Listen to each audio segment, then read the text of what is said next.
This is already a very long video, but I think it's worth a few minutes just to quickly set expectations about what this is and isn't. Just to start with the why I made this, it's pretty simple. The lore and stories that Bungie creates for Destiny are my favourite parts of the game. But as much as I love reading, I also love audiobooks that I can take in a lot more passively when I'm doing other things. That's why I really enjoy being able to just listen to content that YouTubers like Evase, My Name is Byth, and Mylan put out. But a lot of their content leans towards summarising and analysing, and sometimes I'm just in the mood to hear the stories themselves. Destiny lore audiophile and there's a YouTube called Meramorphic have done some really amazing readings in this space. You should check them out. But one thing I also kind of wanted to be able to listen to was the lore in a sequential, kind of chronological way, like a logical kind of progression, with all the stories kind of collected together. So what this video is that kind of audiobook kind of style readings, but following a release order, and then within a release, grouping stuff together into kind of some, logical categories. This is very much something I'm making for myself more than anything. It's a way to kill some time between now and final shape. But the way this will hopefully work is just that I'll include all the written lore that released with a particular release, in this case Shadowkeep, and occasionally where I think it's beneficial, I will pull stuff from previous releases, say like the Destiny 1 Grimoire, or stuff from Destiny 2 Red War, Forsaken, anything before Shadowkeep, and then once that release kind of has been covered, like in this one video, then I'll move on to the next release. So the next video would be all the seasons from that year, so Undying to Arrivals, going through everything in release order, but hopefully kind of piecing it all together. No doubt there will be some things I don't include, and anything I don't include I'll flag in the description below. So on screen there will be some notes, some images, just to kind of help keep track of what's going on if you need to bring it up on YouTube. The written stuff on screen is just very much my reading and understanding and editorializing. But outside of that stuff, the only stuff you'll actually hear is just the Destiny lore straight from Bungie. Up front, I want to acknowledge the amazing community resources like Destiny Lore Vault, Ishtar Collective, and the Destiny Lore subreddit. This kind of fan project just simply would not be possible without those resources. And of course, a big thank you to all the writers, designers, and artists at Bungie who actually create all this stuff that hopefully we all love. So, getting into it, this video is made up of 4 chapters. In Chapter 1, Moon's Haunted, it's everything to do with the story of the K1 mission on the moon, the events that took place before Destiny and before Shadowkeep. It starts during the Golden Age and it ends at the beginning of the collapse. Chapter 2, the first Crota Fireteam, is the story of the Great Disaster, as well as Eris's personal history with her Fireteam, when they had their doomed attempt to seek revenge on Crota before the events of Destiny 1, with a final section dealing with the fate of one of their Fireteam, the Guardians discovered during the events of Shadowkeep. Chapter 3, the Heresy, that's the backstory to the Hive's actions during the main campaign of Shadowkeep, as well as explain what the whole Pit of Heresy dungeon is all about. And then Chapter 4, Voice in the Dark. This is, the aftermath of the Shadowkeep campaign, after the Guardian has been to the Black Garden, but it also includes some previous lore about the Black Garden, as well as the stories about the Kentark 3 from that expansion's raid. I've put some timestamps, hopefully, in this video below, so by all means, feel free to skip ahead. And if you can stand my voice, I hope you enjoy it.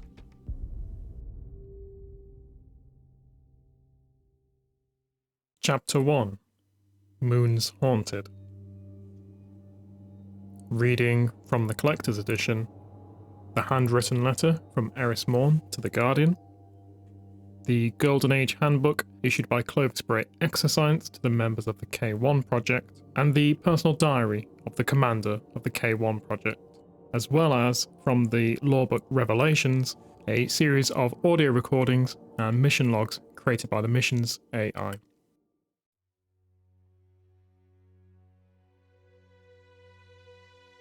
Friend, I have flushed our quarry from its hide. This will not be like Crota. This time we are prepared. We face our nightmares reborn, but you and I have killed nightmares before. Our true enemy left something buried here, to watch and to whisper. I have gathered these clues, the logs of a doomed Golden Age expedition. They had no idea what they'd found. Their encryption will be no match for your ghost. Learn what you can, swiftly.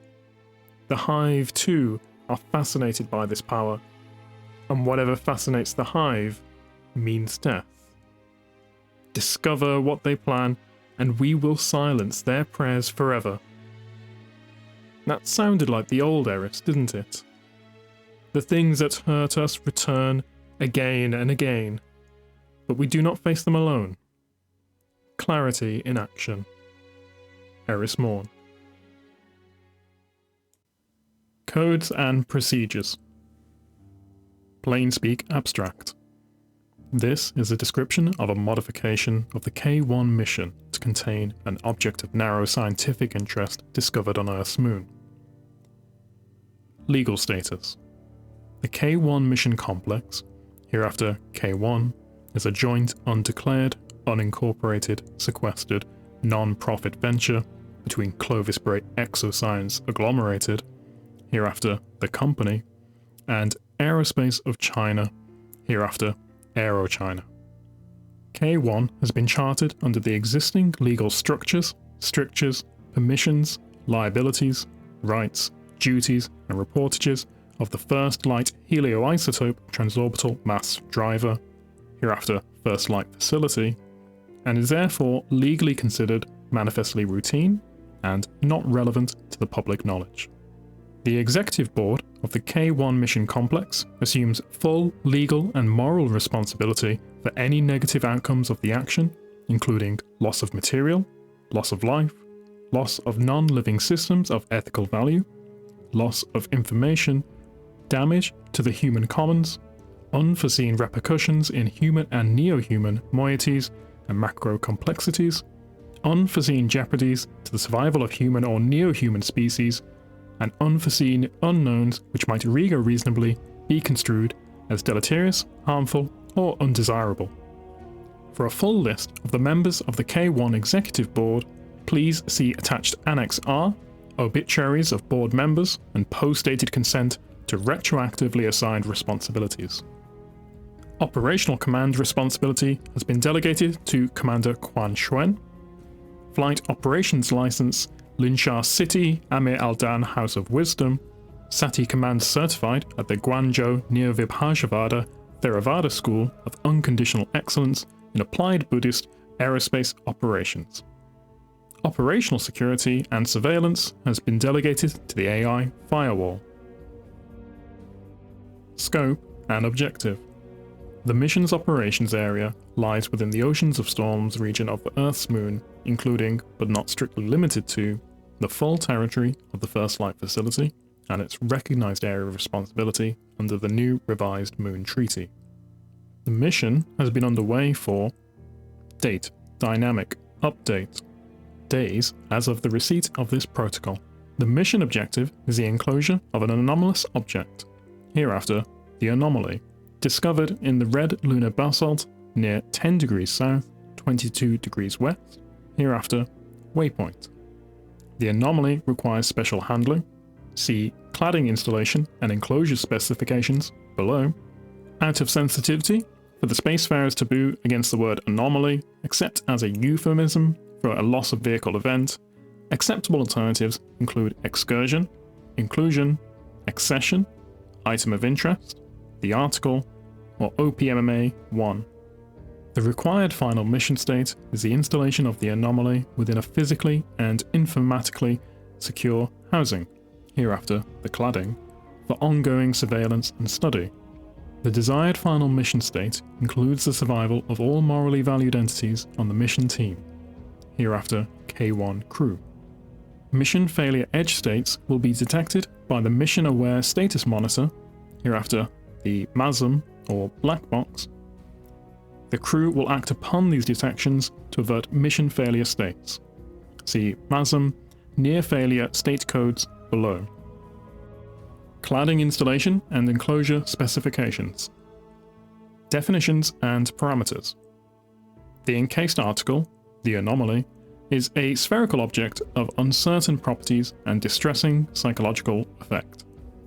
The encasing device, the cladding, is a dodecahedral physical installation which will contain and secure the anomaly for transport and study to such extent that all causative interactions between the anomaly and the surrounding world, including physical interactions, statistical effects, adversarial cognitive, topocognitive, and noetic attacks, brainstain, and paracausal correlations are known, recorded, and where physically possible, subject to veto, according to rules maintained by the Mission Aware Status Monitor, MASM. Because the cladding design is the proprietary knowledge of the company, some functional details will necessarily be abstracted. Procedure 0. Passive awareness during construction. Total physical and paraphysical capture is a preliminary requirement for enclosure. Install passive sensor Corona. All sensors comply with AI-COM STANAG hex tempered.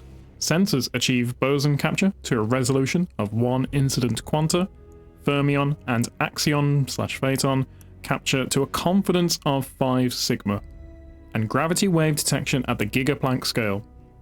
A dispersed polyreceptor system conducts airborne molecular analysis. A full self-consistency instrument telemetry array, CETA, provides closure violation alerts and performs spooky correlation search. Urgent threat monitoring is conducted by a panel of biomonitor and cognitive canaries, including full connectome forks of K1 crew in Simula. Procedure 1. Interior kinetic perimeter and test environment. The anomaly is suspended in a null gravity field by a lambda smoothing circuit. The initial enclosure is a nanopore core with a volume of 1,200 liters, filled with a solution of plutonium salts, and the Cytomachine Mission Ecome, the Generation 8 Visnu Viral Intelligence System narrow utility. The Visnu devices feed on plutonium and form a flexible, radiation-resistant barrier that hardens in response to kinetic trauma. They enclose and support Procedure 3 sensor heads, share information through a quorum sensing viral gossip protocol, and work to explore subsurface effects of the anomaly on emergent behavior automata, i.e., to diagnose diffuse vector abstract malice attacks, oncomemes, and pseudo-ictal network coercion. Procedure 2. EMF perimeter, gamma wall, and cooling system. The Procedure 2 superstructure assembly is a spin metal frame. Due to the superior resilience and low mass of catenated virtual particle long-range spin-coupled nucleon metal, colloquially spin metal, it has been employed wherever possible in the design. The superstructure supports a perimeter of compressed metallic hydrogen, which shields against electromagnetic fields up to 250 Tesla without active countermeasures, and 500 Tesla with active defeat. But note that shielding effectiveness drops off with field flux. Outside this perimeter, gamma flash panels use tunably spaced layers of photonic crystals and hard vacuum to defeat radiation, including the primary photon yield of matter-antimatter annihilation. A cooling jacket around this layer pumps superfluid helium cryocoolant to the Procedure 7 blackbody radiators and external cryoports, colloidal metallic hydrogen films in the coolant defeat heavy ions, mesons, and spallation products. Emergency Visnu gonads in this layer can repopulate the Procedure 1 ecome after extinction. Procedure 3. Active instrument arsenal and passive awareness arrays. 241 active instrument assemblies are available to deploy probes through the Procedure 2 panels and into the Procedure 1 ecome. These probes include coherent light emitters, tunable from Razer to Grazer frequencies, coherent mass probes, atomic force brushes with sub-proton resolution, NMR scanners, phaeton backscanner devices, scanning electron microscopes, condensate flow mapping skeins, polarized neutrino emitters, a superconductive EMF lattice, and gravity wave detector transmitters. The full Procedure 0 passive sensor array is also duplicated here. Be aware that active sensor emissions degrade passive sensor performance. Causal tourniquets in the coolant pass-through destroy any structure encoded in pressure waves or small cavitations.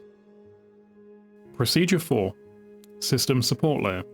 Relic iron shielding plates insulate the Procedure 3 sensors from this layer's power systems. Superloaded quantum dot batteries provide electrical reserves for interior systems for a mission duration of 10,000 years at average load. Standard helium filament batteries are inadequate due to neutron emission. The MASM primary compute model is installed on this layer, as well as the SimSelf canaries.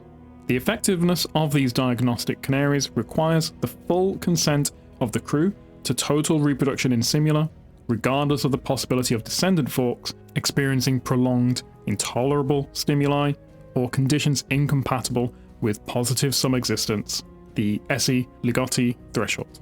The MASM's moral build was compiled under Twilight exigent conditions. Procedure 5, Geodesics Mote. The empty Procedure 5 mote conducts monitoring of the virtual particle flux in the vacuum, as well as geodesic analysis of the quantum foam texture and the structure of local space-time. Laser interferometry detects gravity waves and lambda field events.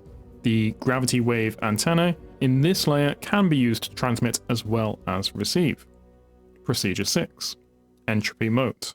The Procedure 6 entropy mote is a highly ordered supercold metallic hydrogen lattice sensitive to minute perturbations. It serves as a white snow backdrop to detect abnormal emissions or causal effects, as well as a second layer of EM shielding. There is no physical passage through this layer except for the main coolant run. Data and command transmission is conducted by polarized neutrino burst. Because the MASM is the primary analytic and command unit for the cladding, limited exterior bandwidth is acceptable. Procedure 7. Quark confinement clamps, electroweak plating, and ferrofluid skin. The Procedure 7 devices represent proprietary company knowledge and should not be dismantled, inspected, or maintained on site. Failure to observe these regulations may result in a catastrophic explosion, as the electroweak plates destabilize into protons, electrons, and antineutrinos. Because of the nature of quark confinement structural technologies, it is impossible to determine whether the clamps are active until the strain approaches 130 million megaelectron volts per clamped particle. However, a sensation of déjà or jamais vu, or a strong dissociative sense of predetermination, is a characteristic side effect of the quark clamp systems. The function of these clamps is to sustain the plates of electroweak matter that provide a final, impenetrable barrier against kinetic and radiation events, but not sterile neutrino, lambda field, Higgs, macrotunneling, or probability events.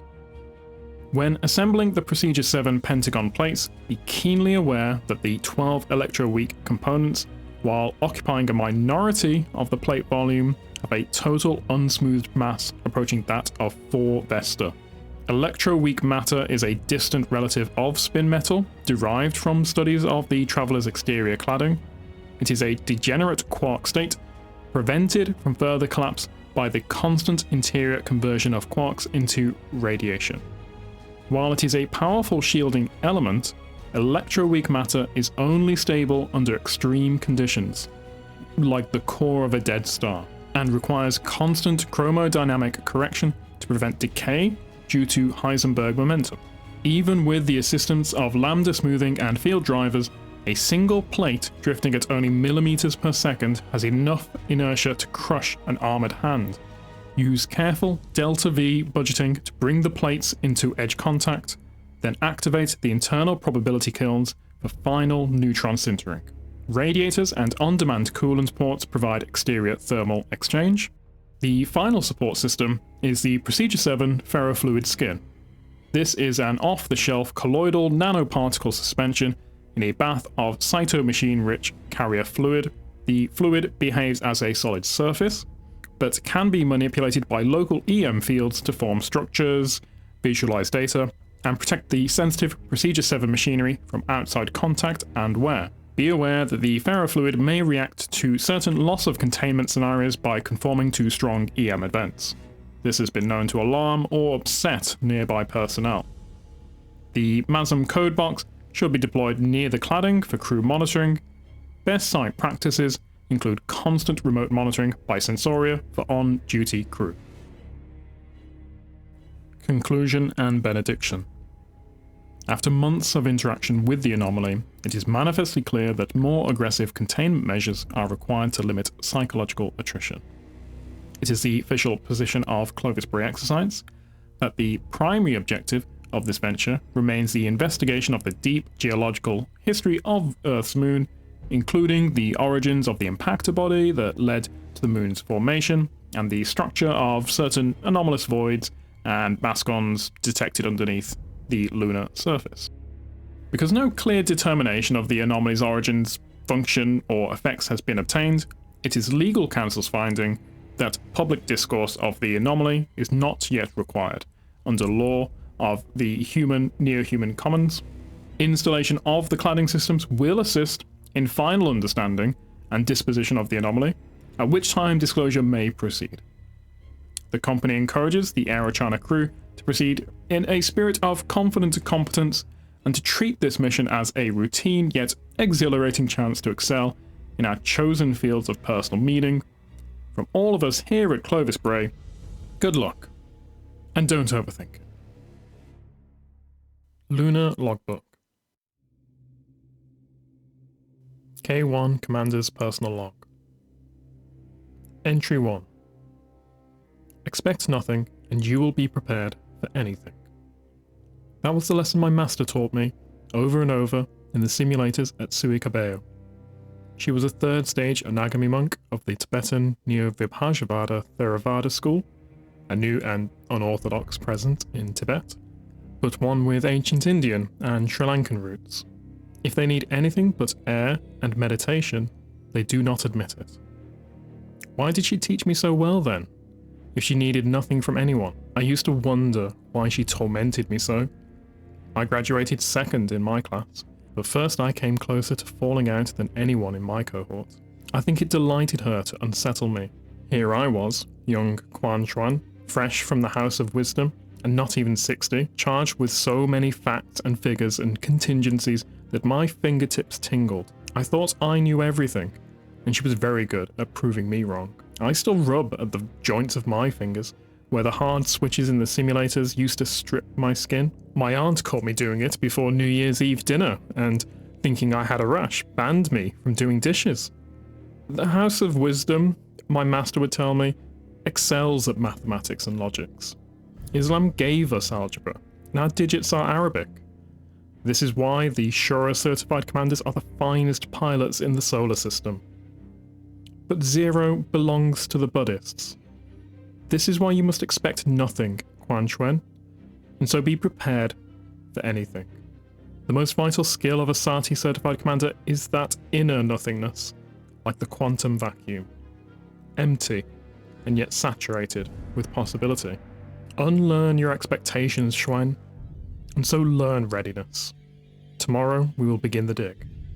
I don't understand the extraspatial activity we detected, or the Clovis Bray scientists who speak of transmissions that propagate through Calabi-Yau 6 space. Maybe no one understands it. I have no expectations. I'm prepared. Still, I wish I were not afraid. Tomorrow we start drilling. I pray to Tara, O Swift One, whose name means star, lead me to Sunyada, the emptiness that understands. Entry 2. We found it. EM triangulation led us to a lava tube beneath Site 3. When the drill broke through, it destroyed a rock formation, which I regret. But a morsel for geologists is nothing compared to the article itself. Tanis was right. It can't be described without diminishing it. A black sphere. Nothing could be simpler. And yet it is awesome. Unspeakably complex, compactly infinite, full of as many things as it could possibly contain. We cannot spend long near it. Its electromagnetic flux is too subtle to burn through the field wave in our suits, or cause any real harm, but we can't assume it'll stay that way. If the field spikes, it could force our nerves to fire, even drive us into seizure. High Tesla magnetic fields do strange things to the mind. Our priority is to shield the article.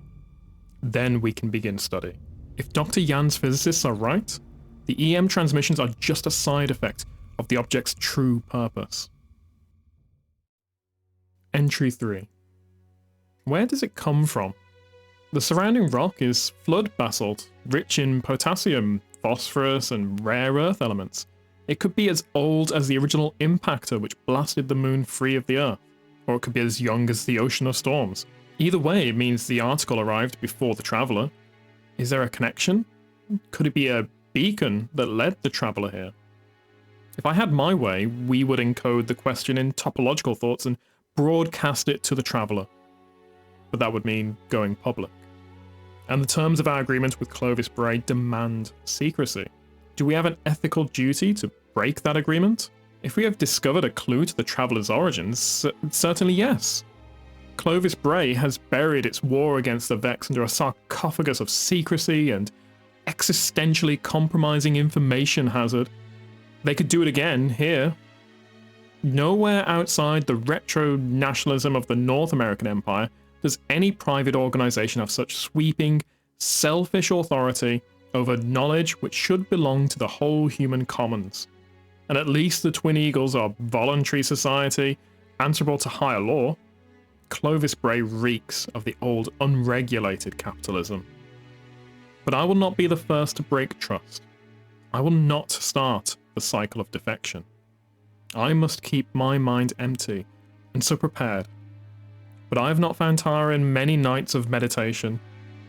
O Tara, 21-form Tara, lead me out of pride and ignorance, out of hatred and jealousy, out of miserliness and desire and delusion. Entry 4. Tanis thinks the article is a transceiver.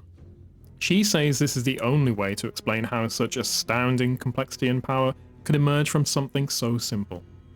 The article does not generate its emissions internally, it is attuned to a distant source. If so, this cannot be kept secret. It would be an atrocity to deny this information to the human noosphere. It would be mass starvation of the mind, a betrayal of all the new thoughts and discoveries this little sphere could trigger.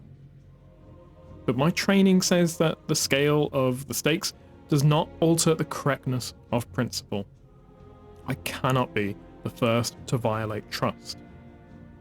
Have not meditated. Very busy. White Tara, Seven-Eyed Tara, grab me a long and ethical life. Increase my wisdom. But please, do it quickly. Entry 5. Many reports of insomnia. I have ordered the crew to open their sensorium telemetry for Dr. Bo's analysis. Entry 6. Dr. Bo's report confirms my fears. The insomnia is worsening. Some of the crew with histories of successful anti-trauma are now expressing PTSD from vivid, re-traumatizing nightmares. Bo suggests crew rotations, limiting exposures to 30 minutes in one shift, which is wise from his perspective and utterly impossible from mine. If this truly is the greatest discovery since the Traveller itself, then our lives and health mean nothing. It is a strange quirk of human psychophysics that we are willing to take risks to avoid loss, sacrificing ourselves to stop a fire or save a damaged ship, but afraid to embrace danger in the pursuit of gains, even when those gains could contribute 1,000,000 times more to the common welfare. I have set shift limits at 2 hours. When we return to Earth, I will request Dr. Bo's relief. If Clovis Bray discovers the anomaly has negative effects, they will use their experience with the Vex to assert that they are the undeniable authority on safe interaction with the radically alien. We must learn as much as we can before Clovis Bray locks down access. I will have to risk some psychological crew attrition. I must meditate. Find some time, somehow, to say the 21 Taras. Not now. Entry 7. Jan and Loftus are making progress on the distant source that communicates with the article. Their models describe the signal as a ripple moving through a 6-dimensional manifold present at every point in our familiar 4-dimensional spacetime. I almost understand it, but I'm too much a creature of motion, too attached to the space I know. I almost wish they would make less progress, then I could afford to go easy on them. But it is clear that a major component of their work is intuitive and driven by proximity to the artifact. I have been pushing their exposure limits because I fear, that is the honest word, that Clovis Bray will seize the site. Soon. Or perhaps they have already seized it. If Firewall is compromised, everything we do here goes straight to them, and as long as CB knows exactly what we know, they will know how to censor and sequester our findings. We must take precautions. What if this object is hostile? Even malevolent? Would they tell the world? Would the truth align with their interests? Entry 8. Back from Earth. Time away gave me perspective. Sati analysis requires us to detach ourselves from narrow contingency so that we can remember the unconditional truth. How to act correctly in the great human context, not in the narrow particularities of a situation. I was right to dismiss Dr. Bow, and to dismiss an approach based on fear. I must open myself to the possibilities of the K1 artifact. Is it any surprise that it causes nightmares? The human mind evolved to suit a narrow set of circumstances. When we are driven outside those circumstances, we experience fear, anxiety, even terror. Of course the article terrifies us. Of course we have nightmares.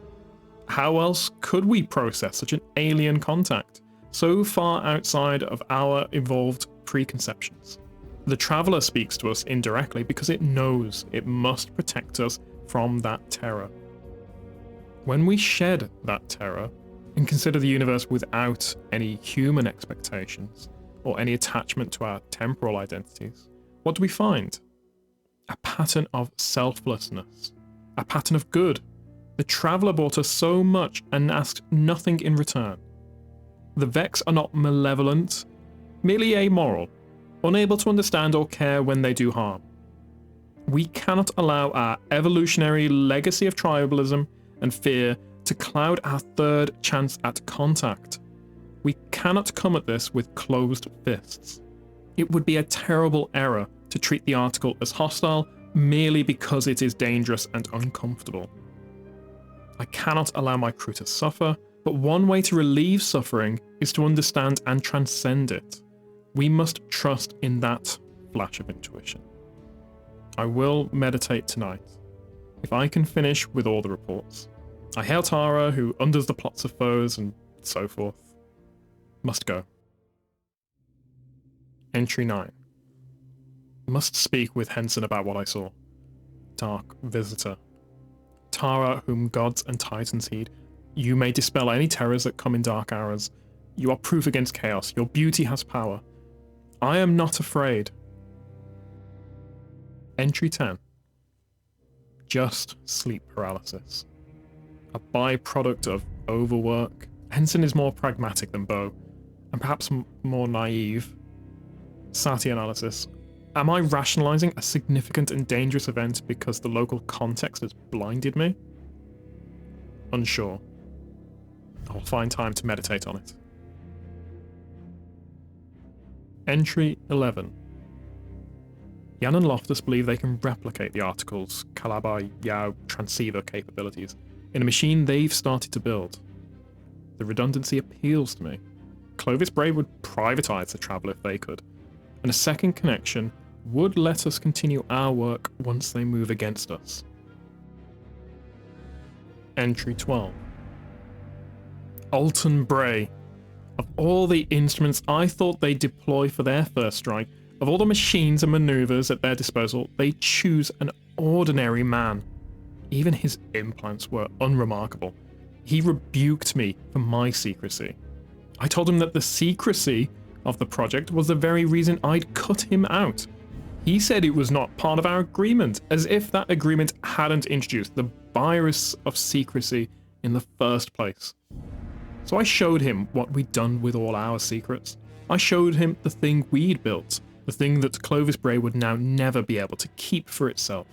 Today we won, but they will respond soon. Entry 13. Clovis Bray stole it. That meat suit Alton twisted the Site 2 antenna into proof that we no longer need the article itself. He asked me why we want to keep suffering under its influence, risking unknown noetic effects and massive psychological attrition. He insists on pathologizing the experience of contact, as if every difficult discipline, from Buddhism to contract bridge, doesn't suffer attrition in its learners. His corporation has designed a gruesomely over-engineered containment system to hold the article. It poses more of a danger to us than the article ever did, yet we have no choice but to install it. Then the whole containment system and its suspension will be hauled from the dig to a permanent Clovis Bray laboratory nearby. Was it a mistake to show Alton the Site 2 transceiver? I gave him the truth, and he used it against us. What if they come after Site 2 now? What if they insist that it must also be contained in a dodecahedron of Clovis Bray's armoured secrecy? My thoughts have become snarled and septic. No more prevarication. I must recenter myself. Entry 14. I saw the dark visitor as I meditated. This time, I understood its purpose. It comes from within me. It is the messenger of doubt. This petty territorial struggle with Clovis Bray, at a time when we should be united in purpose and method, at a time when so much of humanity's future could depend on what we do here, has changed me. Either I never grasped my master's lessons, or they are not enough. Perhaps the truly enlightened do escape reincarnation and pass into transcendence. But what about those left behind? How will they achieve enlightenment if all the enlightened have left the world in the hands of the selfish, the stupid, the short-sighted? Evil is not only the act of evil, it is the creation of circumstances which permit and promote evil. Some concession to pragmatism must be made. Some preference must be expressed for the innocent over the malicious. How can I cooperate with Clovis Bray when that cooperation allows them to exploit and privatize our vital work? Who knows what secrets they hold that the whole human race deserves to share? If I carry this logic to the extreme, I begin to doubt my faith in the intrinsic goodness of the universe. Cooperation and collaboration are the best strategies in the iterated prisoner's dilemma, but only until someone defects. Then it is better to process by the principle of retaliation. Entry 15. The Clovis Bray containment system is in place. The ferrofluid surface erupts into spikes when it self-tests, like something inside is trying to pierce its way out. In time, perhaps decades, perhaps millennia, the object's strange magnetic flux will burn through even Clovis Bray's incomprehensible outer armor. I will never work with that hellish material again. If it degenerates, it would blast a new crater into the moon. But there was something awesome about positioning a simple plate of metal with the same engines we use to move asteroids. The canary systems in the Clovis Bray cladding have revealed something strange. We experience hallucinations, insomnia, trauma, and powerful intuitive breakthroughs when we are near the article. Yet the canaries, the cells, organisms, and simulated copies of our brains in the cladding, are happy and healthy. Why are they untouched while we are haunted? If there's some spooky effect at work, a violation of closure, why can't the Ceeta arrays detect it? I think of a lesson from the House of Wisdom. We can never find God in our instruments because God is all-powerful, taking hold of our devices and displays to hide from us the knowledge of God's passing. This is the limit of science. It can find any truth in the world, but it cannot cut away the veil cast over our eyes.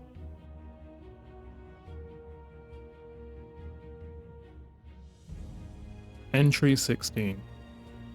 I asked my master, if the enlightened save the foolish at cost to themselves, won't there soon be only fools remaining? She told me that question was foolish because it viewed the work of enlightenment as something expressed in costs and benefits. She reminded me that the enlightened linger in the world to aid others in their enlightenment. These are the Bodhisattvas, who are so beloved to Mahayana Buddhists. She warned me against the path of the selfish Shravaka, who seeks enlightenment only out of fear and need. But I fear the fearful. I need to protect the future from the needy and selfish. If there were no one left alive, there would be no one to seek enlightenment. How can she sanctify the top of the mountain when we all begin down in the mud at its base, when there are those who would prefer to keep us in the mud and stand upon our backs? Entry 17. The article is gone. We have shifted our work completely to Site 2. I think that Clovis Bray has made a mistake, and that their efforts to isolate themselves from the artifacts will also cut them off from any progress. This is how we will beat them, by confronting the alien truth of the object directly. We will achieve the powerful, intuitive understanding that Clovis Bray's instrumental approach cannot attain. Jan and Loftus are certain that the Site 2 antenna receives exactly the same transmissions as the original alien artifact, but we still have no idea how this stubbornly four-dimensional object accesses the 6 extra dimensions of the Clabby-Yau manifold. Our antenna, like the artifact, simply shuffles its internal state through an apparently arbitrary series of gravitational and electronuclear permutations. These unified force events were probably common in the early universe, but they have no real significance now. Jan theorizes that they are like a password, recognized by some strange network that exists in the Clabby-Yau manifold. What if the Traveler came to us because of this artifact's summons? What if we are now in direct contact with the mother of Travelers, the source of the light? I've retained Firewall to monitor and limit exposure to the artifact. We must proceed by the principle of calculated risk. Entry 18. We are settling into a routine of exposure and rest. This has yielded several insights, which the science team insists on referring to as excursions.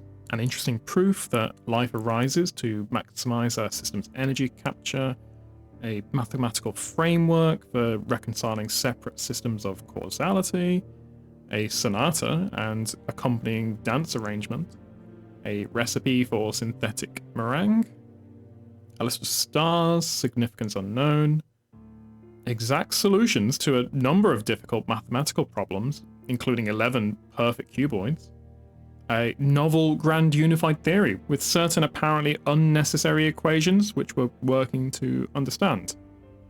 This is only the beginning. Once Clovis Bray understands how valuable our methods have become, they will try to infiltrate the team. I have prepared contingencies, isolation, and rigorous discipline will be our watchwords. Entry 19. Success cannot make us complacent. I've intensified our safety protocol for antenna exposure. In addition to the weekly and random physicals, we'll snapshot everyone's vitals from their internal safekeep when they enter and exit the chamber. In the beginning, we listen to the antenna signal as audio, but this is ultimately an arbitrary transformation. There are so many ways we could choose to render the mathematics of the signal into a form humans can sense. As the theory of intentional two-way contact has taken hold among the scientists, many of them have elected to try the rich immersion approach, offering the antenna many sensory modalities for its choice of how to communicate. Audio, direct-to-cortex hallucinatory video, subdermal haptic feedback, and ambient EM exposure are popular. In more extreme examples, scientists have wired their interoceptive and kinesthetic faculties into the loop. There have been experiments with protocols to alter gene regulation under the signal's influence. I have forbidden direct neural input, which is an unacceptable noetic risk, as well as a recipe for seizure disorders, but my belief that we must embrace all channels of communications remains firm. Entry 20. Instead of meditating last night, I retook my final Sati assessments from Sui Cabello. I faced the whole array of modern ethical rigor. Spinal flash decisions, test to failure, moral clarity escalations, Coruscant conflicts between global deontology and local exigency. And I couldn't make the same choices. I placed my own crew before strangers, the innocent before the guilty, the enlightened few over the greedy many. I failed the exam. I would disappoint my master terribly if she could feel disappointment. But I do not disappoint myself. There are fierce aspects to the Buddhas. My school never taught them, but I know of Mahakalala and Palden Lama and the others who go out and destroy the obstacles to enlightenment, and now I wonder whether I should have prayed to them instead of Tara. Entry 21. I realized yesterday, as if struck by a thunderbolt, that I must meditate in communion with the antenna. Entry 22. It is lonely. It is impossibly, inexpressibly sad, beyond the capacity of the human limbic system to experience. But it is content in its loneliness and its beautiful sadness. It is the light of the first sunrise after your lover leaves forever. It is the acceptance before death. Transcendence lies not in the denial of attachments and limitations, but in the complete understanding of our confinement and the tautological tyranny of existence. The final stage of Buddhism cannot be attained. There is no escape from samsara, for it is as closed as a lock. Heaven is invaded, and its territories are afire, and all its mountains have been shattered into thrones. This is the inevitable and perfect shape of the truth. It is magnificent, majestic. Majestic. Entry 23. When I remove myself from the moment and consider our behavior, our cultish isolation and secrecy, our fixation upon the antenna as a source of meaning and purpose in our lives, I see an expedition compromised by the noetic effects of an alien object. Why do I not abort the investigation and return to Earth? Because the most powerful noetic influence in the universe, the true coin that all deception and deceit must counterfeit, is the truth. Everything we have been granted here is true. That is why we behave as if we are compromised by an alien influence. Revelation is the most powerful influence of all. There is no veil over our eyes. We see clearly now. I have almost realized the next step of my journey. When you have nothing, you are capable of everything. She will bow to me.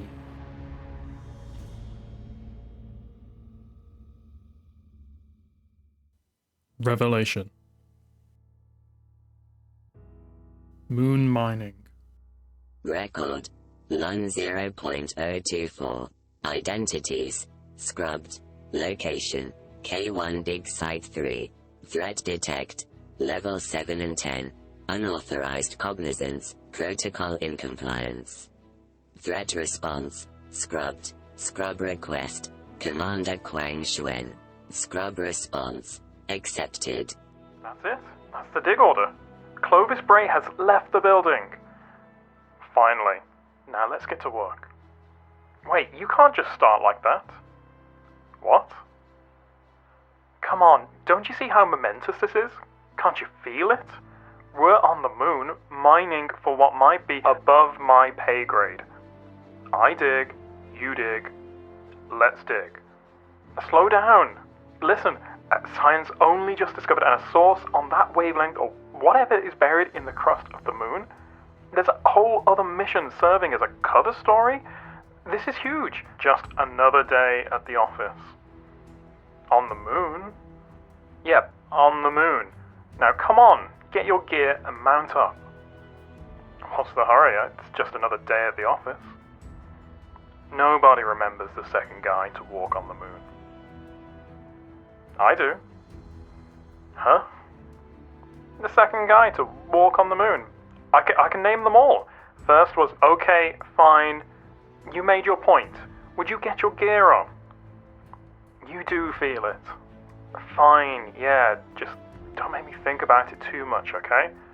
We've got a lot of work to do. Alright, Apollo, whatever you say. Huh? I told you no nicknames. Let's get moving. The Discovery. Record. Lun 0.167. Identities. Dr. Tanis Lee. Commander Quang Xuan. Captain Hao Yi. Present. Unspeaking. Location. K1 Dig Site 2. Chameleon. Command Center. Threat Detect. Level 10. Protocol in compliance. Threat Response. Record for posterity. Revised response. Exhibit Record 12. File. Report to Rasputin. Commander, we found it. Where? Nearly 1,200 meters deep in Site 3. The readings were all over the charts like in the other dig sites, but the borer broke into a tunnel and, well, we almost hit it with the borer. The machine chewed through a pillar or something that held it up, and it? So what is it? What does it look like? Show me the feed, the diagnostics, everything. I don't have any of that. What? That's why I'm here. Instruments failed the moment we broke through. The borer too. Some sort of EMP? But your suits worked just fine. We checked and rechecked everything. So what is this thing? Nothing like what I expected. You have to see it for yourself. I think I do. I'll help you get your suit on. Noetic Effects. Record. Lun 0.324. Recusal Mirror Record. Identities. Dr. Wade Poe. Commander Quang Xuan. Location. K1 Dig Site 4. Logistics. Infirmary. Threat Detect. Level 8 and 9. Possible psychosis. Crew impairment. Threat Response. Forward for medical review. Revised response. Exhibit Record 456. File. Report to Rasputin. I've completed the report, Commander. You can read it for yourself, but I think we both understand the gravity of the situation. I will read it, and share a sit rep with the board next quarter, but a summary of principal findings wouldn't be out of order. Excuse me, I need to get some rest. Well, I can't explain the mechanism, but tests show neurochemical cascades increasing in frequency and severity over time. Individuals differ in their expression, but there's a clear trend when examined in the aggregate. Approximately 80% of the K1 crew is suffering similarly. Intrusive thoughts, insomnia, narcolepsy, nightmares, and in the worst cases, as we saw with Hel Sharel, hallucinations, auditory and visual. It's a threat to the project. And the 20%? Individuals who've yet to be exposed.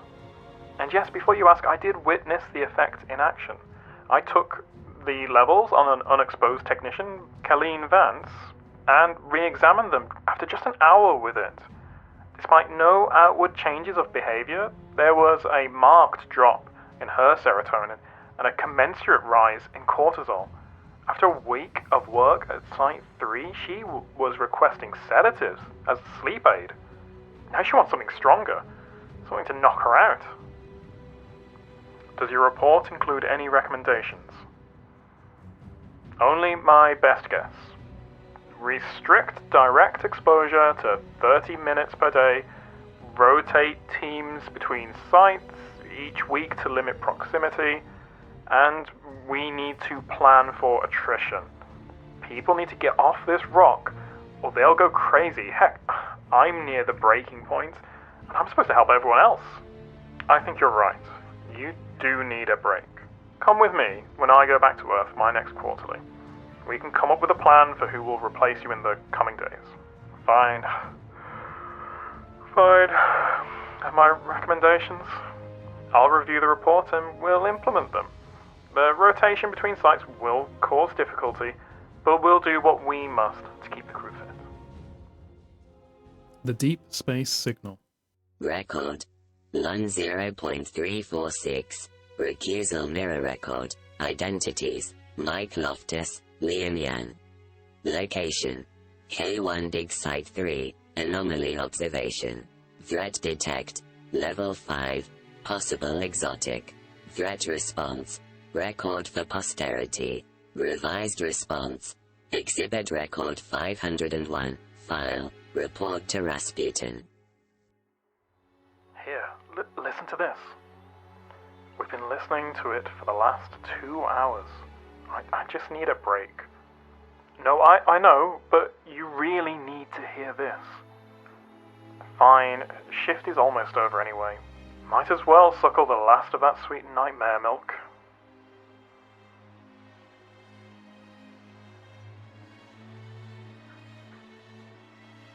So? Yup. That's it. Yup.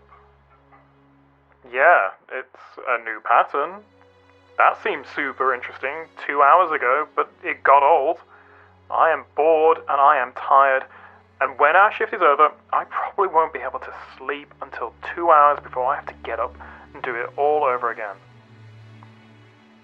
Look at where the signal is coming from. What do you mean? It's right in front of us. Check the ambit on the PQZ. That's weird. Uh-huh. So it's an echo? Well, the pattern repeats, first from here, and then from out there. So you think it's bouncing the signal off something outside the system? You're crazy. I'm not. Also, this kind of signal doesn't bounce. What can it hit between phasic realities? Nothing. Still eager for your shift to end? Exposure limit reached. Exit observation. Detached. Record. Lun 0.279. Recusal mirror record. Identities. Commander Quang Xuan. Aeronautics of China Board. President Yang Lin. General Han Wanwei. Corrupted. Location. K1 Dig Site 2. Communion. Command Center. Threat detect. None. All parties level 1 clearance. Revised detect. Level 4. Psychosis. Dangerous. Threat response. Record for posterity. Revised response. Exhibit record 22. File. Report to Rasputin. Scrub request. Commander Quang Xuan. Scrub response. Accepted. Deletion request. Commander Quang Xuan. Deletion response. Delete all. And so we maintain the exobotany work, but there will be no further communication between that first light team and the K1 project. Furthermore, communication of this sort ends. I'll come and deliver progress reports in person. I don't think I need to tell you this, but this is highly unusual, Commander Kwong. Surely our normal security protocols are sufficient. Yes, and normally I'd agree. So would our friends at Clovis Bray, I'm sure. You accuse Clovis Bray of what? Monitoring our communications? Do you think they are listening right now? I can't tell you what Clovis Bray did when they assisted in setting up this mission, but I can tell you what I would have recommended to the board if Clovis Bray had been in the position of asking us for help putting a project together. I see, but you still haven't explained... Corrupted. Scrubbed. Corrupted. How often would you be able to make your reports, Commander? Quarterly. earlier when we make a discovery of note. So we can look forward to seeing you in person in a couple of months. I plan to return tomorrow. Well, I think I speak for all of the board when I say that I expect something monumental when you give your report. I have no doubt. If that's all, I'll take my leave. I have a lot of work to do before tomorrow. Certainly. Goodbye, Commander. Goodbye, President, Generals, esteemed members of the board. Signing out. Firewall, scrub the following from your records. Scrubbed. Scrubbed. Firewall, sever connection to Warmind Rasputin. Warmind Rasputin requests reason for break of contact. Tell Rasputin to contact Aeronautics of China. Sever connection. Negative. Warmind Rasputin will maintain open channel. Fine. Bring up a map for the critical relays for cross-space transmission. File mirrored records. Filed. Recuse file. Recused. Hologram. Profit. Highlight any other systems that might be used as backdoors or jury-rigged to transmit or receive. Recused file. Recused. Recused. Recused. Recused. Recused hologram. Modified. Transfer that to my datastem. Firewall, delete all records of my conversation with the board and of this conversation. Delete records. Deleted. Delete mirror records. Deleted. Delete recused file. Deleted. Corrupted. Deletion affirmed. Mouse. Record. LUN 1.006. Identities. Dr. Janet Green. Location. K1 Dig Site 1. Crew Quarters. Room 403. Threat detect. None. Threat response. None. Hi, my little mouse. I hope that when we listen to this, we're both home and celebrating.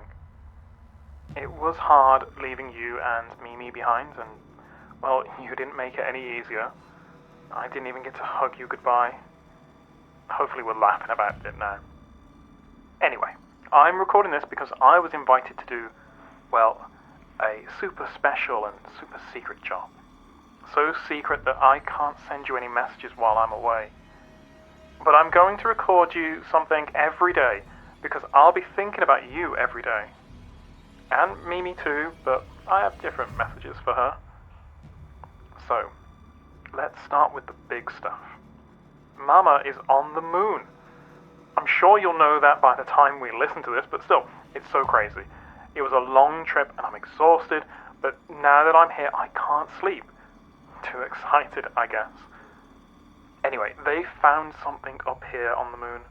It's well, no one really knows what it is, but it's talking to something way out there. It might be talking to another traveler. And that's what I'm here to help figure out. They needed Mama to help them crack the code. Pretty cool, right? I mean, another traveler? Or maybe the origins of the traveler? Wow. I hope you understand now that I had to go. I had to. Sorry, Mouse. Next time I leave, I expect that hug. You give the best hugs. I hope you're hugging me when you hear this. The figure. Record. LUN 1.013. Recusal mirror record. Identities. Dr. Lily Henson. Commander Quang Xuan. Location. K1 Dig Site 4. Logistics. Infirmary. Threat detect. Level 8 and 9. Possible psychosis. Crew impairment. Revised detect. Level 5. Possible exotic. Threat response. Forward for medical review. Revised response. Exhibit record 620. File. Report to Rasputin. Step into my office, Commander. What's on your mind, Doctor? That's what I was going to ask you. I don't have time for word games. Then I'll put it to you straight. Your reprimand of June just now? It was over the top. Are you telling me how to do my job? I'm telling you you're doing it wrong. With respect, you're under a lot of stress, and if you don't mind me saying, it's showing. I do mind. As a matter of fact, I'm of a mind to put you on the next ship out of here. And what reason would you give for my dismissal? Insubordination, undermining mission confidence. Don't you think that might be a little over the top? Sorry, I didn't sleep well last night. I'm on edge? Yes. You hide it well, but I've been studying this. I know the signs. Insomnia or nightmares or both? Neither. I was awake. I was reading a report in bed, and then suddenly someone was in the room with me. A hallucination? Someone you knew? Someone I knew? No, it was just a figure. I looked at the foot of my bed, and it was like a person, but tall. Too tall. It loomed over me, a shadow. I couldn't see any features. I tried to call out to it, but I couldn't speak. I couldn't move. And it just looked at me.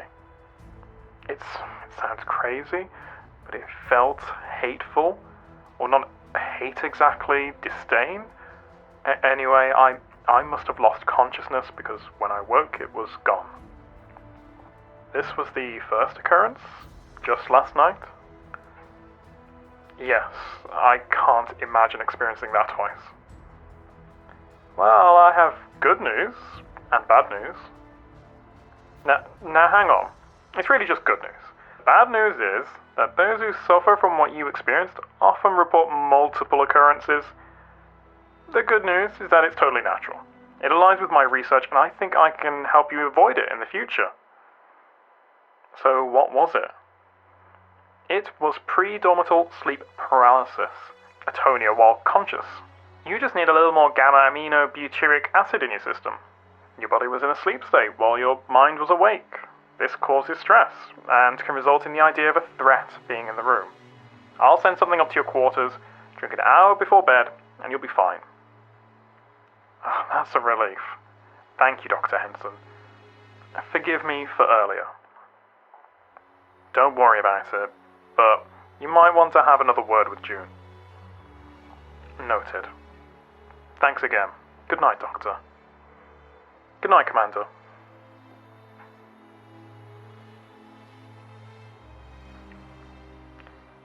Firewall, can you run a spectrum-wide scan of the Commander's quarters tonight? Affirmative. Scan requires Commander Quan's consent. Relay permission request. No, it's probably nothing. Never mind. The Visitor. Record. Lun 1.127. Recusal mirror record. Identities. Commander Quang Xuan, Walton Bray. Location. K1 Dig Site 1, Crew Quarters, Commander's Quarters. Threat detect. None. All parties level 1 clearance. Threat response. Record for posterity. Revised response. Exhibit record 634. File. Report to Rasputin. Who gave you permission to be in here? Oh, Mr. Bray. Yes, Commander Quan. And you'd have known I was coming if First Light hadn't severed communications. It was necessary to maintain the secrecy of the K1 project.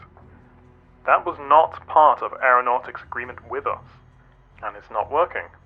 You're burning through personnel, and the ones sane enough to sit down for an exit interview have some very unflattering things to say about operations here.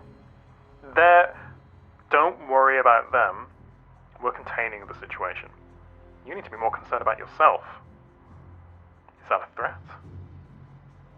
It's a fact. Did you really think you could keep K1 for yourselves? And what has all this subterfuge got on aeronautics? What has it got on you? You've led this project since its inception, and what do you have to show for it? Firewall, pull up plans for the array. Hologram. Prophet. Interesting. What am I looking at? The first extraspatial transceiver. Using our current technology, background signals make it difficult to isolate. I see. Its depth makes the moon work like a baffle. Intriguing. And if it works, we'll talk to whatever is out there. It's not a conversation exactly. Language isn't being used. Although, now that we've worked out most of the kinks, we know it could be used to transmit language across, well, any distance, instantaneously. You speak as if you've already built it. Come with me to Site 2. Boxing Day. Record. Lun 1.187. Recusal mirror record. Identities. Dr. Janet Green. Location.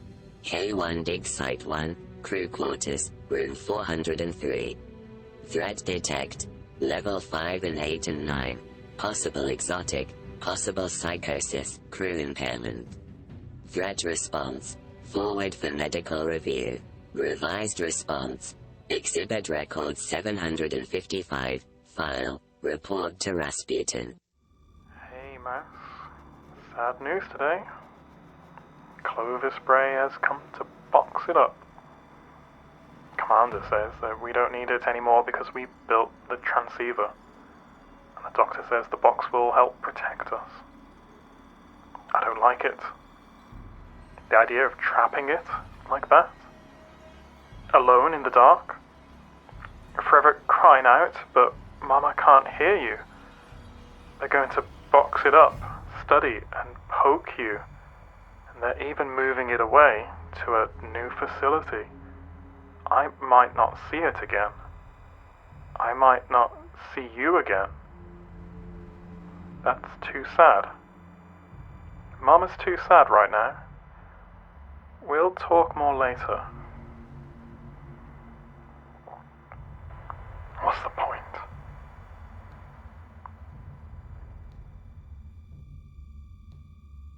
Waking Dreams. Record.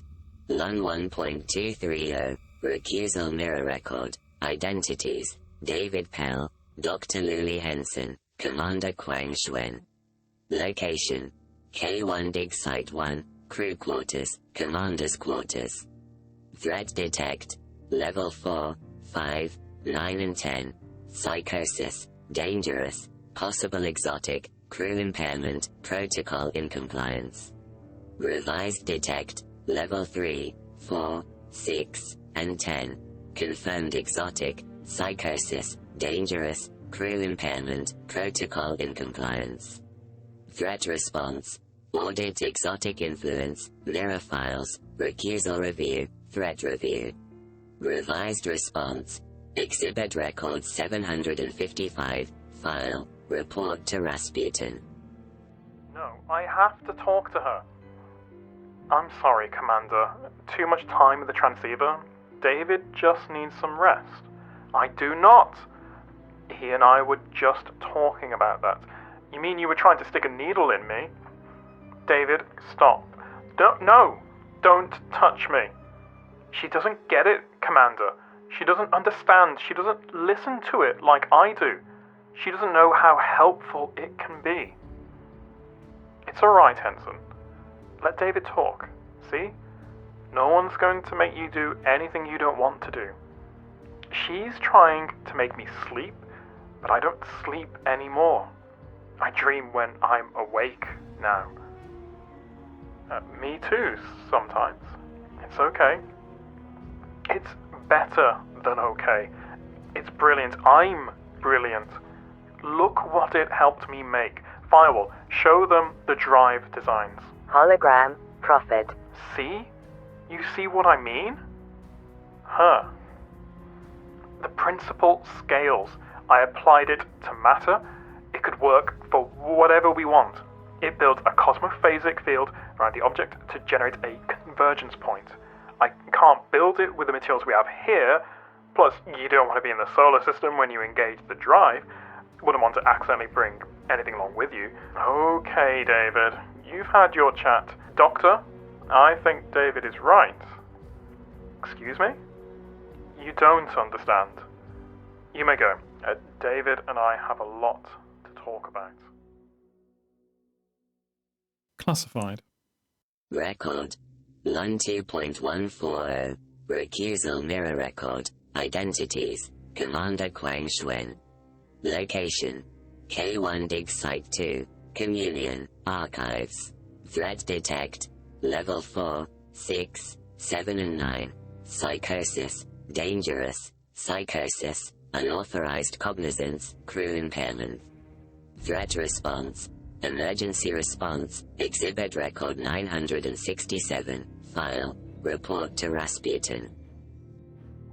Commander, connect to Rasputin. What? No. Your systems are isolated, Firewall. Purpose. Clovis Bray already has enough visibility into the K1 project. I won't have them claiming every discovery we make as their own. Firewall, why are you asking about connecting to Rasputin? Classified. Classified? By whom? Security protocol. A security protocol built into you by Clovis Bray? Or did Rasputin upload some black box command into you before you were disconnected? Emergency. Commandeer station controls. Station controls commandeered. Recuse emergency command. Recused. Recuse command. Recused. Classified. Is that so? Firewall, bring up a record of your self-commands. Hologram. Prophet. I knew allowing one of Clovis Bray's AI on this mission was a mistake, even one as primitive as you. What are all these recusal commands and file movements? Classified. I see. I also see a number of corrupted files. Firewall, have you been manipulated by Clovis Bray since your installation? Negative. Why is so much data being taken up by hidden files? Classified. I see. I suppose you want me to have a Clovis Bray technician come and check you out. Maybe even have Rasputin do some diagnostics. Affirmative. Negative. Our small steps. Record. Lun 2.161. Identities. Commander Quang Xuan. Location. K1 Dig Site 1. Crew quarters. Commander's quarters. Threat detect. None. Speech composition. Threat response. Record for posterity. This project has been difficult. No one could have predicted how hard it has been. Our health has suffered. Our families have suffered. We've lost friends. And every day you are here, each and every one of you is making a personal sacrifice. I know you understand that what we're learning is worth that sacrifice. But I also know that it's frustrating to not be certain that our work is making a difference. So I ask you all to come here today to tell you you're not just making a difference, you're changing our stars. Not far from here, a man took the first step onto the moon, saying it was one giant leap for mankind. Now, because of you, humanity is making its next giant leap.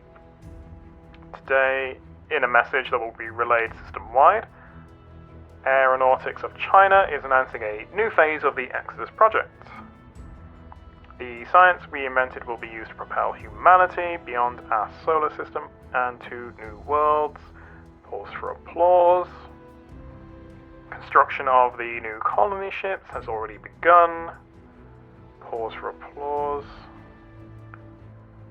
Some of you might want to join those missions. I know you all have the right stuff. Pause for laughter. But I hope you'll consider staying.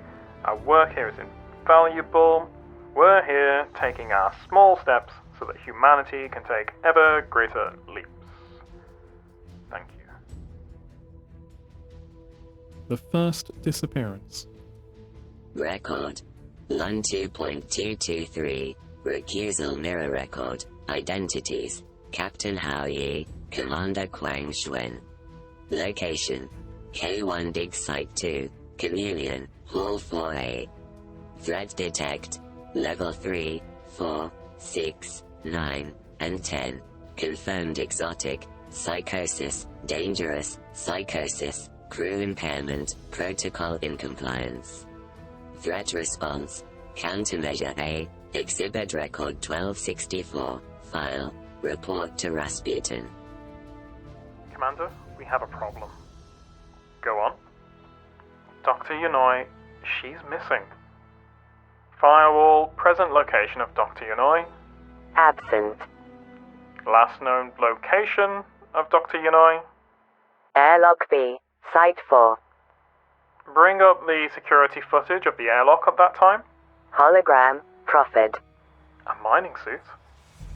Firewall, do you have audio of her exit? Audio, Prophet. What is she singing? It sounds like nonsense.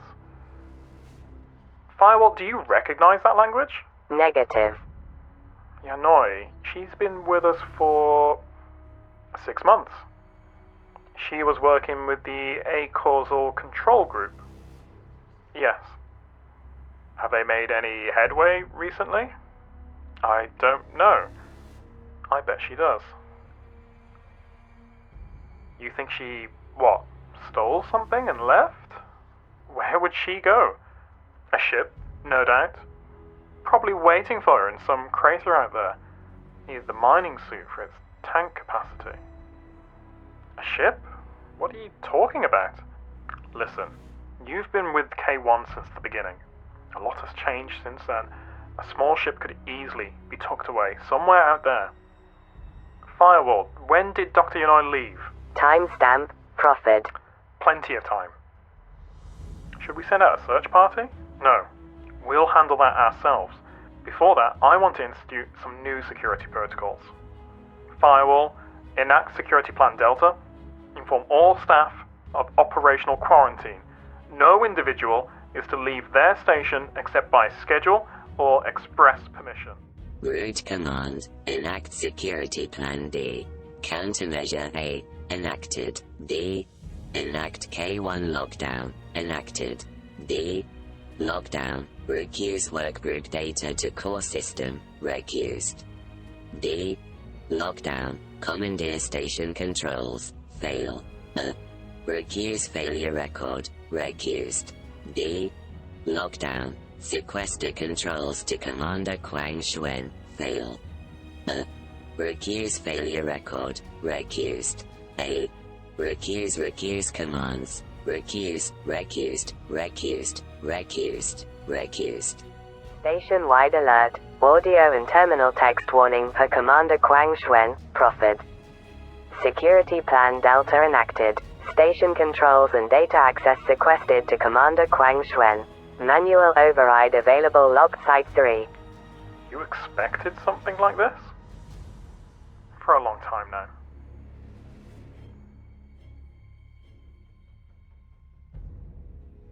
A grim assessment. Record. Lun 2.223. Threat assessment. Assessed. Result. Quota exceeded. Assessed threat vectors. Assessed. Isolation. Psychosis. Exotic influence.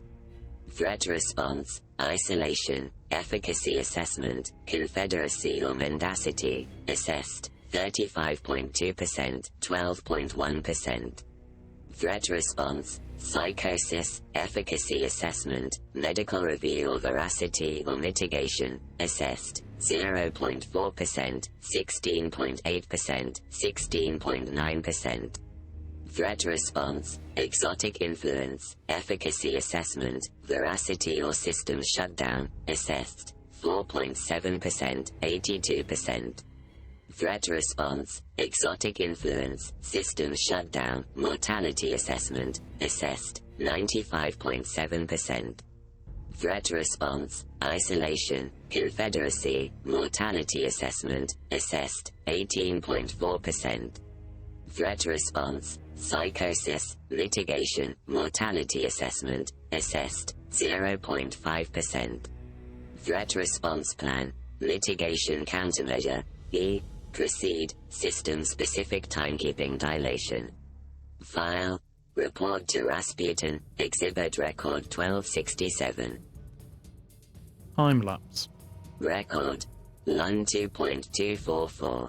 Identities, Ivan Runsky, Giorgio Vital, Lin Choi, Rav Rahul, Jun Han, Ibira Wen. Location, K1 Dig Site 2, Communion, Transceiver Reception. Threat detect, level 3 and 9, confirmed exotic, crew impairment. Threat response, Countermeasure E. Exhibit record 2392. File. Report to Rasputin. Shift over. Exit transceiver reception for shift replacement. What? Already? It hasn't been 3 hours, has it? Yeah. Hey, Lynn. Lynn. Hello? Sorry, was in the deep end there. What's up? Firewall says our shift is over. Huh? That's what my data stem says. I guess so. Yeah, but does that feel right to you? And where's the relief team? Firewall, where's the next shift? Inbound. Yeah, but they should be here by now. Nobody is late for a shift. Hey, let's not worry about it.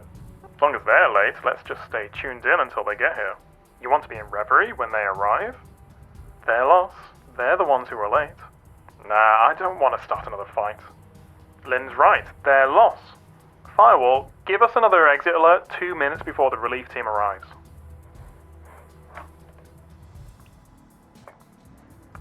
Shift over. Exit transceiver reception for shift replacement. Damn it. Lynn. Hey, Lynn. We're done. Already? Yeah.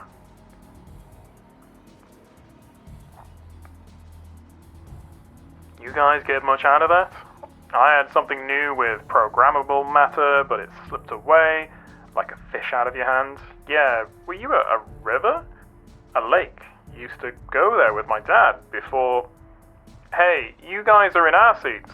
You're late. Get out. No, seriously, you're almost 9 minutes late. No, damn it, how the hell? It doesn't matter. You lot, get out. You're wasting our time. Fine, on our way. Firewall, how long did it take us to transit from Site 1? 15 minutes, 34 seconds. That can't be right. Hey, Rav, you're wasting time. We already lost 10 minutes of contact. Right, okay. It's just weird, though. A desperate ploy. Record. LUN 3.067. Identities 1. Dr. Luli Henson, Jun Han. Location 1. K1 Dig Site 4. Logistics, Brig. Identities 2. Captain Hao Yi, Dr. Luli Henson. Location 2. K1 Dig Site 4. Logistics, Hall 3A. Threat detect. Level 3, 4, 6, 9 and 10. Confirmed exotic. Psychosis, dangerous, psychosis, crew impairment, protocol incompliance. Threat response, Confederacy, conspiracy, mutiny, exhibit record 3486, file, report to Rasputin. Okay, Jun. So you broke quarantine. Can you talk to me about it?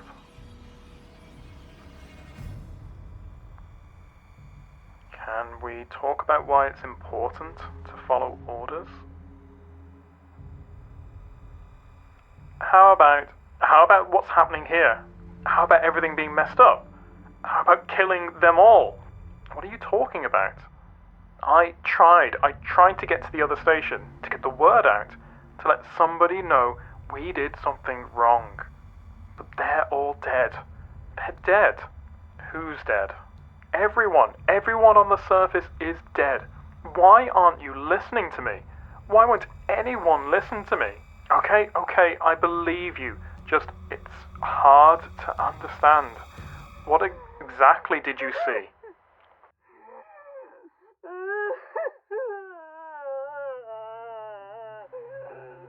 Okay, it's okay. We won't talk about it anymore right now. Threat response, exotic influence, efficacy, assessment, veracity or confederacy, assessed, 8.9%, 21.9%. Threat response, exotic influence, veracity, mortality assessment, extant crew, assessed, error. Threat response, exotic influence, confederacy, mortality assessment, extant crew, assessed, 10.9%. Thank you, Doctor. That wasn't easy. I didn't do much. It It was more than I could get from her. What about what she said? That can't be true, can it?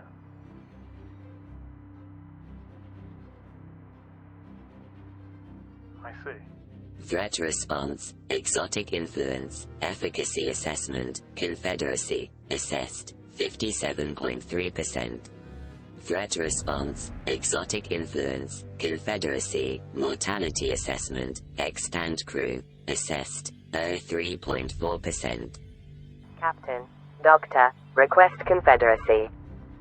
Firewall? I don't know what you mean. Yes, you do, Captain. Records of conversation will be used. Commander Quang Xuan will lack cognizance. Is that so? The Expedition. Record, Lun 3.069. Identities, Captain Hao Yi, Dr. Luli Henson, Jun Han. Location, K1 Dig Site 4, Logistics, Airlock B. Threat Detect, Level 2, 3, 4, 6, 9 and 10, Mutiny, Confirmed Exotic, Psychosis, Dangerous, Psychosis, Crew Impairment, Protocol Incompliance. Threat Response, Confederacy, Conspiracy, Mutiny, Exhibit Record 3499, File, Report to Rasputin. Firewall, recalibrate our data stems and shift K1 systems to give us more time.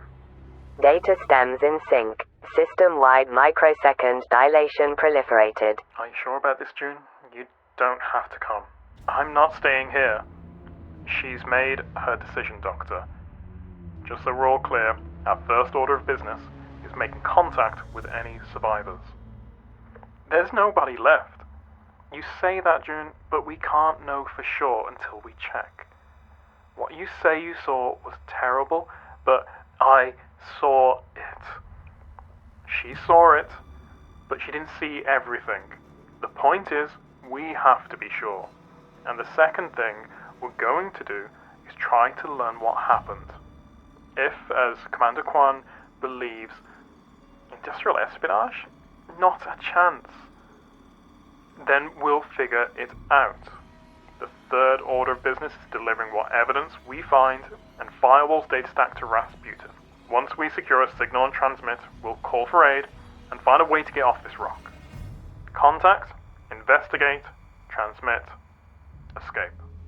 Threat Response, Exotic Influence, Efficacy Assessment, Expressed Plan, Assessed, 12.2%. Reprioritize objectives. What are you suggesting, Firewall? Transmit. Escape. Contact. Investigate. No, that doesn't make sense. Transmit. Contact. Escape. Investigate. What? No. Transmit. Escape. Firewall, stop. Transmit. Transmit. Let's get out of here. Transmit. Transmit. Transmit. Transmit. Transmit. Transmit. Transmit. Transmit. Transmit. Suspicions. Record, Lun 3.069. Identities, Commander Quang Xuan, Ivan Runsky. Location, K1 Dig Site 1, Crew Quarters, Commander's Quarters. Threat Detect, Level 4, 6, 7 and 9. Psychosis, Dangerous, Psychosis, Unauthorized Cognizance, Crew Impairment. Threat Response, Exhibit Record 3521, File, Report to Rasputin. Firewall? The transceiver no longer receives a signal. Who damaged it? Transceiver functional. We've never gone this long without a signal. Show me the records of activity around the transceiver for the last 24 hours. Hologram. Prophet. Commander? What? It's our shift. We're losing time. I know that, Runsky. Well, can we make it up from the next one? You'll get yours. Just shut up for a minute. Commander? Shut it. Firewall, open up a channel to Captain Ho. Channel open. Captain Ho, we have another security situation. I need you at the transceiver ASAP. Captain Ho, acknowledge. Firewall, present location of Captain Ho. Hall 3A, Site 1. Firewall, show me, Captain Ho. Hologram, Prophet. Captain Ho, acknowledge. Commander? Not now, but Commander, that can't be right. What? Look, behind him in the hall. That's Lynn. She's in my reverie team. What the hell? Uprising. Record. Lun 3.069. Identities. Present crew complement. Location. K1 dig sites 1, 2, 3, and 4. Threat detect. Level 2, 4, 6, 9, and 10. Sabotage. Psychosis. Dangerous. Psychosis. Crew impairment. Protocol incompliance. Threat response. Exhibit record 3524. File. Report to Rasputin. Purpose of maintenance. Damage assessment. Site 2. Terminal inoperative. Station-wide audio alert. Unauthorized maintenance resulting in destruction of Terminal 2. Purpose of maintenance. Site 2. Sensors 10% inoperative. Site 1. Sensors 15% inoperative. Site 2. Sensors 20% inoperative. Site 3. Terminal inoperative. Station-wide audio alert.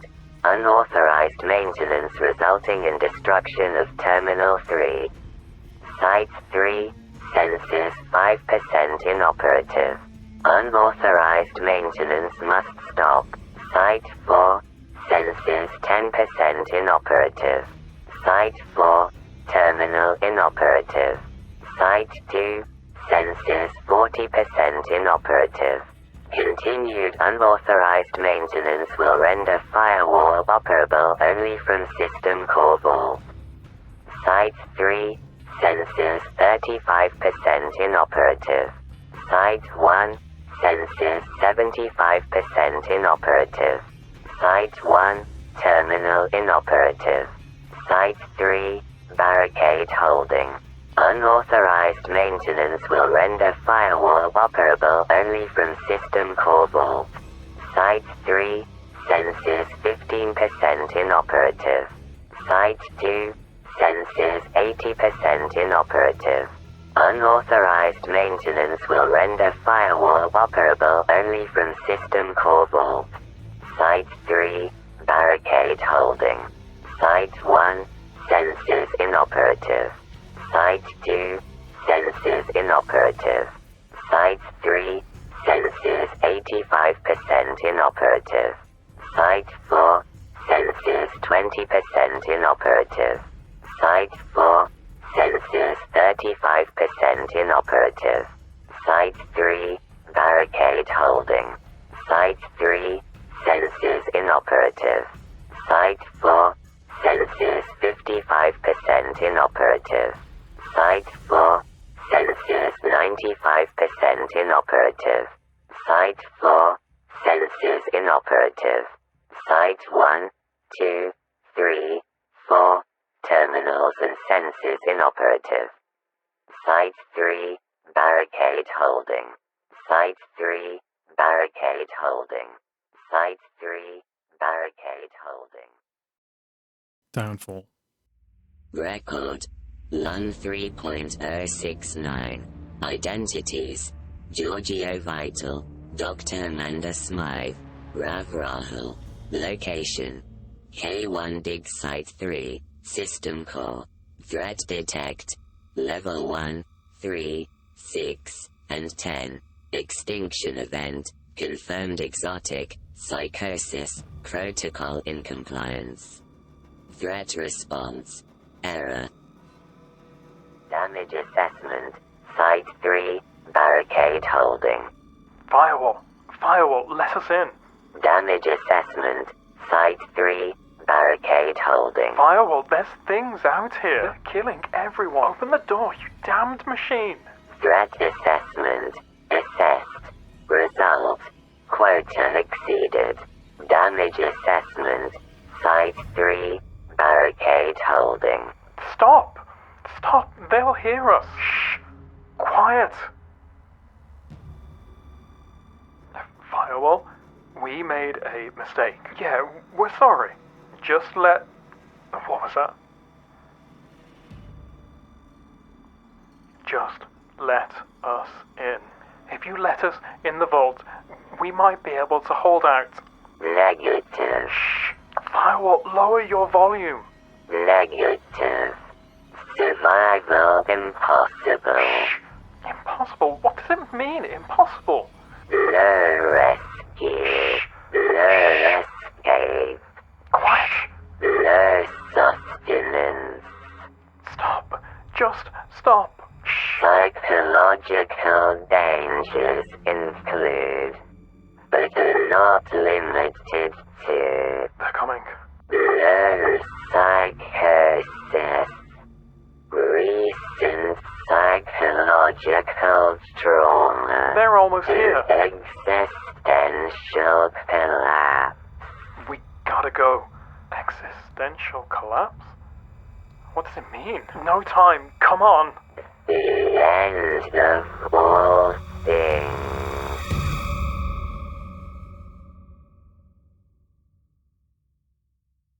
Chapter 2. The First Crota Fireteam. Reading a selection of Destiny 1 Grimoire cards and item entries from Destiny 2 released pre-Shadowkeep. A series of transcripts of Dead Ghost surveillance logs found on the moon from the lorebook Luna's Lost. And finally, the communications left by Omar Agar that the Guardian finds in Shadowkeep during the quest steps for the exotic Xenophage.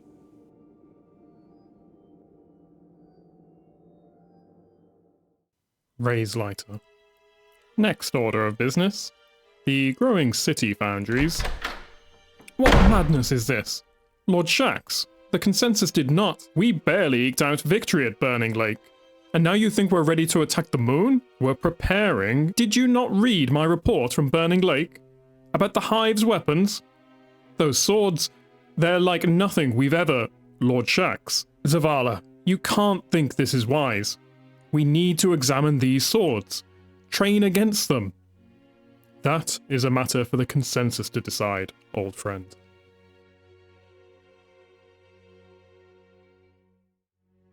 Ghost Fragment. Warlock 2.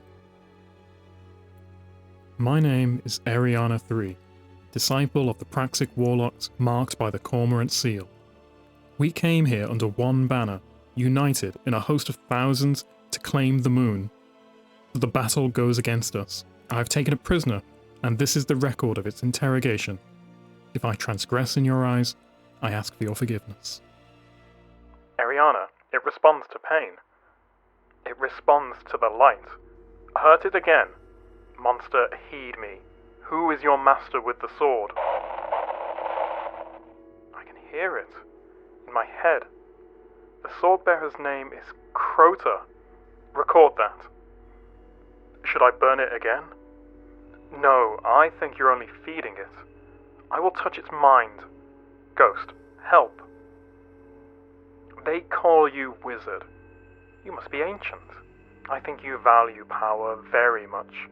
Will you still be powerful without this piece of your mind? Tell me how to kill Crota. It showed me the battle. It showed me Wei Ning dead on Crota's blade. It showed me how Crota killed a guardian with a screaming knife hammered out of his own ghost. So I will take a piece of its mind and ask again. Tell me how to kill Crota. Incredible. Where? Where is his throne? Where is the Twilight World under the Dead Star Eye? Ariana, there's word from the company in Mar Abrium. Crota is upon them. 100 dead. They need us. Tell me where. Tell me how. Tell me. Ariana, what did it say? It showed me how it did this. Just exactly this.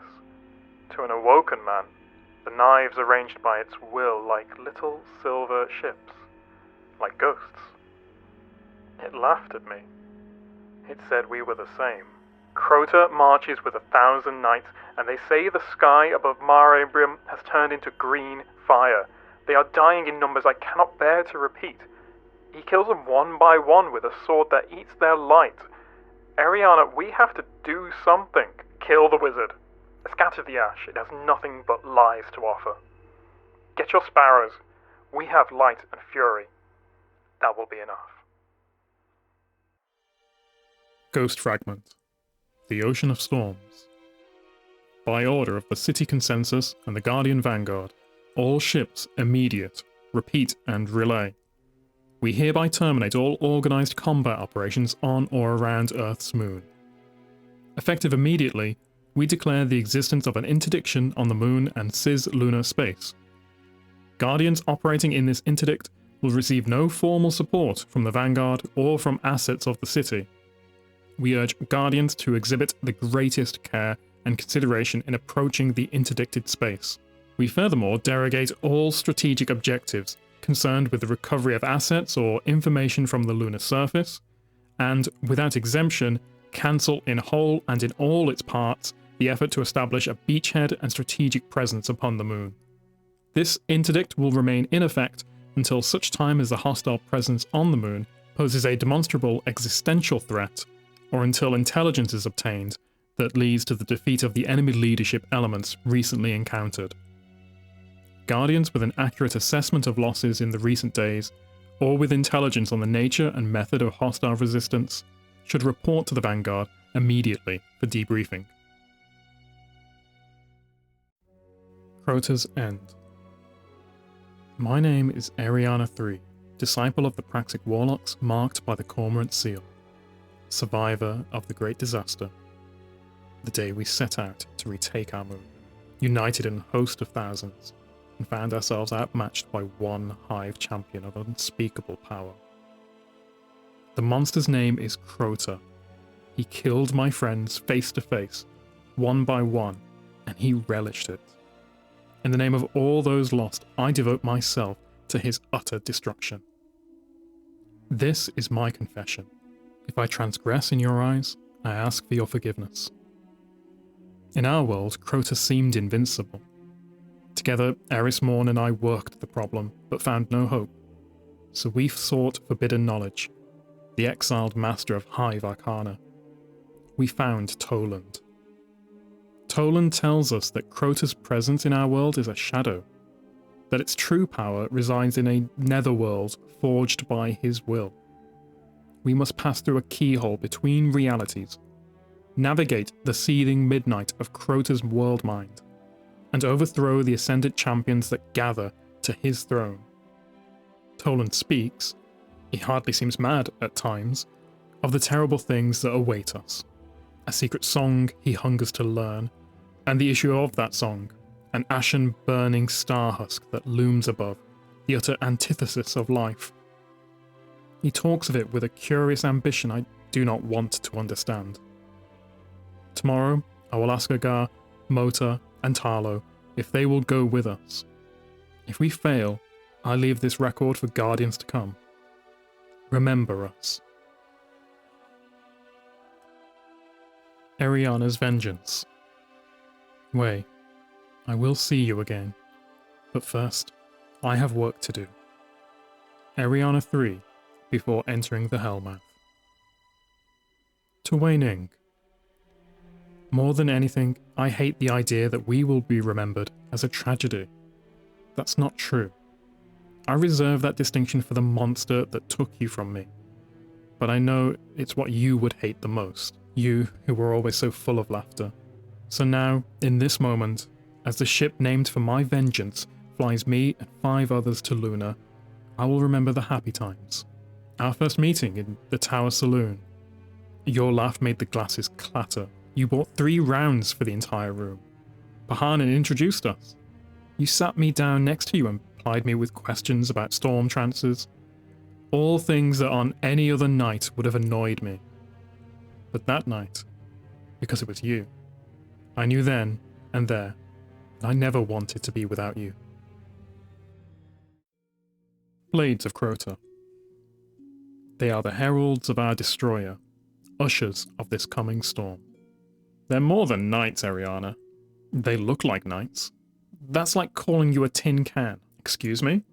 I'm saying calling them knights is an understatement. What are they then? World carvers. Meaning? Those swords are neither bone nor steel. There's a dark purpose to their edge. Darker than death? Death is peace compared to the shadows. Those blades cut down more guardians than I can count. Hundreds. Thousands. The Vanguard should have known better. I tried to warn them, but were prepared. I am. Not exactly the question. I have a feeling light won't be enough. Then we'll take their swords from their ashes and cut them down one by one, blade by blade. You would wield a weapon of the night? For her? Them? I will butcher any who stand in my way with even the darkest blade. Pray it doesn't come to that. To cleave our enemies with their own tools of destruction? We should be so lucky. You've got a strange view on luck. When you've got your hand around the hilt and their ash under your boot, you might change your tune, Hunter. Sardon, Fist of Crota. One sword stands tallest among them, leading the charge against us all. So Toland, this Sardon is one of these swarm princes? In a stretch of the concept, sure. He is their lord and master. They are his generals. Sounds like my kind of fight. What isn't? Eris and Ariana said the blades rose first and slaughtered our brothers and sisters. If the one who leads their charge is within reach, I mean to end him. To end them all. We are here for Crota, Vel. I'm afraid, Eris, each disciple is Crota. Then it must be done. Know that I have faith in your light, as I do in my own. This isn't about faith. It's about vengeance. It's about the only thing that matters. Victory. It's about doing what we must to end this terror. We will face them all together. We have no time to fight individual battles. I have no doubt the Fist will welcome your challenge, Titan. When we face him, you will lead the charge. Come, Crota's temple lies ahead. If we can breach it, I'm sure another fight awaits. Might of Crota. It is a mountain of rage, summoned to leave only destruction in its path. When a god's will is met with force, its might will be unleashed in the form of those raging beasts we call the Ogre. Monsters bred of pain, tormented by the light, nothing but hatred for all who bring its suffering forth. And how do you know this? It was told to me. By the speaker? By the darkness itself. Eyes of Crota. The eyes watch us all, gathering our secrets in hopes of ending the light. Something is watching us. I can feel it. I hate when you say that, Eris. Crota has many eyes. Every god does. We have to go, Toland. If they know our every move, what chance do we have? With their great age comes even greater wisdom. I've no doubt the Hive led us here with intent. What are you saying? For these disciples, we offer the greatest sacrifice. What does that mean? Do you feel your light fading? They are offering it to Crota. Us coming here, we are the ones waking him. He's mad, perhaps. Why do you hold these secrets like weapons to damn us all? Because they are weapons. And we are going to use them to show the Hive they are not the only ones who breed fear. How? You're hunters. Hunt. Find the eyes that are upon us. Then, we blind Crota and use what's left of your dying light to lead us to where these monsters seek to conjure their master. Omnigul, will of Crota. That shriek, that wicked laugh. If you listen closely, you can hear power in its song. Those screams, and I was just starting to tune them out. It has been told that within those screams, another spawn is awakened, birthed in the name of the god it holds. Crota. I'm afraid so. They call this one Omnigul, mother of the spawn. How do you... I'd rather not know, Toland. Commands echoed through the dark, fetid caverns. Orders carried out with grinding stone and squeaking claw. Skittering thrall and blade against bone. Well, now he's on a roll. I hear them even when I don't. I will tear this Omnigul's throat out. If you were to do so, Ariana, our work here would be done. Without a will to raise its army and herald its ascendance, there is no Crota to fear, at least here and now. Then we follow the screams. Hand of Crota. It crawls from the shadows to claim our light in the name of Crota. Ariana, can you track the others? No, Sai. There is too much interference. The shroud is too thick here. Ghost? Yes. We in bad shape? Could be better. Any charge? No, something is siphoning the light. I'm getting weaker by the second. And Sai's ghost? Same? Faint charge detected. But it's fading. Its shell is damaged beyond repair. No comms, no transmat. Even if there were a signal, Use whatever juice you've got and relay this transmission to the others. they won't receive it. Not the point. This is Ariana 3 of the Praxic Warlocks, marked by the Cormorant Seal. I'm alongside the Hunter Saimota. Our light is nearly gone. The ash of Untold Hive covers the ground in our wake. Omnigul, from what Toland has described, we are on the path of Crota's dreaded hand. The hand is falling back towards the screen beyond these tunnels. Screw it. You ready? My knives are eager for another dance. You speak little, Saimota, but always say the right things. Heart of Crota. It's not the first and surely is not the last, but until the last heart stops, their hate will spread endlessly across the black. Record this. The heart of Crota. It is her blood that feeds their fury. I thought Omar dead until I heard his screams. I followed them down into the darkest night of the caverns below. What I saw, I witnessed all we fear, the villainy of the hive on full display. Among a sea of cocoons, and surrounded by thousands more freshly spawned hordes, the heart held Omar's broken body in a vice of bone and pain. She was peeling the light from his body. How? I can't imagine, and I have tried. Tendrils of luminance tore away like flesh. With every strand, Omar's scream cut the dark and was met with a chittering chorus from the unborn. I can't say if they were feeding off the light itself or the pain, but my guess is both. Somehow, both. The heart, though I can't believe she actually has one, seemed to be conducting some nightmare orchestra, nurturing Crota's children with the echoes of Agar's light. The hive must end for all they had done, and someday, by my hand or another's, the heart will meet with an end fitting of the pain she herself has dealt. Ghost Fragment. The Hellmouth 2. For Way. I am sorry. My ghost light is so dim. There's no point following me further into this fog. Any hope of raising me died halfway through the stills. I only hope she's got strength enough to take this ember to where you fell, to dance once more with any last whisper of your own light left on this cursed broken rock. Again, I will confess. I am Ariana 3 of the Praxic Fire, and I know my flame goes out down here. I will burn bright and hot and raise 1,000 hive to ash as I go, but I know we will not end him. The one who fell you, and hundreds more, with that foul blade. I now beg, as I feared, for your forgiveness. I will not avenge you, but join you amongst the fires snuffed out upon this moon. I was a fool to lead us here. I was blinded by the loss of so much, by your light extinguished. I put my trust and the light of 4 others in a madman, and I bear witness to their fall into darkness and death. Toland's song was nothing but screams, and we go now to sing with them. We will not return.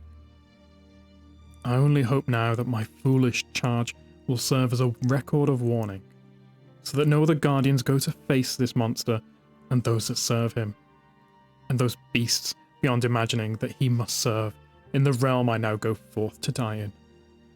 That this tiny bit of light, joined with yours, and Sai's, Vel, and poor Omar's, that it might spark a torch of warning to leave this dead and broken moon as Crota's prize. Let the titans on their walls and towers look up at night to this glowing reminder in the sky that your light fell below the surface. Let the moonlight fall on hunters' eyes through the canopies of the wilds and guide the way of warlocks searching their hidden paths. At night, let them look up and see, and let us be mourned. At night, let them remember you, and let the light of the day free them from the curse of this memory. Eryut, the Death Singer. Ariana, let's sing! Sing with me! No, you rattling machine, not yet, it's too soon. We don't know the words. We'll learn the song down there. We can learn it from her. She comes up from the deep, dark places, with a greater hive await to sing it to us. And here's a puzzle for you. The song is death. To hear it is to die. To know the words is mortal. Oh, good point, Ariana. Death is just a word, isn't it? A catch-all term for the failure to go on. Nothing spiritual. Nothing with its own quiddity. We all died once, and it did not prove insurmountable. But what if? Shh, listen. What if death were reified, described in its totality, made autonomous and universal, separate from any context or condition? What if she could invoke the ending of anything? How then would she know the song and sing it without herself dying? Perhaps they know a way to make themselves part of the song, part of something vast and burning that rots and peels into ash but never ever ends. Perhaps she has engineered this for him and pinned his power up against the quiddity of death itself. I'm so terribly curious to know. Ghost Fragment. The Hellmouth. I am dead. Vel is spectacularly dead. Omar and Sai are quite dead too. Ariana, poor Ariana, she was so very bright at the end, wasn't she? A brave light. But Crota was unmoved. That shadow is detached from its source. Light makes it darker. I could feel his presence. If I still had a ghost, I'm sure it would have screamed. I too am detached from my source. The charming Eryut made her introductions, and I was very pleased to meet her. We had a conversation, a little tete-a-ute, a couple old wizards exchanging definitions. I defined myself a friend. She defined for me the quiddity of death, and she sang the song of that fearful autonomy. Revelation, my friends, it goes down hard. The definition killed me. The killing redefined me. This is the shape and the point of the tooth. Nothing has ever lived that will not die. Now I fly between green-black suns in the labyrinth beyond Crota's Godstar. This is the overworld, the Sea of Screams, where the throne universes of the Great Hive fester in eternal majesty. I move among them. I map the shapes and connections of this world. I want to appear in the tower and taunt them. Lo, I never sleep. I dance in light and shadow. I never sleep. I will never die. I will never die. I want to ask them, if you followed your laws here, to this trembling, fearful place, of what use were those laws? But I have work to do.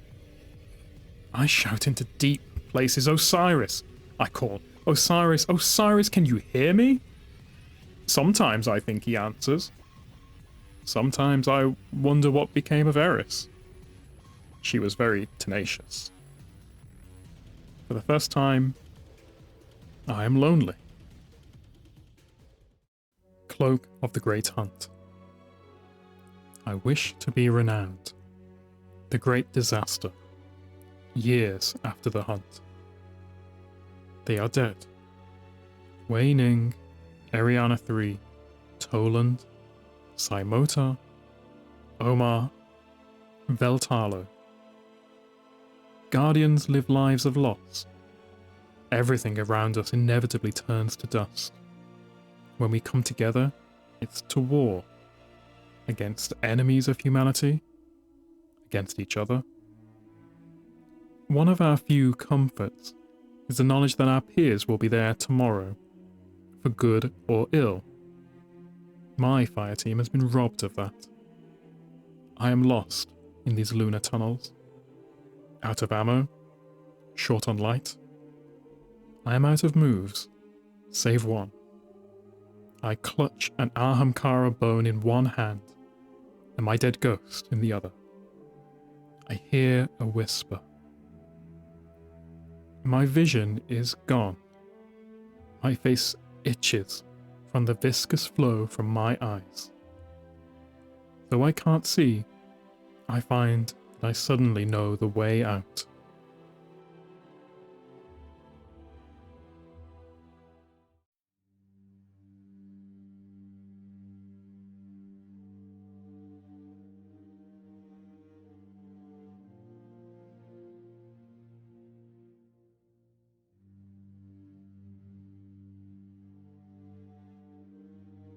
Ghost Fragment.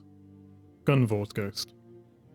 Type, live surveillance feed, contingency linked. Parties, 1.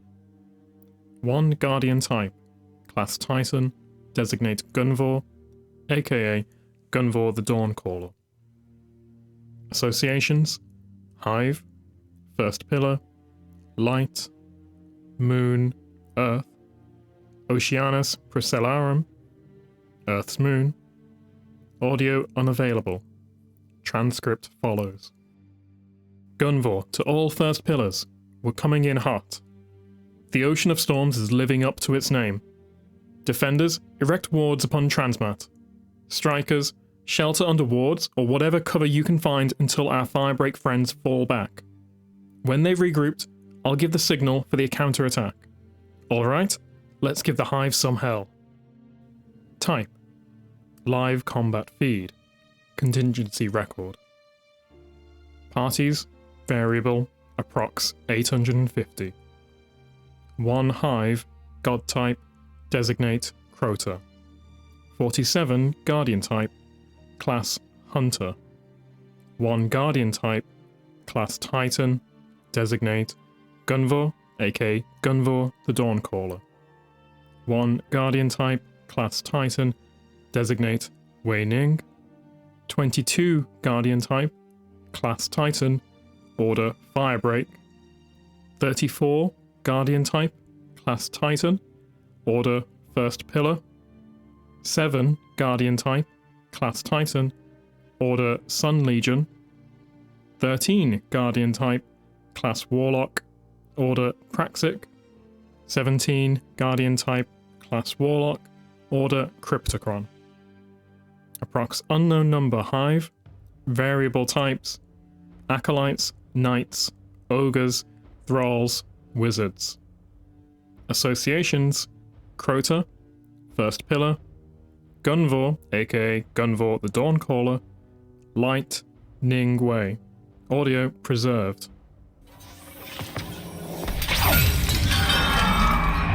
Waning needs more time. It falls to us. First Pillars, to me! Crota, Gunvor the Dawncaller challenges you. Rah! Ghost Fragment. Saimota's Ghost. Type, live surveillance feed, contingency linked. Parties, 3.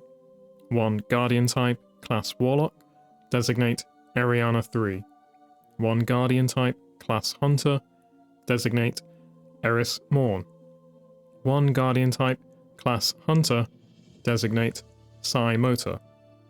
Associations: Crota, Ariana 3, God Hive, Moon Earth, Morn Eris, Motor Psi. Audio unavailable, transcript follows. So, driven by the words of an exiled madman and a desire for revenge, you are planning a forbidden attack by half a dozen people in an interdiction zone where thousands of guardians were killed, and that plan is to kill a god. Did I get that right? Yes. Yes. Good. I'm in. Type: live combat feed, contingency record. Parties 1. 1 ghost type, designate Yuka. Associations: Light, Omnigul, Wormrot. Audio preserved.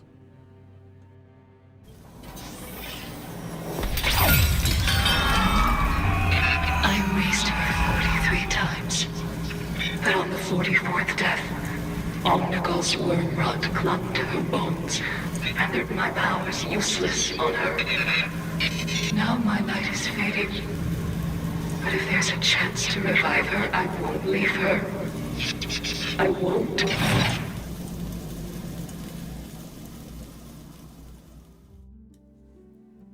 Ghost fragment. Gimbal 4's ghost. Type: live surveillance feed, contingency linked. Parties 2. 1 research type, cryptoarchaeologist, Reef, designate Adona. 1 guardian type, class Titan, designate Gimbal 4. Associations: Engram, Graphemics, Hive, Music, Paracausal, Quantum Field Theory, Relativity, Runes, Song. Audio unavailable, transcript follows. Engram precepts, not just prototypical, but in some could be cynoserial of a recondite gestalt. Procuring a modal sample from the Hive and comparing it to their runic syntax might be key to its graphemics and, ultimately, ambages to the protological patterns underlying quantum field theory, relativity, and paracausal phenomena. A comparative study of Hive hymnody and graphonomy might, as part of a larger cerebrative process examining engrams through the window of fundamental theories of reality, reveal an ungirding pattern of tonal morphemes that both causal and paracausal laws of the universe might share a common language. Getting a sample of the Hive's music will help me study it. So you want us to record the Hive singing so you can figure out how the universe works? Eureka! You apprehend it! Type: associations: Adona, Aka, Song, Aya, Zol, Yul. Audio preserved. We're going in, getting what Adona wanted, and getting out. Do you copy? Hey, you listening? Aya, Zol, Yul. Aya, Zol, Yul. What are you doing? Hey! Aya, Zol, Yul.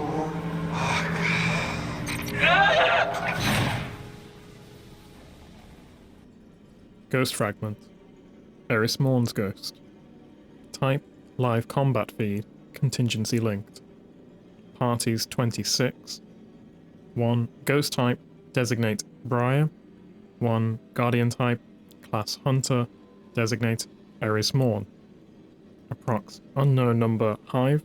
Variable types: Acolytes, Darkblades, Death Singer, Thralls, designate Chorus. Associations: Agar Omar, Ariana 3, Motor Psi, Tarlo Vel. Audio unavailable, transcript follows. What have I done? No time. Run. The song. Don't listen. Think of something else. I can't. Think of Sai Mota. Sai. I'm sorry. Think of Omar Agar. Oh, Omar. Think about Vel. Vel. Think about Ariana. Ariana. Sai. Omar. Vel. Sai. Ariana. Sai. Omar. Omar. Vel. Ariana. Sai. Omar. Vel. Vel. Sai. Omar. Vel. Ariana. Sai. Omar. Vel. Ariana. Sai. Omar. Vel. Ariana. Sai. Omar. Vel. Ariana. Type. Live surveillance feed. Contingency record. Parties 2. 1. Ghost type. Designate Briar. 1. Guardian type. Class Hunter. Designate Eris Morn. Associations. Light. Morn Eris. Audio preserved.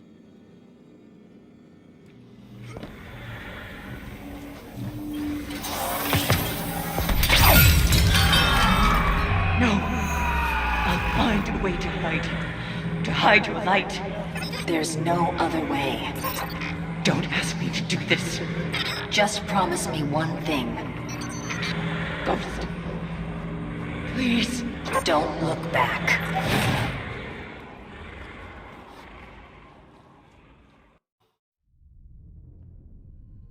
Ghost fragment. Toland's ghost. Type. Live surveillance feed. Contingency linked. Parties. 2. 1 ghost type. Designate Gurren. 1 guardian type. Class Warlock. Designate Toland. Associations. Ariana 3. Guardian. Morn Eris. Toland, aka Toland the Shattered. Audio unavailable. Transcript follows. Incoming Guardians. They've broken the perimeter. Shall I engage defenses? No need. They have inquisitive intentions. If murder was their mission, we'd have lost our light long ago. They want to know what you know. Yes, and I will tell them, but they will never understand. I'll greet them with a smile and welcome them in. I will learn how we can benefit from their ignorance. Yes, but don't smile. Why not? A smile hides the true purpose of teeth. Yes, but not yours. Type. Live combat feed. Contingency record. Parties 1. 1 ghost type. Designate Gurren. Associations. Deathsinger. Gurren Self. Toland, aka Toland the Shattered. Traveller. Audio preserved.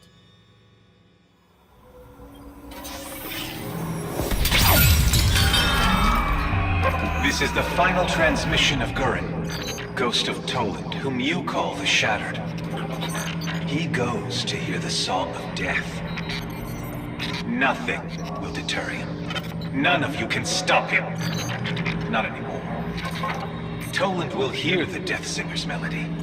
He will redefine death, escape the Traveler's blunt samsara. He will sound the depths of the powers you so myopically fear. My only regret is that I will not live to see his triumph. Ghost fragment. Vihar's ghost. Type. Live combat feed. Contingency linked. Parties 4. 1 Cabal, Centurion type, Dominus, designate Gaul. 1 Guardian type, Class Titan, designate Omnibull. 1 Guardian type, Class Warlock, designate Rana Untu. 1 Guardian type, Class Hunter, designate Vihar. Associations: Cabal, Gaul, Gladiator, Incendio, Light, Vihar, Young Wolf, Saladins. Audio unavailable. Transcript follows. Vihar, behind me. Just a sec. There. That'll give them something. Watch out.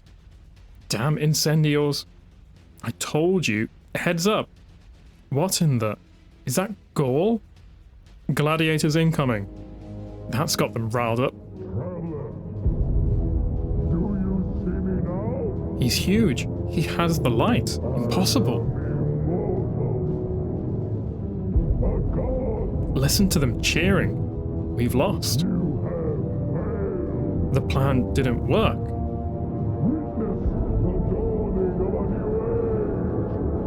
Wait, something's happening.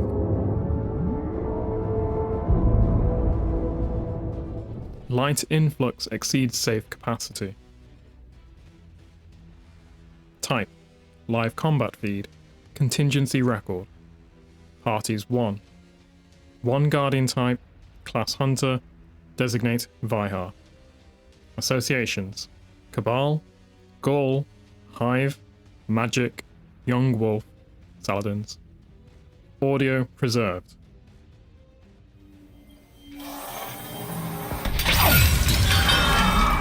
How is this possible? Gaul's dead. You're dead. The young wolf killed you. What is this? Hive magic?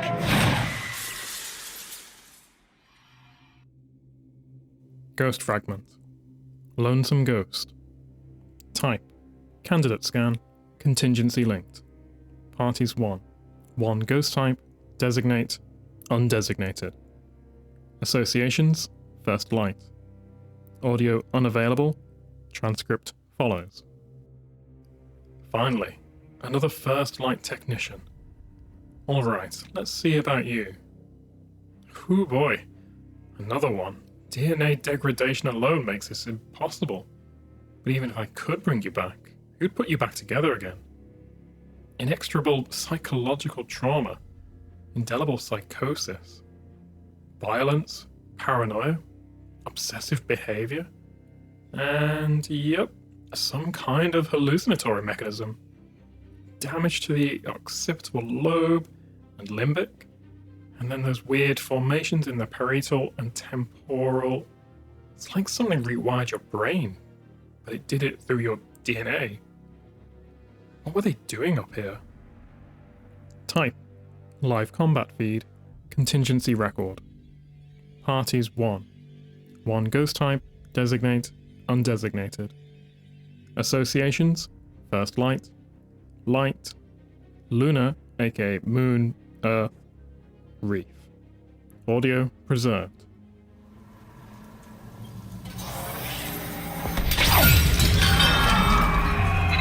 This will be my last transmission. Not sure I even have the light left to send it. Thought I'd look for a guardian on Luna. A first light colonist. A downed reef pilot.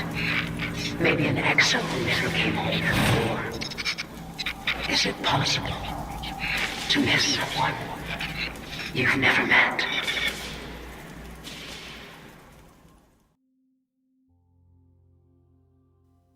Ghost fragment. Omar Agar's ghost.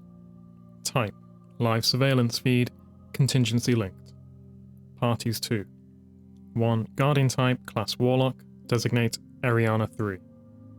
1 Guardian type, class Hunter, designate Omar Agar. Associations: Crota, Ariana 3, Great Disaster, Hive, Moon, Earth, Morn Eris, Ningwei, Toland, aka Toland the Shattered, Vanguard. Audio unavailable. Transcript follows. You can't be serious. You are. But why? Dying up there won't bring her back, you know. Sorry, that wasn't... I'm sorry. Sometimes I say, "You're honest, Omar. It's a quality I very much admire, so allow me to be honest in return. We're going back because we have found a way to destroy Crota. The Vanguard is too cowardly to use it." Cowardly? You know it's true. We hide behind the wall as if it would save us. But what if Crota decided to descend? What if Crota and his armies landed in the city? How many more would die? But if Crota were to attack us, couldn't we defeat him here? No. The only means of destroying him is up there. Then why won't the Vanguard agree to... Eris and I went to Toland. Eris? Eris Morn? She sent me. Why the hell didn't you say so? Let's go. Type, live combat feed, contingency record. Parties 1. 1 ghost type, designate Karsus. Associations, Agar Omar. Audio unavailable. Transcript follows. My time has come. Finally. When I go, you'll be free. It'll all be over.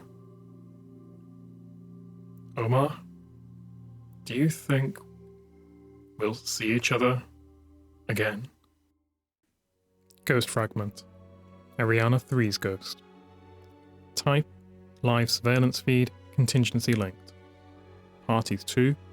1 Guardian type, class Hunter, designate Eris Morn. 1 Guardian type, class Warlock, designate Ariana 3. Associations, Ariana 3, Great Disaster, Morn Eris, Saloon, Tower. Audio unavailable. Transcript follows. I knew I'd find you here. Where else would I be? Eris? You made it. I did. I wish more could say the same. You want something to drink? You sure? On the house tonight. I'm sure. You know, this is where I know. When she laughed, the dishes would rattle. You remember that? I remember. Now it's so damn quiet. Everybody's too damn quiet. Laugh. Laugh, damn it. Somebody just laugh. I just miss her so much. I know. Type, live combat feed, contingency record. Parties 3.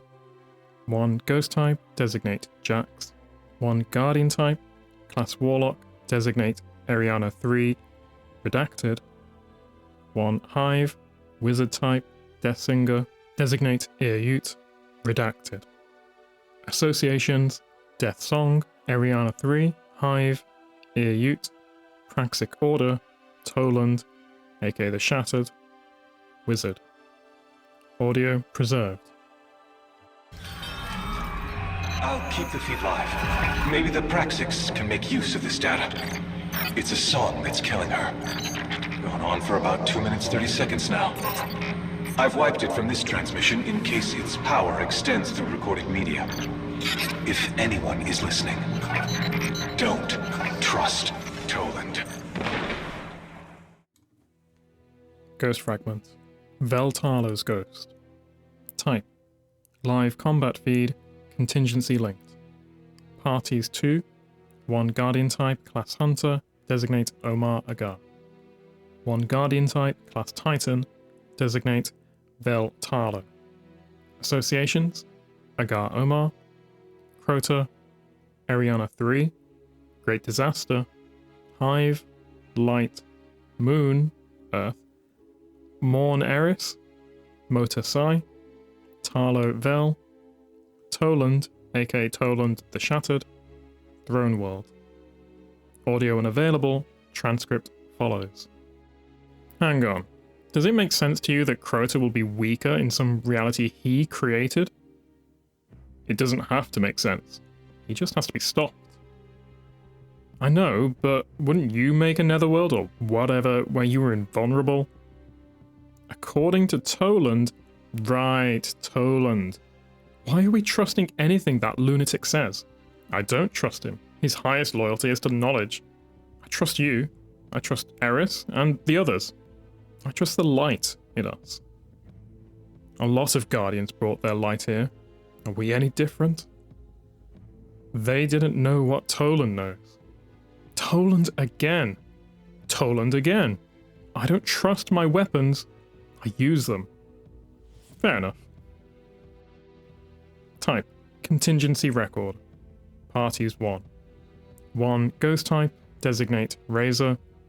Associations, Hive, Light, Tarlo Vel. Audio available.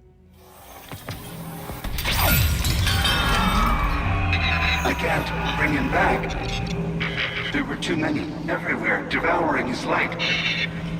I need to find the others. I need to tell them.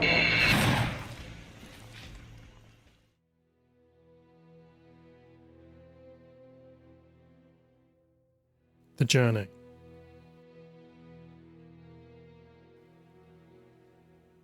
It was hard to see the point of a single Fireteam taking on Crota, but it was easy to understand how retribution had driven us there. The names of everyone we'd lost in that needless disaster were etched across the walls of the last city. Each and every one a reminder that they were gone. We were not. So when Ariana 3 came knocking, it was a simple decision. From top to bottom, we'd avenge every one of those names.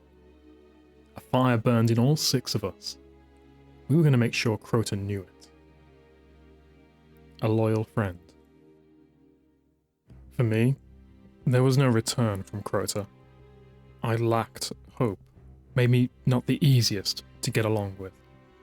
I knew that, but it didn't matter to Eris. She saw hope in me where I wouldn't.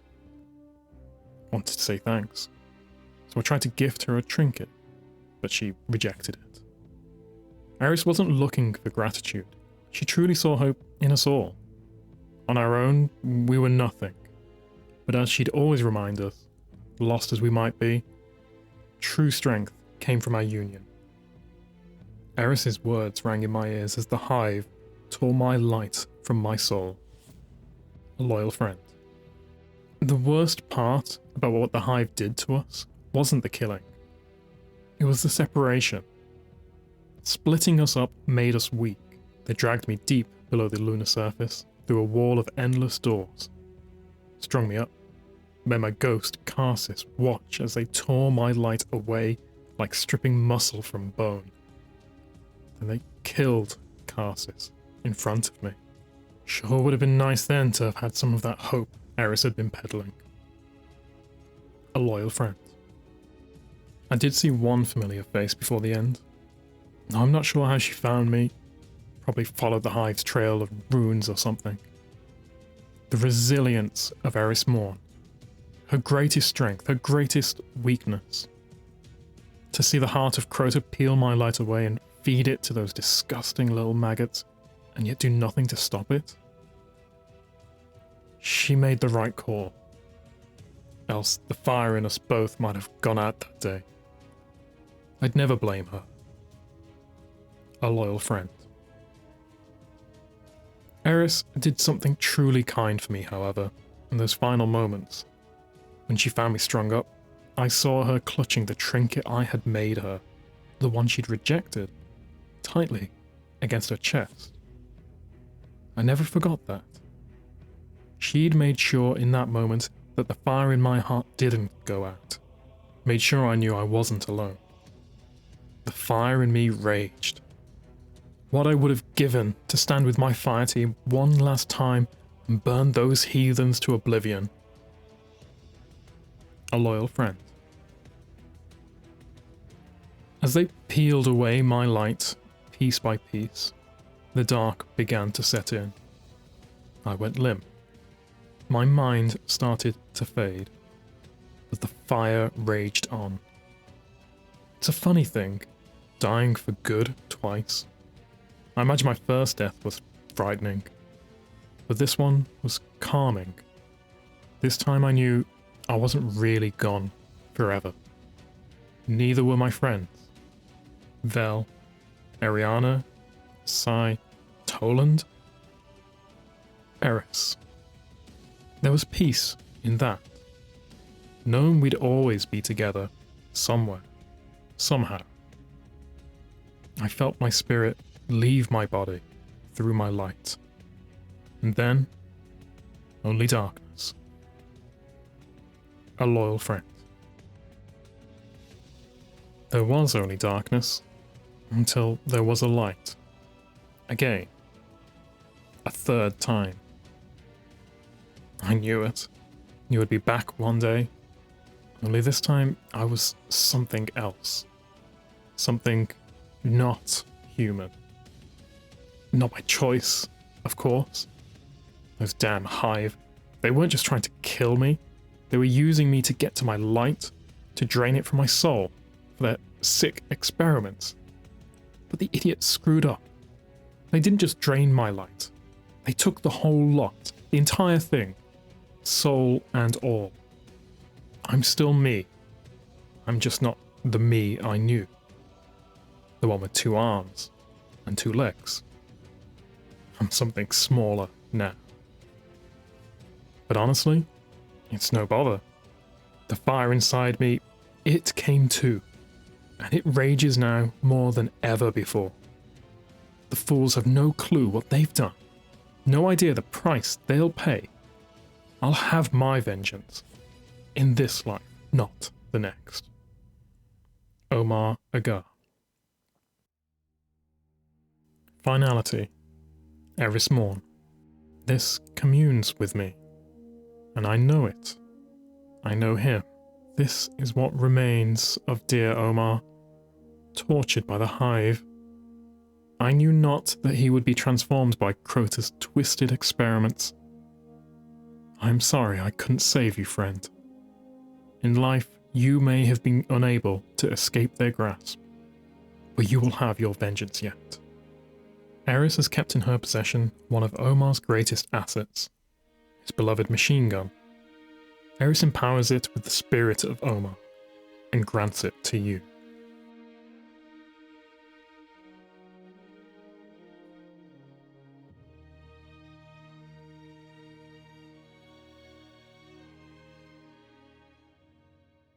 Chapter 3, The Heresy.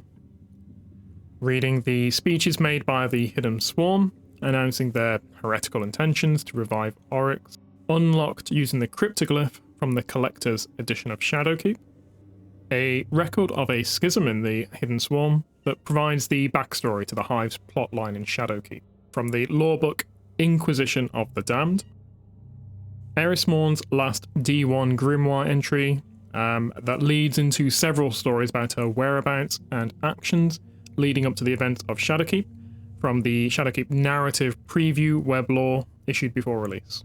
A series of letters Eris writes to Ikora and Mara Sov that follow and reflect on the major events of the Shadowkeep campaign, from the lawbook Letters from Eris. Cryptoglyph Messages. Hearts. Oryx, peerless king, whose horns pierce the cosmic horizon, who obtains meaning from the heat bath. It is us who beseech you, we, your hive. Hear as we strangle ourselves with O Rix, call name of Oryx, which refuses itself by refusing division. Oryx, whose world line may not be mapped to any simple connected topology. Oryx, who blue shifts when all else recedes. Oryx, whose divine weapons may slice the bond of affection between master and pet. Oryx, in whom is invested the authority of 1 billion years failure to die. We, your progeny, who are caused by you as all things in your light cone are caused by your will, beseech you for your forgiveness. Let us make a manifest our crimes. Let us not offend Oryx King with the contempt of rhetoric. Let our transgressions be known through our actions. Let our crimes be implied by the result, as the wound remembers the shape of the weapon. Ayat. Endure. Saith Oryx. I have made preparations. If I am defeated, I know it will be because my understanding of the universe was incomplete. I know that I will fall to something mighty, something that craves might, something that loves which I love, which is a principle and a power, the versatile protean need to adapt and endure, to reach out and shape the universe entirely for the purpose of endurance, to mutate and redesign and test and iterate so that it can prevail, can seize existence and hold it, certain that this is everything, that there is nothing to life except living. And it has 2 faces, yet it is one shape. One face is the objective, which is to exist. And the other face is that will to sacrifice things and ideas for a single mission. The mission of becoming the shape. A shape that is a principle, the utter commitment to survival, to drawing the right sword and choosing where to cut. That edge, that sharpness, that logic of swords. So I will prepare a book, which is a map to a weapon. My vanquisher will read that book, seeking the weapon, and they will come to understand me, where I have been, and where I was going. And then they will take up my weapon, and they will use it. They will use that weapon, which is all that I am. They will become me, and I will become them. Each of us defeating the other, correcting the other, alloying ourselves into one omnipotent philosophy. Thus, I will live forever. I Mac Sikor. Saith we, the Hive. Oryx our king is defeated in echo and in form, in world and in throne. His children are defeated, his tribute is cut off, his faithful son is fallen, his prodigal son entrapped and enervated by the will of thousands who would use him as bait for richer feed. Yet we survive in our thousands of billions, so numerous in our thriving mass that we could reach from moon to world and back to moon if we stood upon each other's brows. We live on by the law that we were taught, the devouring of the unfree, and that law is manifest in our flesh, which is pared to bone by the knife of need and challenge. And we in our thousands of billions do possess a will. Let us test the testament of our king who is Oryx. Let us challenge his legacy as he has challenged us. For there is no surer tribute to the dead than to kill all they left behind, so that only the invincible and necessary will endure. He was not invincible.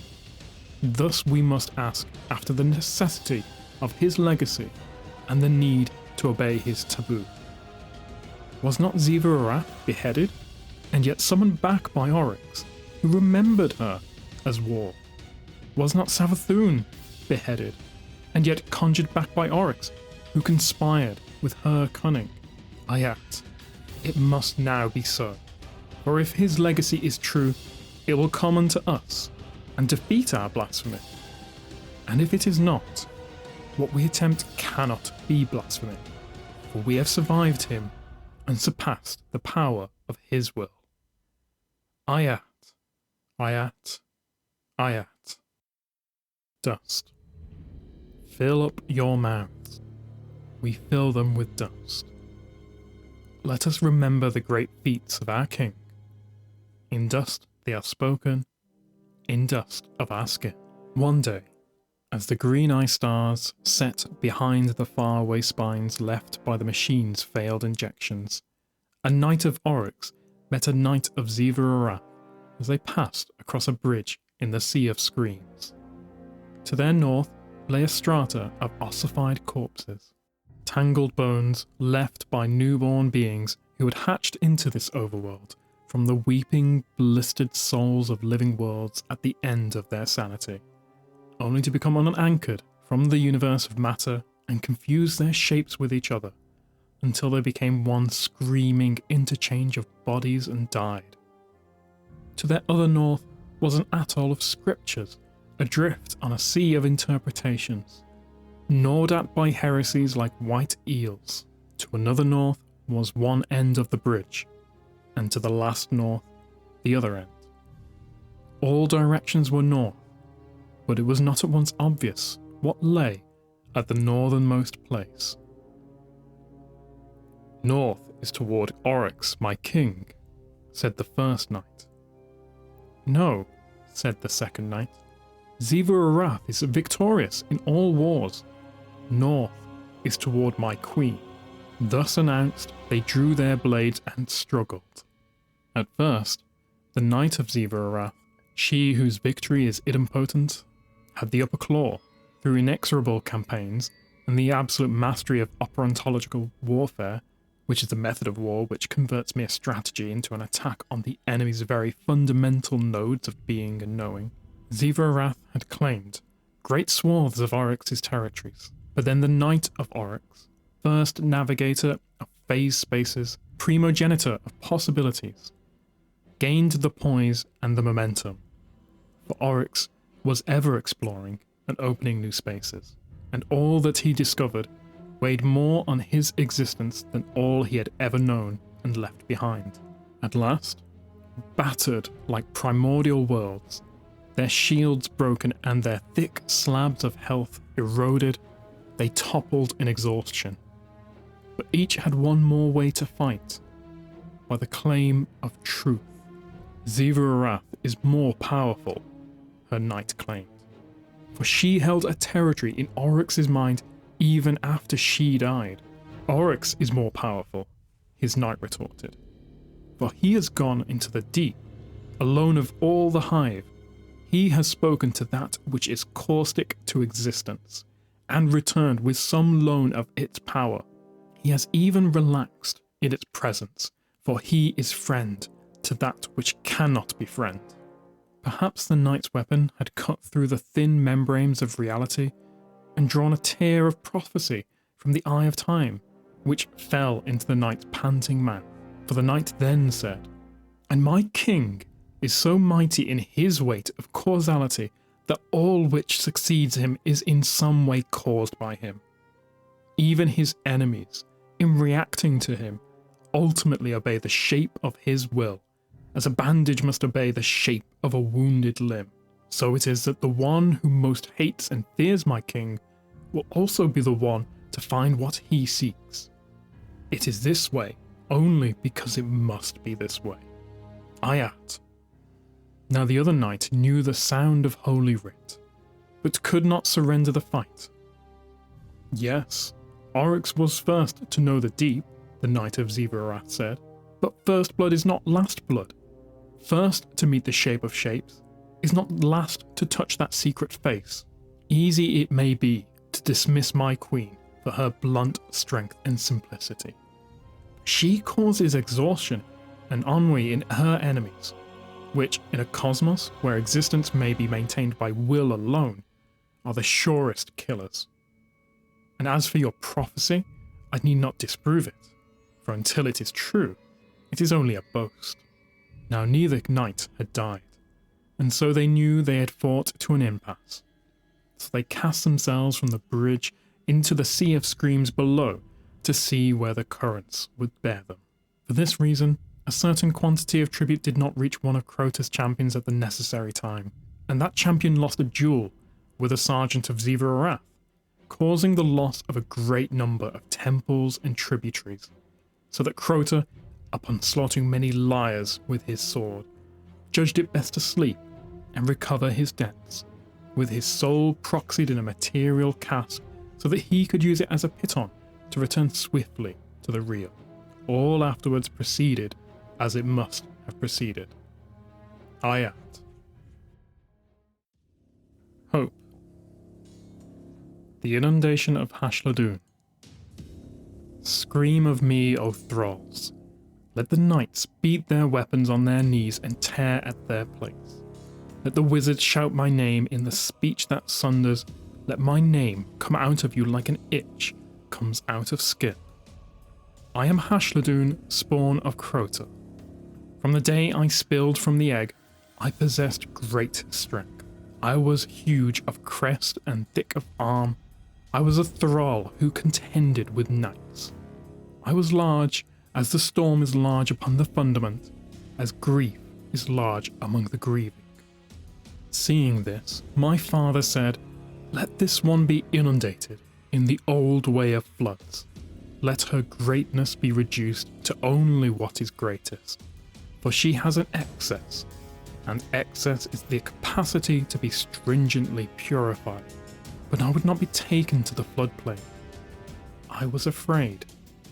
I contended with 100 thralls and 10 knights and was not beaten. I contended with an ogre and I was exhausted.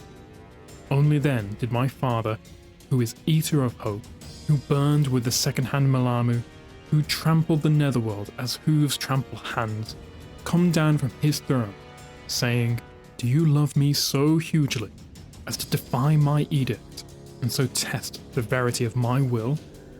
In this capacity, you are also great."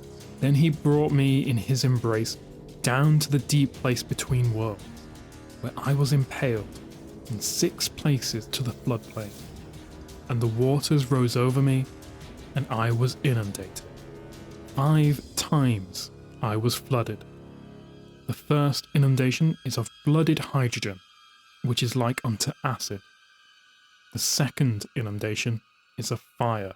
The third inundation is of light, which is like unto the light of cloven atom.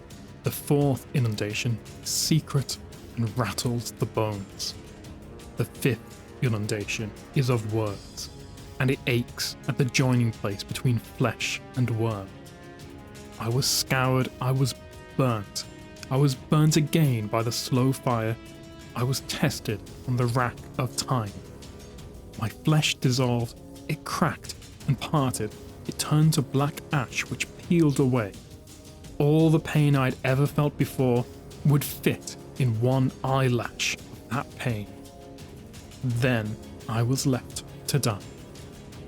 But I broke the 6 impalements, and I crawled alone up the way to the outer world, gaunt, wounded, missing 8 in 10 parts of what I had been.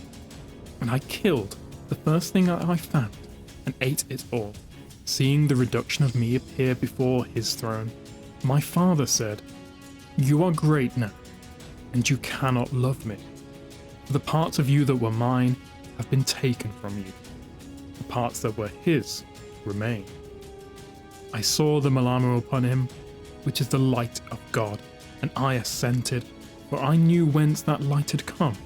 I knew it for the light of Oryx, edge and point. And Crota cried out in joy and grief, and cut the sky, and sent me forth, lost to him in triumph, never to enter his court again. Poison. Oryx is dead. To deny this is to drink strong poison. Oryx is dead, and his throne waits empty. To accept this is to accept blasphemy into our hearts. Our progenitor and forefather is vanquished. His court is scattered, his temples ransacked. The knights like hot stone are dead. The beasts like scarred bone are gone from his side. And his killers have not assumed the mantle of the taken king. How can our mighty king, the spear that pierced 100 million lying lungs, be killed by those who would deny the all-edged truth? Is this the end of progress towards the true and final shape? Is this the Enteoxoana? The fate worse than extinction? The triumph of the oldest doubt and the end of our way? Is it the incomprehensible fate which the needle-fingered one calls the fraying of the cord? No. We are the people of the real. We know the rod which separates the true from the dead. We know that whatever happens is so because it must be so. We accept that this has happened. Let me tell you what has happened. Our king of shapes has triumphed. The one who murdered him, who wielded his killers as a knife, she was once a liar, drenched in the sky. But she came among us, the children of Oryx, and we cleaned the lies from her. We scoured the confusion and fear from her, and we gave her the clarity of our sight, and she devoted herself to the task of comprehending Oryx, learning and foreseeing him, thinking as he would think, knowing what he would know, becoming his one worthy enemy, and so becoming like him. How could she do anything but challenge him? And how, in challenging him, in seeking a way between his pits and riddles, could she walk any path but the path he made for her? The mark of him is upon her. She will always fear him, and she will feel the wound of him in her mind as we feel his absence. She will seek out all that he valued, she will find all that he would want found. And lo, what has she found? What has she found? The liars will come in their thousands and hundreds of thousands and slaughter us in our millions and tens of millions, and we will go rejoicing to our ends, for they are the blade he has appointed to whittle us into our shape, and she is the avatar he has chosen to mantle him. And even now we sail the course he plotted, for she has awakened the truth which answers the lies, and his will has delivered the liars to us as his final test. And he is still, and now, and forever our king. We will ask him to return to us, and when we have pleased him, he will answer. Inquisition of the Damned. Of tattered blood and broken bone, Malkant's blasphemous desire. The bloodline is severed. The remaining heirs would argue otherwise. Their blood ties and bone bond to the last king of the Osmian court mark them as candidates for ascension, but such is not granted freely. All evolution is forced, and the sword logic will not rest idle as spoiled children claw for purchase at the vacant thrones of vanquished kings and princes. I see them as they are, liars, pretenders, as their king, as his prince. The whole of the court's lineage is unworthy. History would say otherwise, but history is not truth. That I alone see the flaw in our future is a crime for which all others shall be punished. Akrazul's impotent rage. There are none. Their strength is a shade of that required by the sword logic's demand for blood and pain. They, as all, must be made to suffer for their worth to be evident, but they fear such ends. I am no inquisitor by right or title, yet I see clearly through the sullied haze of their ambitions. They speak of honour and nobility. They have none. They crave power, not truth. They seek evolution, but cannot comprehend its price or meaning. They want, only because they want. These heathen saviours, forewarned in prophecy, come from the depths to feast upon those weakened by our loss and our struggle against enemies more brutal than time. I fear the path you court, sister, is a rebuke of more than tradition. You challenge understandings mapped upon flesh, bone, and the very essence of centuries beyond knowing. You seek to unmake the logic for selfish gain. Such is a treasonous affront. Others have tried. Others have been held to account for such callous sin. Yet I look upon the lustful offspring of our once king, and I see cowards. I see our end, written in greed. The aftermath of a feeble reign. Such is not how I would see us fall. Ridden to oblivion by spoiled heirs and would-be heroes, born of the desperate throngs who only now, after the battles have been fought and our war lost, find their courage here in the wake of our undoing. Azavath's eager embrace. You, of us all, have suffered and survived, brother. To many, your severing is a mark of shame. To many, you should have fallen to dust before returning to the depths in defeat. My ire, as echoed by my song, would challenge these claims, those who demean you. Akrazul the Severed Knight, Akrazul the Shamed, the Weak, the Undone. They are one and the same with those who never dared face the undying light. They are the enemies of our promised morrow, those who watched from the shadows while your bone shattered and your limb was cast into the hollow dark beneath the moon's scarred surface.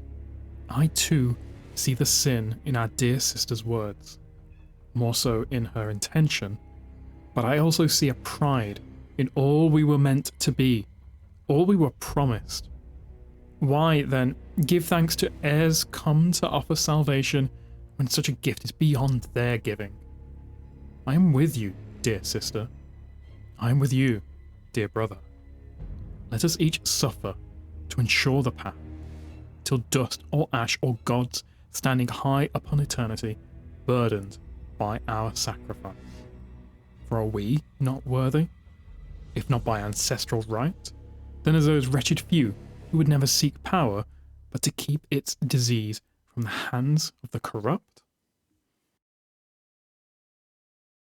Malkanth's deadly promise. Then it is set. The logic will never find purchase among the unworthy. And be not unclear, though we revile those we seek to challenge, we are truly their kin, if not by Mara's tie nor blooded divinity, then by our own failings, if not of a kind equal to their transgressions. Yet there is honour in the knowing. We alone recognise our lack of worth, and thus stand above those who seek ascension ignorant of their truest reflection, ignorant of the logic's base demand.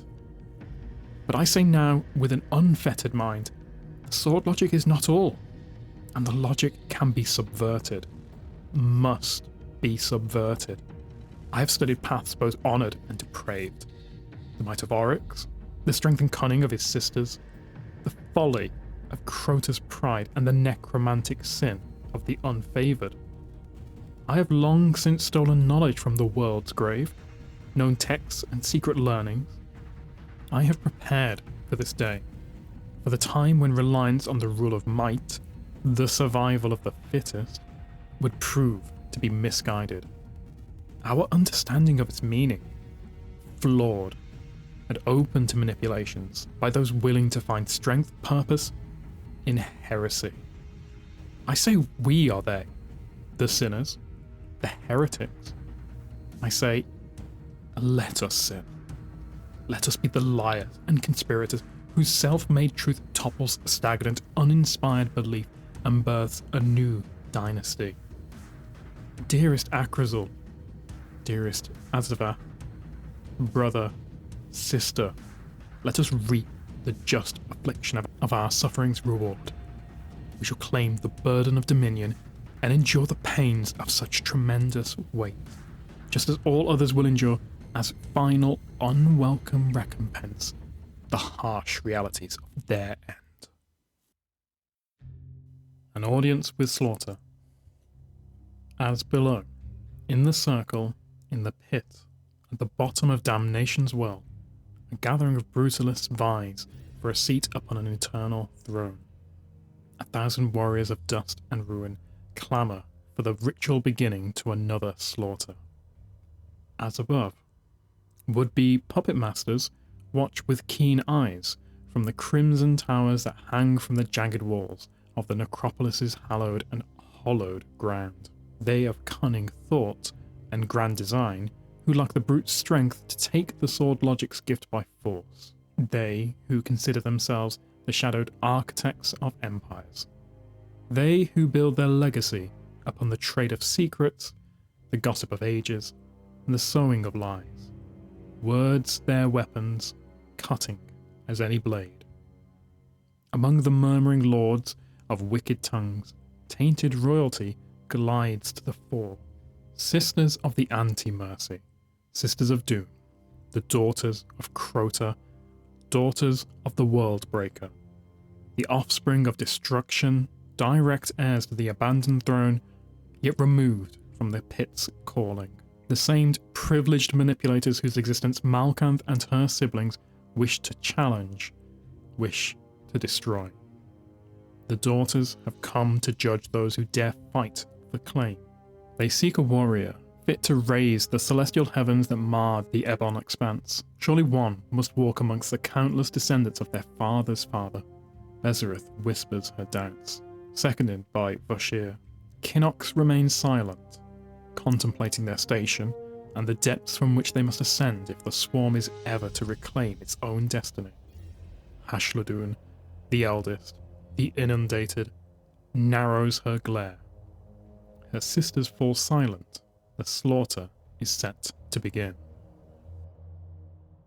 Ritualistic circle pit, as below. Since the great Osmian King's end, countless champions have been scattered to the winds in search of the Sword Logic's promised rewards. Immeasurable pain, immeasurable suffering. Such that this deep, far below the broken lunar surface where no light has ever blasphemed, the rugged cavern walls are said to host the afterbirth of ceaseless torment. Here, spectral shadows haunt the passageways through the dark, each skittering shape the mindless, ethereal prison of a greater being cast low. Or, so prophecy dictates, those marked as unworthy shall ever be lost in the depths of their own ambition, trapped between, in such form as ambition first took hold. 11th Truth, Book of Damnation. Still, at the risk of final death or hateful damnation, the hordes gather, intent on the destruction of all who stand in defiance of their individual ambitions. Among them, proud Zulmak flexes dried sinew beneath the heavy, calcified growth of his outer shell, armor earned in battle, through pain. Zulmak has now stood twice, after all others have fallen. He has gained allies and enemies from his victories, both in the circle and beyond. After his second triumph, other battles followed beyond the view of the rabid throng. First, an acolyte took aim from the shadows, a coward sent by unnamed admirers to end Zulmak's march toward godhood. The weak thing's spine shattered beneath Zulmak's heel. Then, later, the Thrall, a wave of mindless nothings with chittering jaw and razored talon, another gift from secret conspirators. Their dust now hangs in pouches at Zulmak's waist, a delicacy to be enjoyed in the quiet, once the echoes of his victims in the pit have faded and the roars of celebration hushed. Zulmak casts his gaze across the horde, lined at the circle's edge, hundreds deep, all keen to shatter their brothers and sisters, all keen to stand triumphant as Zulmak has. He feels their eyes set upon him. He is a target now, a known champion. Many will come for him. They will swarm, and they will meet their end at Zulmak's hand. The ire rises, the energy of the pit is thick, warm, angry. There is no ceremony to mark the opening of the slaughter. Those who dare join the fray simply gather until the tension reaches its breaking point. Then the first sword will rise and fall, and the ground will begin to cake with a thickening mix of dust and blood. As above, on high, Ashladun watches as the first sword falls and the severing begins. Bloodsport, as below. Zulmak knows they will come for him. Zulmak is ready. The weight of his blade feels light in his grip, an extension of his will. His cleaver cuts with little effort, slicing freely through the fragile bone of some fool with grand designs beyond his station. An acolyte whose meat and marrow splits cleanly, the dust of his being a cloud of thick grey as his body shatters and drops. Just as quickly, more blades are on Zulmak. He takes cuts, but never staggers. He grabs a charging knight by the neck, sliding the point of his blade through his attacker's throat, then up and out through the shoulder. The green of the brawler's eyes flickers and is gone, his body no longer a vessel. Zulmak tightens his grasp around the dead thing's neck and swings high, lifting the carcass as if it were a shield to block another blow. His grip closes like a vice, and the dead knight's body hits the ground. He holds the spine tight, the once living head now a weapon. Bone meets bone, as Zulmak's necrotic bludgeon collides with the skull of an attacker. Two heads splinter. Another enemy falls. A blade enters Zulmak's back, slipping past his spine and catching in his ribs. As above, Hashladun is disappointed. She has grown tired of the facade of the slaughter. None are worthy of the sword logic. Zulmak may be impressive, but he is no Crota. He is no Oryx. And he will fall. Besserith whispers, and the sisters turn to leave. The congregation on high all follow, their crimson temples emptied, leaving none to witness the assured disappointment in the pit below. A sinister plot. Across the pit, 3 siblings watch from the shadows. Malkanth smiles. Hashladun and her siblings have taken their leave, their disgust evident. They too have found cause to doubt the logic. The politics of the self-appointed puppet masters will distract from the continuing ritual. But, in their dismissal, the high-seated neglect a simple, powerful fact. The Horde will not forsake tradition so easily. They are born of it, bred within the comfort of its certainty. The pampered elite have forgotten the power of belief. The sword logic is all to the fool masses. That truth will be the seed from which Malkanth grows her subversion. But even as the cowards above turn their back on the pit, a boon is granted to sinister Malkanth's grand aspirations. Her smile widens. Zulmak is our instrument of destruction. He is that which will shatter the logic. He is that which will break the cycle and prove the lie of the court and its king, they who led us to ruin, here in this dead system, on this dead orb. He is brave and fearsome, and there exists a time when he will have been great, sure to join the pantheons upon which future generations will build their legends. But for the Swarm to see its future stretch beyond eternity, he will ever be a catalyst for all to come, and nothing more. Are you ready, sister? I am ever and truly. Let my sacrifice carve our path. Let my unmaking be our salvation. And brother, to be reborn is a gift, one I cannot repay. In return, I offer only vengeance, dear sister. And for your sacrifice, a place in an infinite graveyard built where stars once dared to shine. Bloodsport. The congregation has departed. Zulmak, impaled by a lesser blade, has failed. The congregation is foolhardy. Zulmak spins. Lodged in his flesh, the blade snaps, its wielder now weaponless, but for an edgeless grip. Zulmak crushes the assailant with a single mighty blow, but the damage is done. The Horde piles on, weighing him down, cutting, slicing. The would-be champion is swallowed by the mass. Across the pit, the attention of the combatants shifts. They turn on each other. There is no more champion, so a new champion must claim victory. The sword logic demands it. Beneath the mound of writhing bone and claw, those who rushed Zulmak poke and prod, killing all beneath their weight. Then movement, and a terrible scream. The heap quakes and pulses. Then, a powerful thrust. Bodies fly, and an angry shape stomps forth. Zulmak, impaled a dozen times, perhaps more, decorated in blade and hilt, roars. All eyes fall upon him. He slumps, breathes heavily, then stands. The heap continues to writhe. Zulmak climbs its uneven slope, crushing the weak underfoot. Reaching the bony peak of bodies living and dead, the wounded champion issues a challenge, a gut-born, ragged battle cry. Zulmak the impaled, Zulmak the unfelled, Zulmak the destroyer.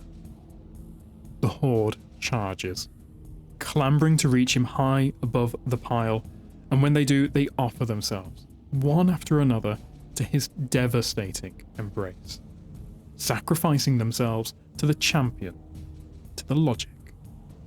They are not worthy. But maybe, Zulmak is. The Severed and the Unmade. Akrazul's Lament. I am lesser of being and mind, sister. Your unmaking shall see me whole. My stolen limb, lost to the Lightborn in defense of our taken king's futile reign, has made me a pariah.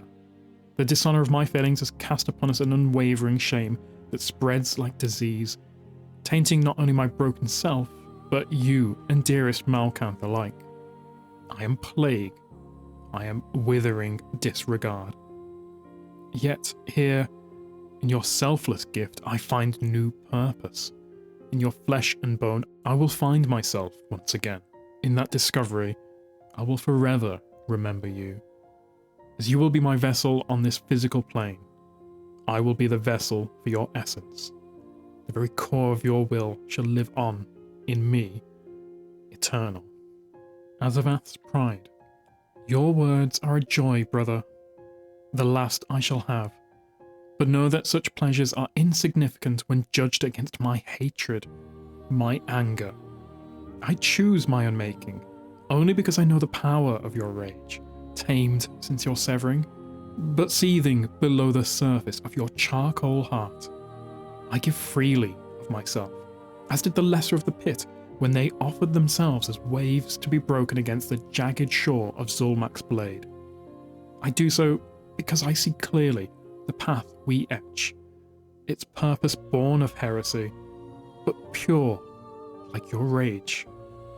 My sole regret is that I will not see your fury manifest, that I will not feel these hands inflict such punishment upon the unworthy, upon existence.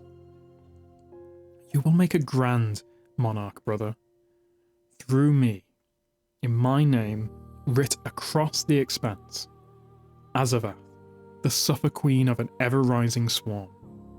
In my husk, the armoured vessel of the one I love, my sweet, vengeful Akrazul, my broken prince, no more.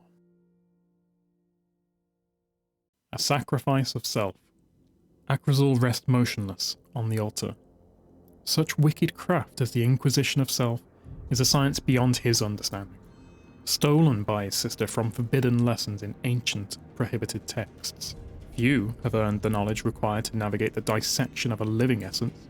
Fewer still can excise the layers of self such that the vessel remains a viable cage for another's being. Malkanth, the Deceiver, has spent a lifetime educating herself in the ways of illicit knowledge, ever curious to explore the cracks between understandings, in the dark recesses of imagination where impossibilities dwell. She has assured her brother that his torment will be swift compared to their sister's. Akrazul finds little comfort in her words and braces for the screams to come, knowing the only way forward rests on the other side of his beloved Azavath's unmaking. The siblings share a silence. To most, their coming sins would be treason worthy of erasure, but there is no turning back. Malkanth turns to her brother, knowing he is noble and brave, knowing he will be tempted to intervene once Azavath's cries echo through the vaulted hollows of the abandoned cathedral where they hide themselves from prying eyes. Akrazul says nothing. Still, Malkanth holds a finger to her cracked lips and shakes her head slowly. Akrazul looks to his right arm. Severed mid-bicep, the nub a rough, calcified mass. Then back at Malkanth before closing his eyes. Malkanth smiles as her brother rests calmly, ready to play his part. She turns to Azavath, pinned to her altar with thick bolts through her wrists and ankles. The pain will be such that she will struggle, fight against the intrusion as her mind and essence are frayed and her body hollowed of life that it may serve another. Azavath thinks of her brother and the hells he will unleash once whole. A whisper catches her ear as she closes her eyes. She listens to faint words of praise as Malkanth delivers the first cut. Apocrypha. Whispers of Dissent. Listen close, O sister of the song, O singer of despair, O bringer of death. Your song is not yet sung, your purpose yet seized. Are you violence, or are you death? Two of a kind, mothers of fear, yet not one and the same. One is a promise, the other certainty. But promises can remain unfulfilled, making liars of even those with the purest intent. Why then be anything but certain? The first of the whispers caught Azavath's ear in the instant before her sister made the first cut. Even as her agony filled the chamber, the hushed words echoed in her mind. Your sister is cunning and pure in her sacrilege. She sees the sword logic as broken, and her sight is clear and true. Poor, foolish Akrazul. How long has he wallowed, lost to despair as the consequence of his own failings? Now, to sate his fury and see him whole of body and spirit, you would surrender what is yours? Body, spirit, and worse, your precious gift, your song. The Unmaking. Sing, O sister, of death and its many gifts. From the first there has been war. Wars of the self, wars of conquest, wars of desperation, wars of greed. From war, death. From death, an end. From endings, beginnings. One such is now sung in the key of pain. Azavath's truth, the all of her torn free with a surgeon's grace. Malkan's ears bleed as her sister's unmaking reveals her being. In the echoes of Azavath's screams, ancient histories reveal themselves. Song of Life. The song was not always a corruption. It began as a gift, stolen from the gardener. In efforts to understand the unknowable realities of the orb's incredible gift, a signal was found, a repeating tune, the song of creation. Its frequencies were heard across the stars wherever life's promise took hold. Centuries passed. The song remained untamed. Life moved on. Song of Death. While they remained ever in deaths. Those of the choir had given all of themselves. All was not enough. The first conductor was assassinated by one who sang an aria of her own making. She, whose name has been stricken, had found notes hidden in the frequencies. Reversed and mirrored in pitch, she weaved them together and sang her beautiful abomination until the conductor wept and bled and screamed and fell. The stricken fled, fearful of her crime, but others found promise anew in her art.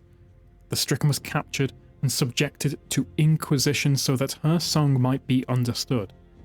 This was before understandings, before most things, when the first notes of a new song were written. In these notes, beautiful oblivion. The war had raged for centuries. One of many, just another, as irrelevant as the next. The stories of the choir and their death song were thought to be nothing more than folklore, wholly untrue at best, vastly exaggerated at worst. They were demons who'd sought life's gift only to corrupt its beauty. The homeworld of a species no longer on record, erased from the world's grave and thus from memory as punishment for their transgressions, had kept itself safely removed from the battles being waged on the far side of their system. The location was safeguarded to protect the homeworld from the Hive's wrath. Its orbit was defended by an array of advanced offensive mechanics, cannons, mobile suits, mines, gravity slings, and more. They were protected. They were safe. They never noticed the small craft slip through their defenses, 20 in total, landing in sequence at set coordinates along the planet's equator. 4 trillion souls were about their days and nights as an unknown melody caught the breeze. It was beautiful, an ethereal gift, and the end of all things. The choir sang, only 20 strong. As their voices grew in volume, the people started to scream. The planet's crust shifted and cracked. The seas roiled and spilled out over the land. The core shook. The ground shattered. Defenses scrambled. It was too late. Less than an hour after the song began, the hidden homeworld of a forgotten people split in twain. These are the song's powers. Its gifts, anti-life, and oblivion. Rebirth. Malkanth braces as the pain of her sister's screams threatens to turn her mind to liquid. But she is strong and almost finished. Azavath's being was tied intimately to her purpose, to learn the song, perfect her notes, write her own aria, and become death. That she held so tightly to the legends of the song's true power surprised Malkanth. Even Eryut, one of Crota's most cherished, had long since given up on rebuilding the choir, yet Azavath was driven by this desire. Malkanth feels pride well up. Her sister, like herself, like their brother, or lesser in the eyes of those of purer bone, still nurtured ambitions beyond the festering cowardice of those who chose politics over action. The sword logic had failed them, but they would not fail the swarm. Malkanth makes her final cut.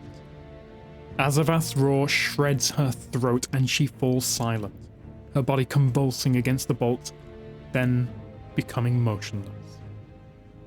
For an instant, Malkanth holds her sister's essence. She wishes to say farewell, but just as quickly, the wisp that was her sister sparks and blinks out. Malkanth recoils. Akrazor jumps from his altar, lunging at Malkanth. Unflinching, Malkanth makes a single cut, deep, clean, tearing her brother's essence free from his physical self. Akrazor's body crumples to the ground. His soul is bigger and stronger than his sister's, angrier, meaner. For an instant, Malkanth worries. Azavath's vessel will be unfit to contain their brother's rage. She shoves the severed knight's essence into Azavath's empty shell. Their sin is complete. Now come the consequences. Apocrypha. Consequence of sin. You love your sisters, but only one offers love in return. Yet you would allow poor, sweet Azavath to give all of herself for you, to extinguish her essence that you might take her place. But her essence is not the whole of it. What of her gift? The melody that echoes in her soul is a rare treasure. So few are as purely connected to the pain of our being as those worthy of the choir. Still, precious Azavath gives everything for you to be whole, trading her art for your rage, when rage is so easily born, so readily nurtured, so pathetically revered. But such is the depth of her caring, such is the folly of love, that we would surrender the best of our being, the entirety of our existence, to please those we cherish most. What then of the other, your wicked sister Malkanth? Her fondness for you is tempered by ambition, by the stoic truth she finds in sword logic. She sees all, knows much, and wields secrets as weapons like few before her. That she herself holds you dear is a certainty you feel to your core. For she is, as always been, devout and true. She served the fallen prince faithfully, despite the questionable calling of your line, but her loyalties were of little consequence when the children of light cursed these halls and slaughtered their way to forbidden chambers where they killed the son, tempted the father, and set in motion a war that would end a king's reign. But you know all of this, great and powerful Akrazul. Such histories are the framework for your rage. Such violent truths are marked upon your body, mind, and soul. Your severing is the culmination of a lifetime fighting to prove not just your own worth, but the worth of all bound to the tainted sect of your disgraced brood. I wonder, did Malkanth ever offer to restore your loving sister? Your body will rest hollow when your soul is freed. Why then must Azavath perish when a vessel of her own blood and bone sits idle? Because angry, blind, sad Akrazul, your sister knows what you do not. You are a tool, a weapon, nothing more. Your rage, your sole value. Azavath would have seen different. She would have smiled at your renewed pride once you were made whole in her flesh, but soon your anger would have been more than she could bear. And so, there it is. The broken siblings, blinded by their sinful desires. One, Malkanth, the liar, would see you sharpened and loosed upon those she deems weak, at the cost of the only living creature you hold dear. The other, tender, loving Azavath, would bind your fury within her love, making you lesser as she attempts to nurture your pain. Both are flawed, both as unworthy as any. What then will you do? Once whole, will you remain a puppet to a would-be puppet master? Will you take your sister's gift and become your final fleeting shape, rage unleashed, and nothing more, until all are dust? These words became a steady hum, picking at the back of Akrazul's mind. He did not hear them, but felt them. They etched a truth upon his being in the instant between Azavath's final scream and his own rending. All went dark and grey, and then he gasped anew, his first breath in his sister's shell, and through new eyes, he saw Malkanth smiling down on him and knew the whispers were not deceit, but a promise. The edge of his blade slid into Malkanth's sternum, a fatal wound, deep and clean. Akrazul, now Azavath, would be no one's pawn. Her rage would be unfettered. The swarm would suffer. Then the wicked offspring of the light would too, and any others who stood before her. The coming slaughter would end only in dust, hers or all others. Apocrypha. No gods, only devils. Malkanth feels herself slide free from her body. The exorcism is sudden and effortless. Then come the whispers. I stoked your brother's fire, riled him that he might strike. I needed only the wound to tear you free. The piercing of your heart will take some mending. But your vessel is fit for what is to come. I know this comes as a shock, but trust that my actions were such that you felt only the briefest pain as the edge broke through, and now this. Now, peace. I ask not for peace, O hidden sister of shapes. You know this voice. I know you have many. I have heard their fate temptations since I was a child. Never have I sought their counsel. You have asked for nothing, this is true. You sought only to take. You are a willful, treacherous thing. I quite like you. Make no mistake, I see no fault in your desires, nor the attempt to see them realized. Your only sin, in the eyes of those who matter, was that you were not yet positioned to achieve the full extent of your potential. You saw a moment, and you moved to act like countless others before you, but your action was not enough. Worse, it was limited in its view of the power hidden so plainly within your grasp. Akrazul is a force worthy of change. His fury will be of little consequence. Kill the ineffectual priest, murder the daughters of a failed prince, sully the sword logic, and crown a new ruler. Still, the swarm will be nothing more than a faint flicker when the time comes for the cosmos and all its intentions to be weighed and judged by those who sit on thrones beyond our imagination.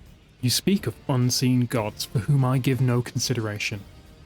My path, the sacrifice made here, will serve to carve my intentions upon concerns more immediate than those that await at the end of all things. Then we agree. My dismissal of the Swarm's legacy is not a plea for you to consider gods wholly removed from the here and now. Quite the opposite. The dragon and the worm, the lava and the queen, the peasant and the god. So many deities, so many rules.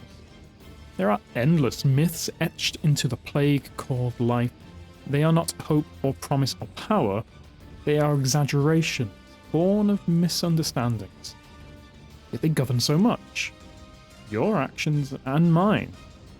Day to day, cycle to cycle, evolution to evolution. Always idols to guide and punish and love and destroy. But are any true? Whom must we placate with worship and reverence? With offerings and sacrifice? With praise as armor for their frail egos? The truth is, dear child, there are no gods, only absolutes. Yet, here we sit on the edge of the greatest unmaking. Time is no longer time when the radiolaria dance upon history gone and yet to be. Space is no longer space when we have torn reality to carve out our own secret places of being.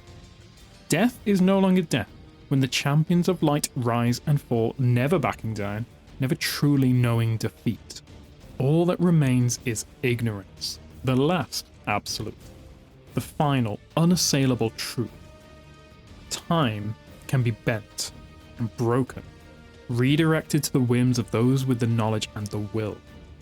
Space can be shredded asunder, excavated to discover new and ancient realms not chained to understanding. Death can be ignored through impossible energies and advanced technologies both physical and indistinguishable from magic. But ignorance is the unconquerable constant. One can learn more, but none can learn all. What then, when immortality and the totality of space and time can be joined to learn the last of the unknowns?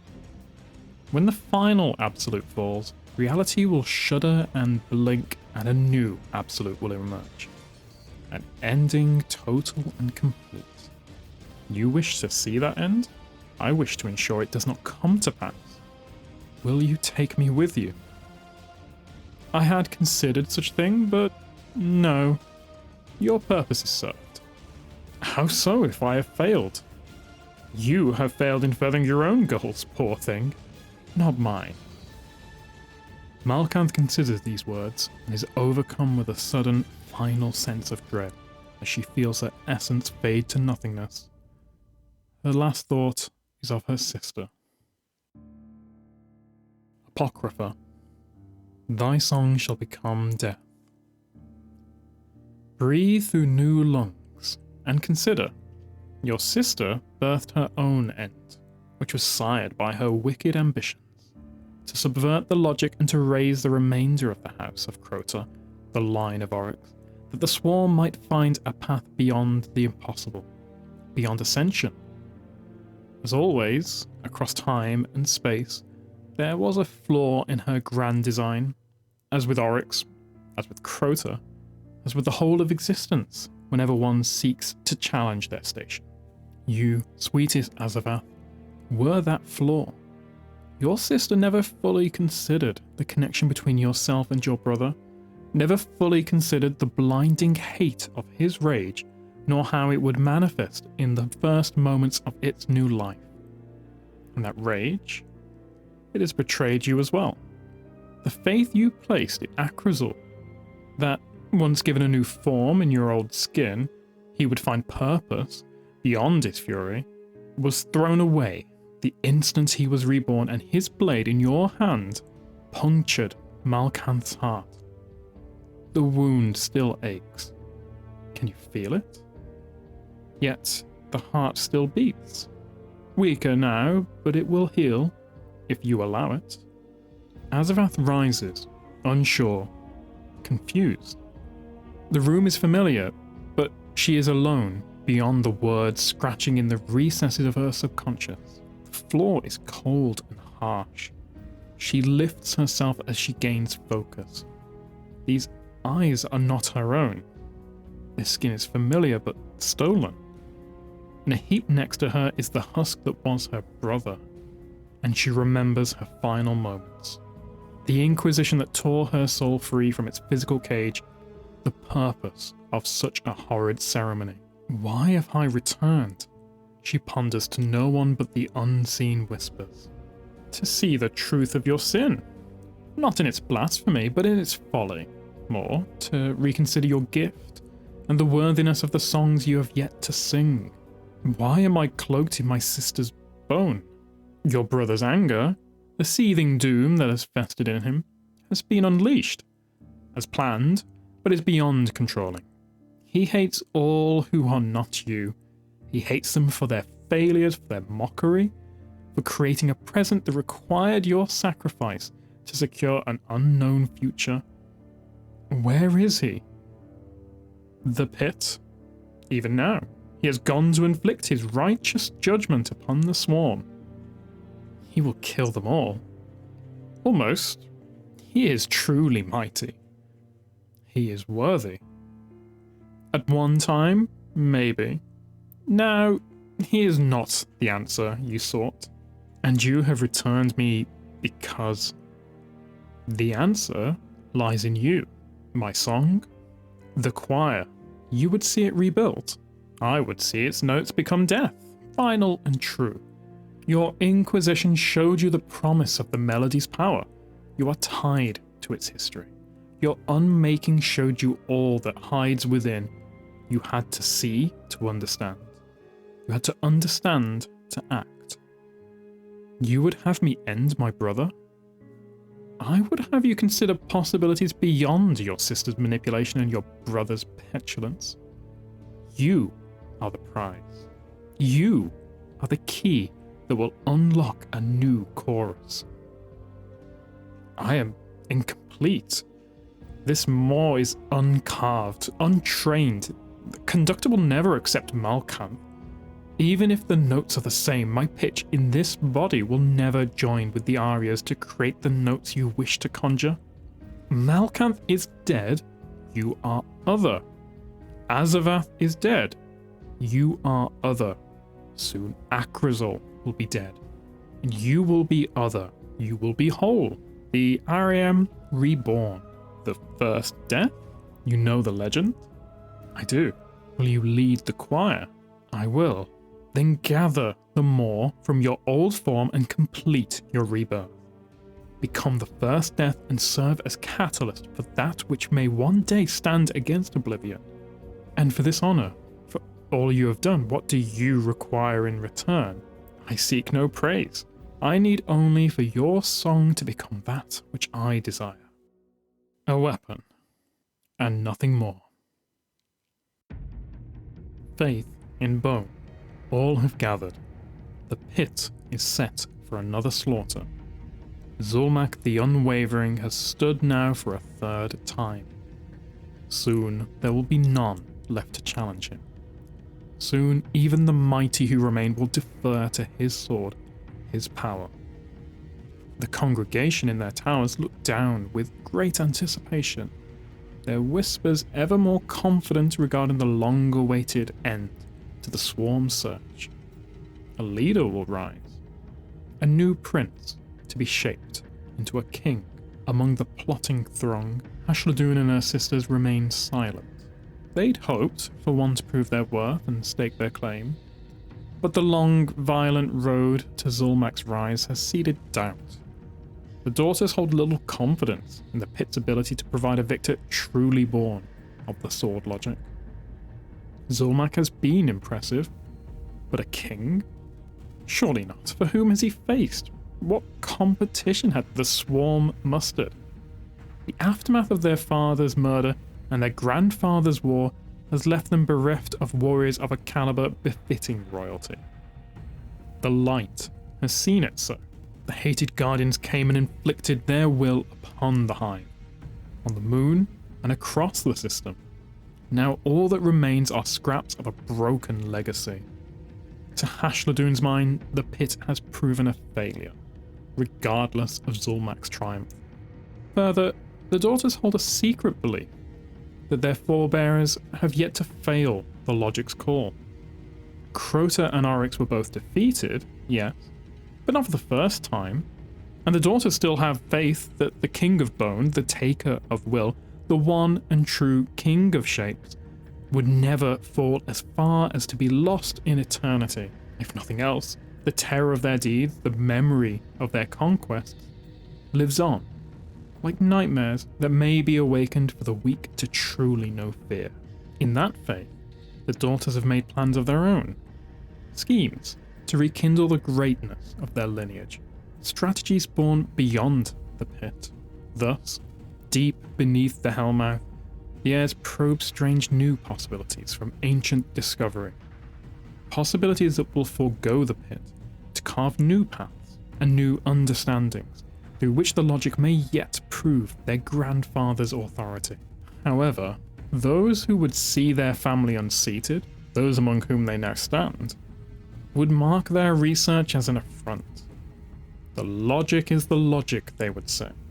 It is known, and it is good, but they lack imagination. Their logic is not simply brute force, it is cunning and guile, it is survival, it is victory born of all that makes a king mighty. In the pit, Zulmak unleashes a battle cry. He is ready to be done with it all. He is ready to claim his crown. Hashladoon considers him with disgust. He will never be a king, only ever a tool, blunt and brutal. Should he be anointed as champion of the pit? Should he be crowned? The daughters' plots will be threatened before they ever truly begin. The anti-logic. As above, the butcher queen of the slaughter pits rises to the first balcony, chest heaving and eyes thin with focus, baptized in a clinging muck of bone dust clotted thick with gore. The congregation is unsure what to make of the display. Fear grips the craven court of the necropolis. All recognize Azavath, but she is no fighter, and her song, though deadly, is far from the perfected pitch of others among the broken choir. In each hand, Azavath grips heavy cleavers, each weighed down by chunks of their victims. Below, 1,000 corpses rest in pieces. Brave Zulmak, he who came so very close to proving the logic, is spread wide, limbs removed, a cavity where his heart once beat. The congregation asks Azavath to explain herself. She is no warrior, yet she fights like a conqueror. She has sought no claim, yet she has butchered a champion. The logic was almost met. What gives her the right to... The wicked scholar admonishing the singer is split in two, as one of Azavath's cleavers moves through him as if he were air. The congregation panics, as Azavath's rage is unleashed upon them. They are not fighters. They are plotters and manipulators and cowards. They are everything Akrazul hates.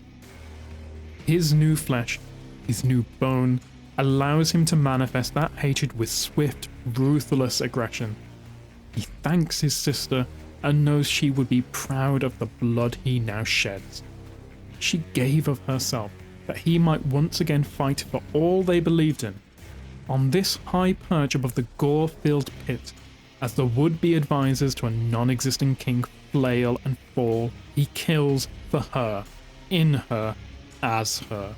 Tower after tower, coward after coward, the bodies of the truly unworthy litter their blood temples.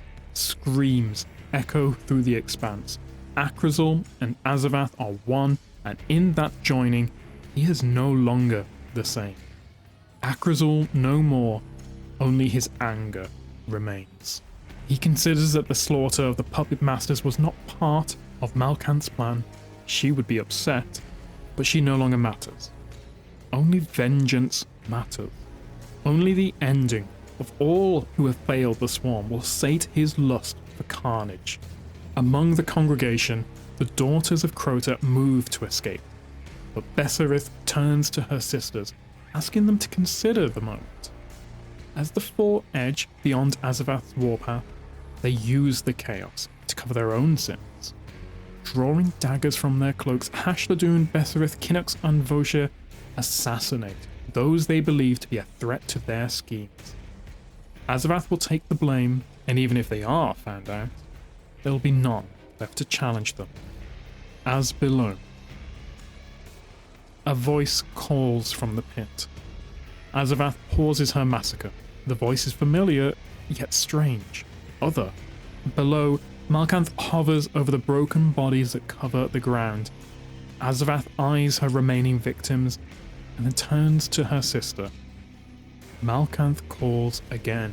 Brother, I have need of you. Azavath leaves the high red perch, while the few remaining of the congregation flee, led by the daughters, who feign distress. In the pit, Azavath considers Malkanth with care. The silent death singer is confused, uncertain.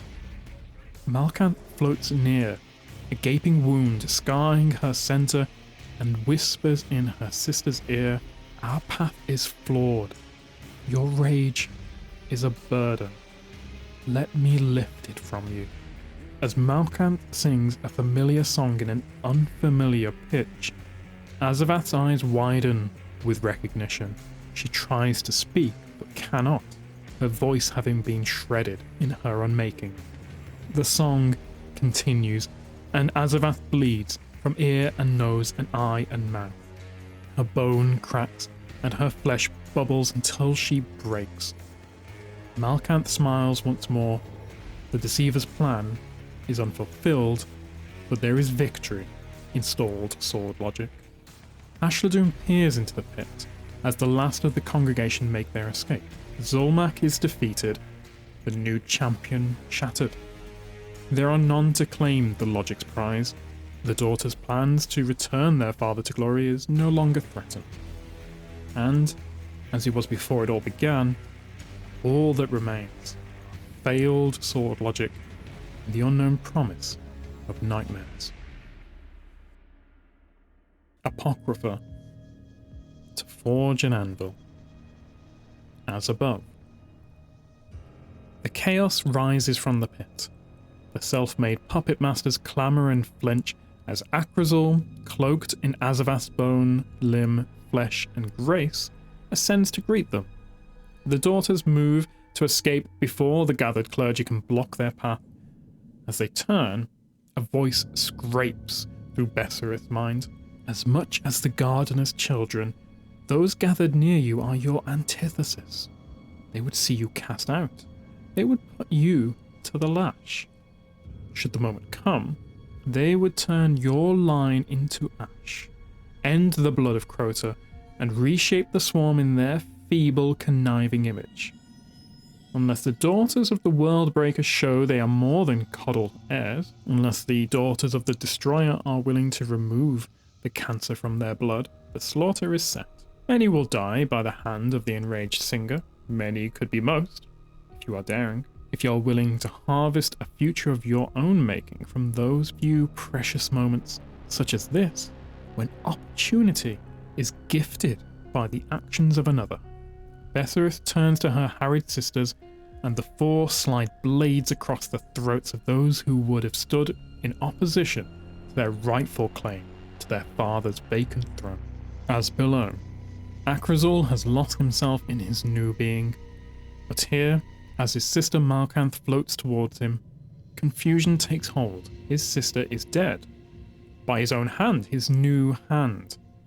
Through new eyes he takes in all of her, the tattered elegance of her gown, the wound in her chest left by his blade, but he lingers on her eyes. There is a caring in them beyond any Malkanth has ever shown. Then, the hushed voice returns, tearing into the corners of this being. See her for what she truly is. You were selfish in your quest for slaughter. Still, she forgives you. She simply asks that you afford her the same courtesy. A lullaby hits the ear of Akrazul, who is now Azavath. As it shatters his essence, a tear crusts and clumps in the corner of his eye. It felt good to let loose his wrath. Standing on the pile of his broken adversaries, he feels only relief and love. And then he is gone. As below. His defeat was swift and anguished. Zulmak, the conquering champion, was certain he would stand victorious and earn the right to be crowned the Swarm's new prince, if not in blood, then in title. But none had counted on Azavath and the full force of her true brutal nature. As the Singer's twin blades massacre all who dared enter the pit, the gasps from the congregation echo off the darkened edges of the sheer cliffs, as if the ancient rock were cheering the relentless carnage. As the bodies pile up one on top of another, there comes a calling only Zulmak can hear.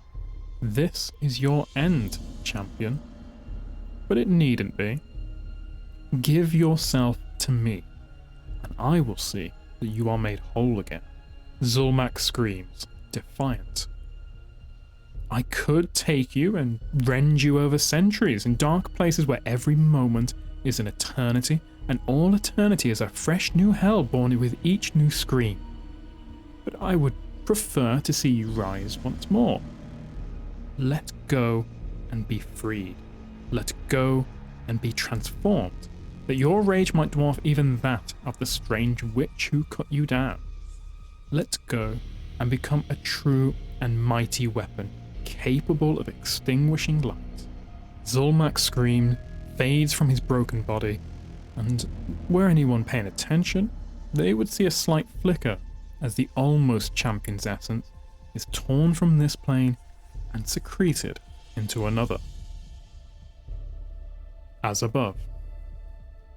The daughters have made their cuts, and are moving to flee when Hashladun feels a need to gaze once more into the pit. Seek to uncover all you can from nightmares. A whisper came to her ear. Are they power, or are they a curse? Seek your forebears in those ethereal shapes, for, while I could tell you such a path leads to disappointment, you must see for yourselves. Such is the need of daughters desperate to impress their fathers. But do not lose yourself to despair when you discover Crota and Oryx are truly gone, O poor lost child. For on the far end of that truth is another. It is time you and your siblings stood on your own. The swarm, the hive, need no prince, no king. They need strength. Be that strength. Rise the crimson spire. Signal your coming. Challenge the light. And when the heroes come to condemn your proclamation of sovereignty and conquest, I offer this gift, the essence of your fallen champion. I know you question my motive, but we are sisters of a kind and bound by blood, and this gift will be one of many. Use it. Birth a ravager to protect all you hope to build. What of the treacherous witch below?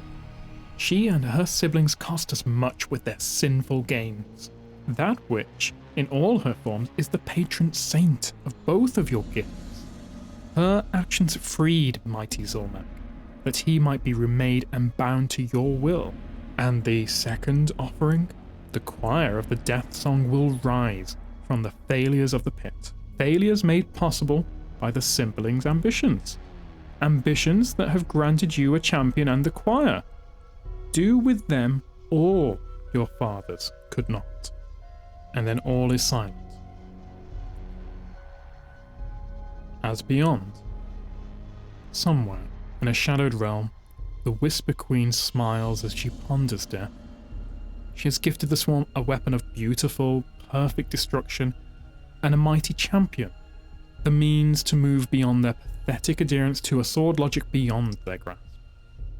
The daughters will see these gifts as a boon, a rising tide to lift the swarm and challenge the light. But a grander design is at play. The bloodline of Oryx has run its course.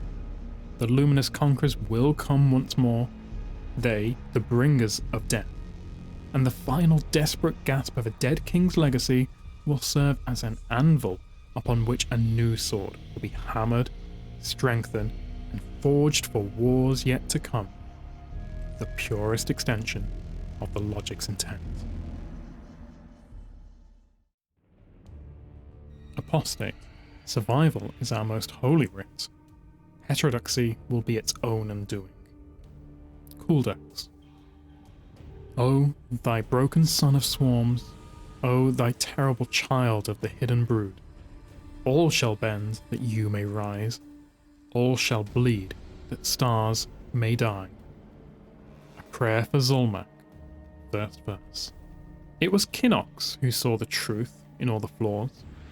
So many struggled to follow the logic, and with every pained effort, new cracks made themselves known. Whether fault rested with the logic itself, or with those who remained to challenge its promise, was of little consequence. All that mattered was the harsh reality of the swarm's spiraling failure. They were lost. They were doomed, with no force to bind and guide them, either through respect, domination. The swarm would wither and die, or worse, be reduced to ash by the might of the Traveller's army. Hashladun had made a fool's effort to raise their grandfather. There was power to be found in nightmares, this was certain, but not a power they could cage until it was their own to wield. Such efforts were wasted, but another possibility had shown itself. The pit had nearly secured a champion. The logic had almost proven true.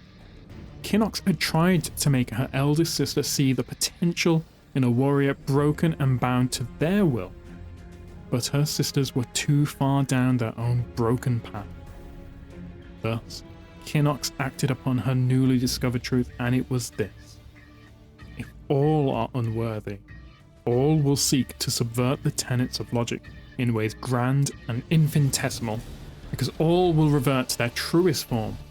All will become survivors. Kinox was no different, except that in this understanding she had found a power of her own. In this understanding she was free to act without remorse or fear of heresy. Because if we are all drawn to sin, then none are sinners, but those who fail to adapt to the forced evolution of their broken faith. Heretic. Death is only and forever an ending. All else is sacrilege. Cooldex. Hashladun peered into the dark recesses of nightmare creatures and saw no hope. The daughter's lineage was death and destruction, writ in terrible scars across the surface of existence, yet no hint of their father or their father's father called from the void. But the energies of the pyramid were those of creation, not of life per se, something other. Chaos and negation and the raw things that existed in the spaces between thought and fear. These terrible workings were wholly unknowable and endlessly seductive. The daughters found themselves craven and lusting after the promise held within the boundless unknown. If the grand essences of the King of Subjugation and his willful Prince of Annihilation had truly dissipated, then the daughters would seek new pathways through darkness by which to rule in their progenitor's name. And if the sword logic required the blood of all challengers, they would craft a champion worthy of the Annihilator's throne, yet bound to their own sinister whims.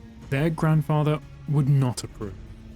Cunning and deception were the path of another. But the daughters were alone. The swarm was flailing. It was Kinox who urged her sisters to act. It was Hashladun who offered the primordial essence of terror as their guide. And it was Betherith and Voshir who gathered the husk of a shattered champion. A ravager to stand against all who would oppose their rule. A new breed of destroyer. Blasphemer. The logic is ineluctable. Those who die deserve oblivion. Cooldex. The Pit. The depths where light dies and light is a sin greater than heresy.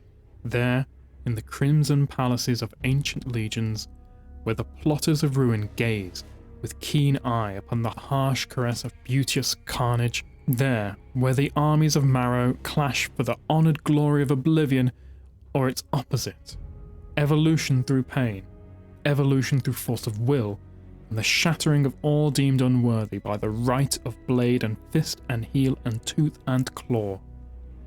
The pit, the sunken paradise of blood and dust, where a prince was once celebrated with the gift of slaughter, his sword doled upon the rigid bone of violent sacrifice. There, where a lost swarm sought a new king of depths, lord of chaos and ruin. There, in the absence of he who mastered shapes, where that hidden swarm found themselves unfit for the logic's prize, where no champion could stand, where a heartbroken daughter looked upon sin and saw not damnation but the desperate lie of its other. There, in the deepest chambers of decay, proud Hashladun found salvation in the twisting of the logic's truth. The pit, the sacred hollow where the daughters of the breakers of the world, the beloved granddaughters of the taker of will, denied the logic. There, where a shattered champion, a failure according to all that was holy, was resurrected, not to rule, but to ensure that a tattered lineage held claim to a broken throne through force and lies and war, a joining of the three. The pit, the temple where mighty Zulmak fought and died and was risen. No longer a champion, no longer anything but death, born of lies and bred anew to conquer life till life was no more.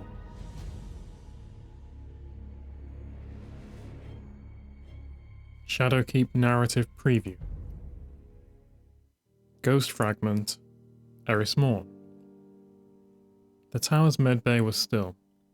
Guardians might operate across the system at all hours, but even in the heart of the last city, there is sometimes quiet. The awoken man lay upon the bed like a broken thing. Machines monitored his every twitch, every aspect of his physical status.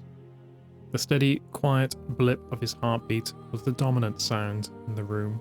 A small transplex window sat in one wall of the room. Hovering there, eerily still, was a ghost. Its single eye reflected against the inside of the window a steady red glow. In the corner of the room sat a chair. Cheap, vinyl covered, this chair could have been a relic from the Golden Age itself. And suddenly, it creaked, because, in the stillness, there was another measured source of breathing in the room.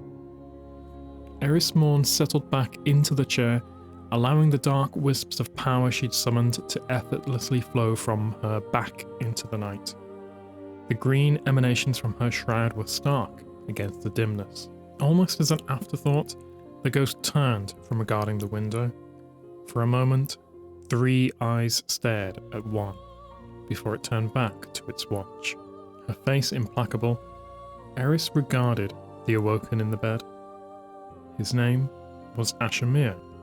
Irascible, annoying, cantankerous. She'd even see Ikora Ray become exasperated in his presence. Her lips quirked, very slightly upwards. A kindred spirit, if she'd ever had one. Her smile died as her gaze slid to his side.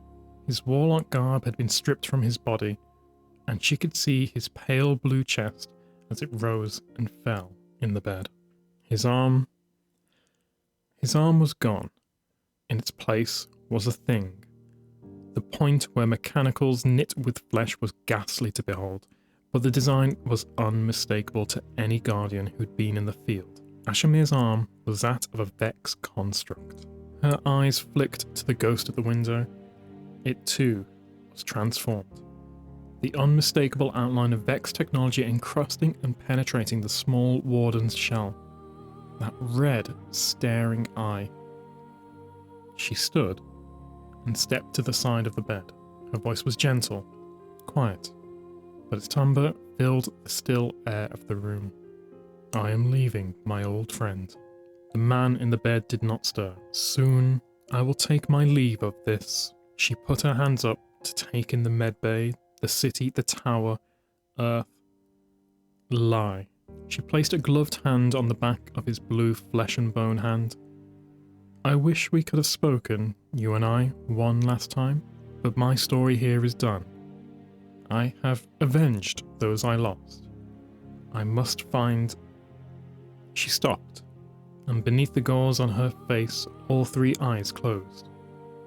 For a moment, she allowed herself to feel the dark tears that flowed unending down her face. The eyes reopened, and her strength blazed in the darkness. I must find a new path through the night. The Hive are vast and ancient, a power from far beyond our realm. If we are ever truly to face them, ever truly to put an end to their hate, I must step beyond the safety of the city. She lifted her head and looked beyond the window to the horizon, to the grand sweep of the walls, the edge of humanity's reach. Be safe, Gensim Scribe. A storm is coming, and I will not be at your side when it finds its way to our shores. With those words, and a gathered locus of power, she was gone. The room returned to stillness. The blip of the awoken man's heart echoed from the machines, and the ghost stared into the night, its red eye never blinking. Splintered. Your tea has gone cold. I had forgotten Ikora handed it to me. My thoughts are preoccupied. I have been burned before. Was that a joke from the dark and brooding Eris morn? I'm shocked. The universe has many corners. There is much that is shocking still left to uncover. The moment hangs for us both. I was thinking, we should go down to the city. There's a great ramen shop there. A perfect blend of spice and flavour. That would be nice. She's studying me now. Does she know? You're leaving. She always sees through me. Tell me I'm wrong. There is a greater purpose. This does little to satisfy her. Her face carries the weight of disappointment. When will you be back? I have no answer. So you're abandoning us. There is still much to be done. You don't know what I have seen. We would have been lost without you. We need you here. You know this. If I were to tell her where I was going, what I need to do, she would not allow me to leave. I have to do this alone. It's let her go. Zavala always has to weigh in. Eris has made her decision. You can't force her to stay. I don't think you know what you're saying, Zavala. Are you forgetting we only survived because of her? And we're all grateful. But if we can't live with the absence of one person, we won't survive very long. This is a battle Ikora can't win. I won't let her fight. Your whispers carry throughout the tower. Were I not in it, as you would prefer, I wouldn't have to endure them any further. The brave commander can't even bring himself to look at me. Is this true? Ikora, you already know. I cannot waste more time. As I told Asher, there is a storm coming. Oryx is dead. We've weathered that storm. Ikora is upset. She has yet to understand the bigger picture. Yet his sisters would see his will done. There will always be another storm. Then let's weather it together. It's my turn to hang my head. We may do without her before. We can do it again. I thanked Zavala with a nod. We have found common ground. Ikora, however, you see everything but what you already have. She turns to leave, and I won't stop her. She is not wrong. Good luck. Zavala's words ring hollow. It pains me to part in this way, but I can't endanger anyone else. I alone have been entrusted with this. They will come to understand, should I survive. The Black Needle. My head is throbbing, but I press on. This place I have found, it promotes pain. The Hive are fond of the anguish they bring. They will not deter me. It's been months since I left the tower. What do I have to show for my journey? Dead ends, whispers, nothing. Whatever the Hive are plotting eludes me. Each location I survey holds the promise of answers, yet each has let me down. Let this be the one. I feel myself drawing near as the tunnels turn from rock and filth to tiles and pomp. Something is off. I've yet to encounter even a single thrall. I would count myself lucky, but I know better. Stick to the shadows. Use the columns and pillars. Caution isn't cautious enough. I see ancient scrolls, tablets. Something here must prove useful. No, incomprehensible babble. Can I have been wrong all along? Are they as lost as we are? A light breeze scatters the scrolls. Breeze? Underground? Eris. A voice carried on the wind. Sigh. It can't be. A laugh from down the corridor. Ariana's. Come back to us, Eris. Vel. They're dead. This can't be real. I won't fall prey to tricks of the Hive. The gust picks up, bringing with it the dust and soot from the tunnels. It sucks the air from the room. I can barely stand. Did you believe it would be so easy? Toland this time. The voice echoes all around me. This cruelty. No, witch. I thought it would prove more difficult to find you. A wailing scream assaults me. It's a scream etched deeply in my mind. Poor Omar. I won't let her shake me. Tell me, Arcantrope, now that you have me, what will you do with me? Ariana appears before me, a construct of rock and sand. How dare she? Do? Child of the Hive, can't you see? We are one. Do you hate it? I cringe with displeasure. Child of the Hive? Am I? Is this why I'm still alive? I refuse. You are no more my family than a parasite is to a host. You will die like your brother before you. She cackles. My stomach turns. If only you had gazed upon the dark majesty that slumbered beneath you. Beneath me? Her words are twisted half-truths. Do not succumb. The dirt and debris in the air spin wildly, colliding into me. I'm trapped in a whirlwind. My chest grows tight. Breath short. I can't see. It's all around me. To be so near, only to scratch the surface, must tear at the filament of your mind. The storm begins to die down. I hack up the grime, regaining my sight. Open your eyes, Eris. The colour dissipates from the world around me. As the dust settles, I realise I am not where I was. A green-black sun hangs in the sky and a glowing orb floats in the distance. Darkness is all around me and I am alone. Again. A light in the darkness. The days have become indecipherable. This harsh plane of existence bears only darkness and cold. Two things I've become reacquainted with since my banishment to this hellscape. No matter where I run, the glowing orb follows. It stalks me. I've taken to quietly humming a tune to stave off the madness. I don't enjoy it, but it helps. It's worked before, when I was trapped beneath the moon's surface. Taken and Hive run rampant here, around every corner. I'm in no shape to defend myself. My mind fights to stay alert. I just need to rest. Just a little. A bright light awakens me. That glowing orb? Its radiance calls out to me. No, stop it. I'm losing my grip again. Hum the song. Eris, you're making it up, or worse, it's the witch again. Eris, the orb approaches. Could it be? I stand to meet the light and I collapse into darkness. I am awake, I believe, though this feels like a dream. You encountered the Witch Queen and survived. I'm not sure if this conversation with Toland is real or a figment of my imagination. I'm no closer to discovering their machinations. Tell me, what did she say? It was riddles, taunts.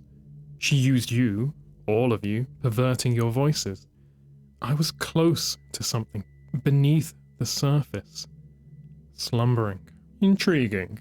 Either way, I am in need of an exit. I must continue no matter the pain. Where do you think you're going? You're in no shape to move. I have to. I need to. Are you telling yourself this to motivate? Or are you blinded by your obsession? Now I am sure he is real. Aren't you curious what was slumbering down there? I know I am. He piques my interest. I'll allow this momentary reprieve. Go on. Our time in the Hellmouth requires further examination. I've often thought back to our glorious failure. Something has never sat right with me. I imagine dying would leave one unsettled. True, but this lies beyond that void. Our Fireteam was comprised of some of the best to ever wield the light, and yet we were eviscerated with ease. They had weapons. We were not prepared. While true, does the circumstance not bother you? It haunts me to this day. I hesitate to believe anything she would say. But why would she say anything at all? Why indeed? She means to guide me, Toland. Do not play into her hand. You lend credence to her riddles. We must know the truth, no matter the cost. Tread lightly, Eris, or you may end up like me yet. Or worse. My charge is the same, as always. I'm afraid so. There must... A flash of light. And once again, I cannot see. I hear Toland call out to me, but I am pulled from him from there. It's warm now, and bright. So bright. I can feel their guns on me. I'm surrounded. A friend in need. There's a heat behind my eyes. I'd forgotten warmth, what it felt like. All I can make out are the weapons pointed at my face. If this is my fate, I will end with the fury of a tempest. Lower your guns. Petra? Eris Morn. Apologies for the welcome. Never know what will come out of there. The dreaming city. I did not think I ever would set foot here. This place. It's miraculous. Don't get used to it. We won't be staying long. Where are we going? To see the Queen. The witch aims to bait me. I require your guidance, my queen. She is calculated, meticulous. Proceed cautiously. Her intent is obscured. My queen is wise. Where do we begin? Eris, there is understandable urgency in this matter. Not you two. Please do not think lesser of me. You were on the brink of death. That is not a loss I'm willing to bear. The shadow of death cannot hinder me. She takes a concerned pause at my words. Did I misspeak? You walk a thin line between duty and obsession. Take it from one with experience. I am driven, but only due to what is at stake. And what is that to you? My queen, everything. Human and awoken alike will wash up on the shores of death if we do not act. No, what is it to you? Vengeance. I watch as she deliberates the validity of my claims. To be dismissed as mad now would be my end. A noble cause. The same desire runs through my queen's veins. Savathun's cunning has its limits. We retrieved a log dating back to the Golden Age that may aid in deciphering her riddles. It's one of many. The rest are scattered across the stars. I must seek them all out. You will not have to do it alone, my queen. The months working alongside my queen were exhilarating and treacherous. I've traversed more of the known universe than I ever thought I would see. Through all the vile creatures vanquished and treasures discovered lurks a new sensation. A place in this story. We've collected several of the logs we seek. Each offers a new perspective on the threat we all face. The Golden Age understanding of the concept of light and darkness were primitive, nascent. I wonder if in the millennia that will come to pass, our comprehension will be viewed similarly. It matters not, if we are unable to avoid our looming calamity. We have come so far, and now I feel our journey coming to a close. It's here, in these ruins. I can sense it.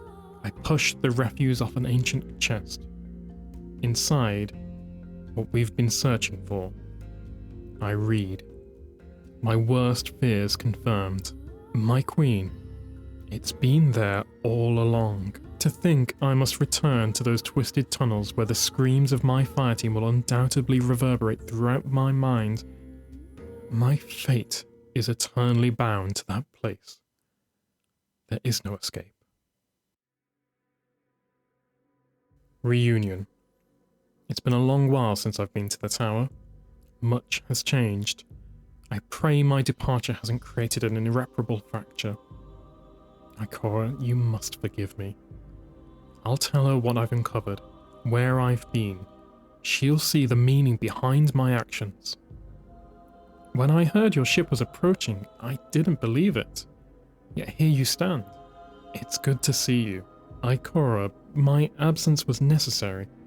What I have learned, discovered, danger lurks closer than you realize. You must trust me. We've stood too long ignorant of the cataclysm brewing before us. If we do not act, we face yet another collapse. We must attend to that which the Hive have unearthed down below the lunar surface. Eris, breathe. Her words bring a fleeting rush of relief. We know about the Hive, as well as their recently erected keep. A keep? They mobilize. It's far worse than I knew. Then you will come with me, Ikora. Eris, you've barely had a moment to rest. You must let me show you the truth. Then you will understand. I have responsibilities here. A lot has transpired in your absence. We're still recovering from our losses. What lies behind pales in comparison to what we face ahead. But I won't fight with her. Not again. Then I will go alone, Eris. On this, I cannot negotiate. I can see Ikora measure her options. She does not seek an argument either. At least allow me to help you mount an adequate response to a threat that, mind you, we don't fully understand. Let the Vanguard support you. That will take time. Always time. The one element we don't have the luxury of. But you'll be gone before they can mobilize, won't you? We all do what we must. Promise you'll stay in communication with me. I don't want this to be like last time. I nod to Ikora. Always the beacon of benevolence. She deserves more than I can offer. My calling is not here. There is still work to be done. One last stop. I have to go. Her concern is palpable. It reassures me, oddly. The wound between us can heal, if we live long enough. Eris, this thing you're willing to risk everything for, what is it?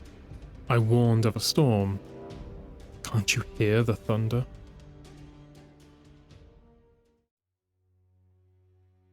Letters from Eris. Regarding the great disaster. My queen, we were right. It was under our noses the whole time. Something lies deep below the moon's surface, and I believe it's more important than we initially believed. It's something we may not be ready for. I found a pyramid, akin to your description. It's what we've been hunting for. The pyramid has reopened a box in my mind long thought locked, its contents frightening and heartbreaking. It's forcing me to confront memories buried ages ago. Places, people, vile creatures, all are rushing to the forefront of my consciousness. If it's affecting me like this, what will it do to our loved ones, those we've sworn to protect? I vividly remember the stories from that night. The sky burning green, the roar of thunder ripping through the darkness, and the Eater of Hope tearing through our ranks. Crota, the merciless Hive Prince whose dark campaign to pursue the Traveler led to the slaughter of countless worlds, all in the name of his father, Oryx, the Taken King. I'll never forget the Vanguard's failed attempt to reclaim the moon from the Hive. The great disaster. We lost thousands needlessly. I fear we are on the verge of doing so once again. Now the Hive are spreading across the moon, perhaps mounting a defensive or some other insidious machination. We must access the inside of the pyramid by whatever means necessary to find what I believe may be the key to our battle with the darkness. It's too critical to allow the Hive to interfere. This is our duty. My fate has guided me here. We will set it right. The price will be high, but the alternative is not an option. It will take the collective might of all Guardians working together to lead us to a brighter future. Regarding nightmares. Ikora. The nightmares appear to be extracted from our very psyche, violent manifestations that wreak havoc, tormenting us with our past trauma. They tease us with a life we once knew, prying into our minds and attacking our most vulnerable points. This assault on our emotions is aimed to weaken us and our sense of purpose, but I will not waver. Emotions can be overcome. I don't fully comprehend the power these nightmares wield, or if they can truly be conquered, but I have yet to meet an enemy who could not be. I cannot shake the feeling that we are being toyed with, that these nightmares are a hindrance to our goal. We must not lose sight of what they are guarding. Perhaps they wish to make us question ourselves and our will to fight, to overcome. Now, I lived in the darkness for years, barely escaping with what was left of my life. The toll it took on me to refortify myself is something I refuse to experience again. If the pyramid is indeed testing us, it will find we are more than up to the challenge. The pyramid has also spawned another entity, one that presents a different kind of danger. It does not attempt to harm me physically. Instead, it seeks to wage psychological warfare. It was almost comforting to see her again. Nothing will break my determination. I can't allow it. Not with what's at stake. Should we falter, all our work, along with our goal of an existence without strife, pain, or hardship, will cease to be. No one should have to endure what I've lived through. As long as I am around, no one ever will. We cannot acquiesce. We will show them the meaning of light. Regarding Eris's Fireteam, my queen, they won't leave me alone. It was only Sai at first. Now Veltalo joins her, back to torture me. Once more, I'm forced to relive the loss of my old Fireteam. Their screams of agony haunted me for so long, but never did I anticipate hearing their voices again. The darkness is deceptive and seeks to corrupt from within. It knows just where to strike. Terrible pain has resurfaced from a scar that I assumed had healed. Now something is scratching and clawing its way out. When we went after Crota to seek retribution for the great disaster, we knew there would be risks. We did not know it would be a suicide mission. I'm ashamed to say I never wanted to think about these events again. How can we move on from our past if we continue to live it? They were the last family I had before my time in the dark. 6 of us went in, only I made it out. Ariana 3, my leader. Our first encounter consisted of an argument over a piece of music I loathed. Ariana was enamored with its melody and sought to convince me of its merits. Her unequivocal honesty in the face of dissenting opinions led me to pledge my total devotion and trust to her. I would hum the tune quietly to myself in the dark to stave off the madness that was consuming me. Our titan, Vel, was the first to fall. I mourn him to this day and think of his courage in times of despair. We should all be so valiant in the face of overwhelming odds. Today, I will need his example more than ever.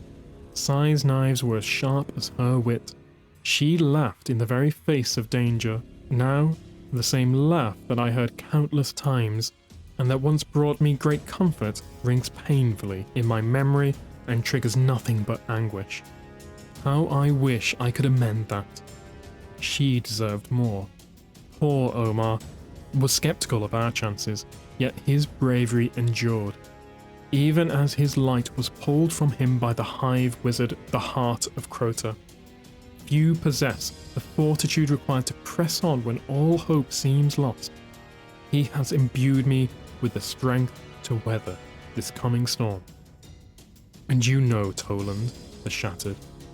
The mad warlock who knew more than he let on. I had my doubts about him in the past, but time changes perspective. I now respect his dedication to learning the ways of the darkness and surviving despite them, much as I had to.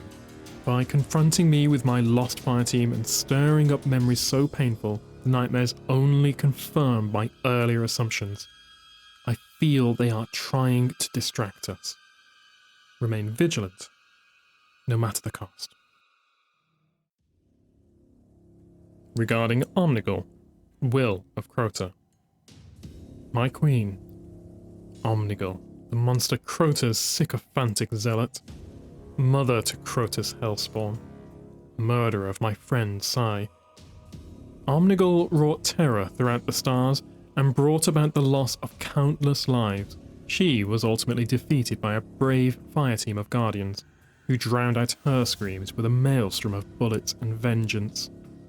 Now her whetted shriek pierces my ears once again. The pyramid is playing its cards and going all in, as Cade 6 would say.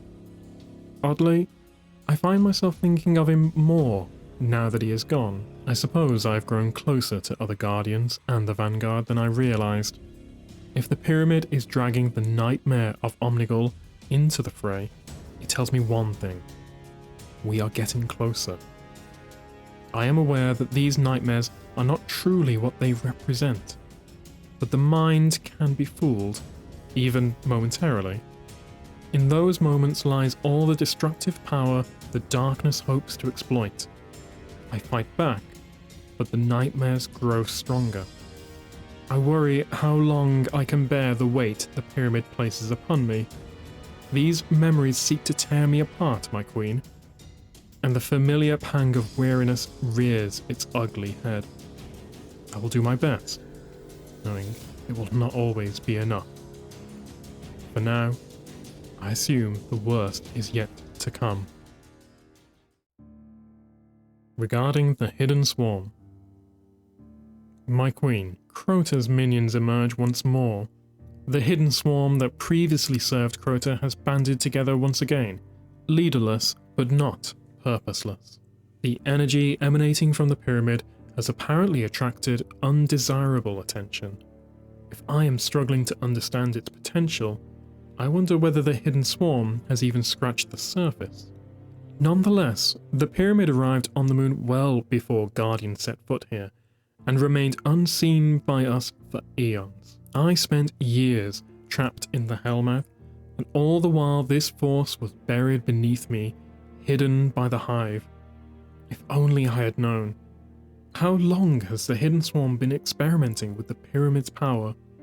For all the hive's efforts, they fortunately do not seem to have succeeded in penetrating the pyramid's walls. Now that the pyramid has activated, I sense a certain desperation in the Hidden Swarm. The hive are frenzied. Their rituals and the appearance of Crota's daughter, Hashladun, suggest that either the Hidden Swarm is seeking leadership, or it is so malleable that anyone desiring an army might claim them. We cannot underestimate the Hidden Swarm. I know far too well what kind of damage these hive are capable of. Too many victims have fallen to their bloodlust. I've lost too much. Because of them, I lost my ghost. I lost my eyes. They assumed me beaten. They were wrong. I used their own dark magic against them, surviving and learning their tricks. I know where they are weak, a place only mentioned in whispers. The catacombs. It is there that unknown shadows lurk, performing the most depraved rituals imaginable. Should some malignant force rise from the darkness to guide them, I shudder to think what this brood could achieve. This must never be allowed to happen. The Hive may have suffered a momentary loss and could attempt retaliation, but now is our time to strike. No more distractions. We must get inside. Regarding the spread of nightmares. Ikora, it's spreading. The nightmares have begun propagating on celestial bodies well beyond the moon. Is the pyramid's power growing? Or have we simply overlooked how far its reach extends? Neither answer would provide much comfort. The plague of nightmares continues to grow as the pyramid exerts its influence. We may not be able to defeat the distractions, but Vanguard support in suppressing this mounting threat could be of great use. We can provide a distraction of our own while I focus my attention where it is most desperately needed, uncovering the secrets inside the pyramid. I sense there could be a greater danger lurking in the darkness, and the pyramid may just be our key to stopping it. Every moment that goes by, we become more vulnerable, and our allies further endangered. I fear for my friends. This is the price we must pay, however. If we are to ensure a brighter future for us all, we will have to endure a darker present. But if they are trying to break me, they will have to try harder. Regarding Fogoth, the Untamed. My queen, Abomination, the Untamed, spawn of Crota. That's what we called him. Fogoth was a creature bred for one purpose: destruction. The hidden swarm kept this ogre alive through foul rituals of rebirth, chained up in the summoning pits, its unnatural existence a reminder of the threat the swarm poses. Yet, seeing its visage has sparked an unexpected emotion within me: pity. I too know the pain of having to lead an existence you no longer want. The monster should have died and been forgotten. Instead, it had to live a life of indentured servitude. Sometimes, I feel the same. Though my duty is my oath and privilege, I can't help but feel trapped by the endless cycle of the fight. Will it all be worth it in the end? Will I ever know peace? Perhaps the nightmares are weighing on me more than I'd care to admit, as these thoughts flood my mind and cloud my judgment. Even still, I remain steadfast in our mission, my queen. Your endless support drives me, and for that, I am thankful. Regarding Taniks, the Scarred. My queen, loyalty to the highest bidder is no loyalty at all. The fallen mercenary Taniks, the Scarred, has appeared. It is a nightmare, I believe, though it is hard to say with Taniks. He was assumed defeated by Guardians during the Siva conflict, although he has come back from the dead so many times that I feel somewhat uncertain. All I am sure of is that the nightmares are growing stronger. They challenge my fortitude in a way I haven't experienced since my time in the Hellmouth. Taniks has changed in many respects over the years. He has enlisted the technology of the Fallen, Vex, and humans to alter himself out of necessity. He's a survivor, much like myself. Never in all my years did I think I would waver in my opinion of him, yet here I stand, sympathetic to a being who doesn't understand the meaning of the word. I sometimes questioned what kept me in the Hellmouth. Was I truly trapped there? Or was I keeping myself there? Was it a self-imposed exile for the disastrous attempt at assassinating Crota? Was I a prisoner of my own making, doing penance for my mistakes? No. This can't be right. Taniks is a lawless murderer with no moral code or ethics.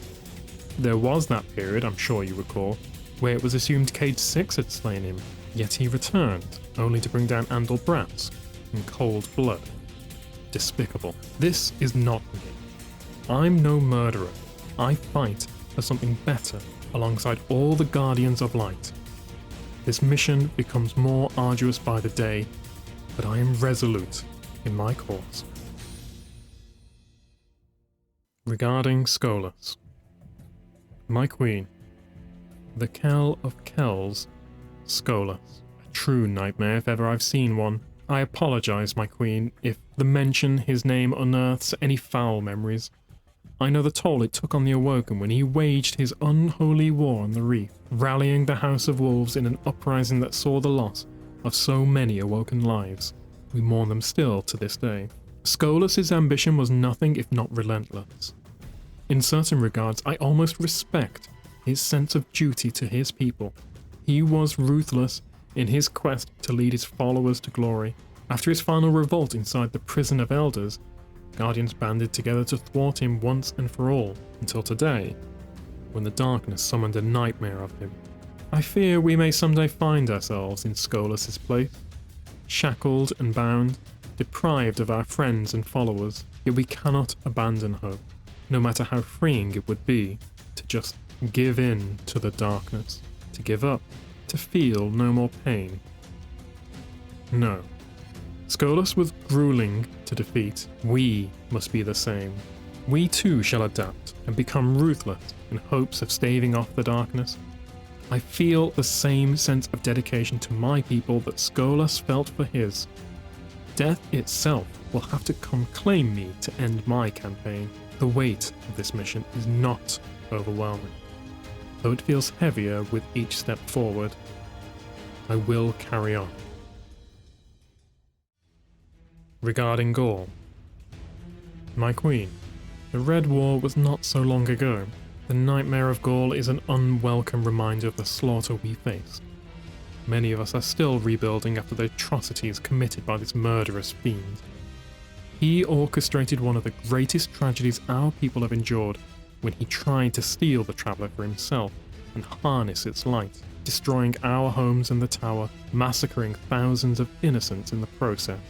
Gaul's most odious transgression was not his attempted theft of the Traveller, nor his part in the Speaker's death, but his profane and self-aggrandized fantasy that he would be chosen to receive the Traveller's light. It would amuse me to think this brute, who excelled only at betrayal and subterfuge, would ever be worthy of the Traveller's light, had his misguided campaign not led to so much senseless bloodshed.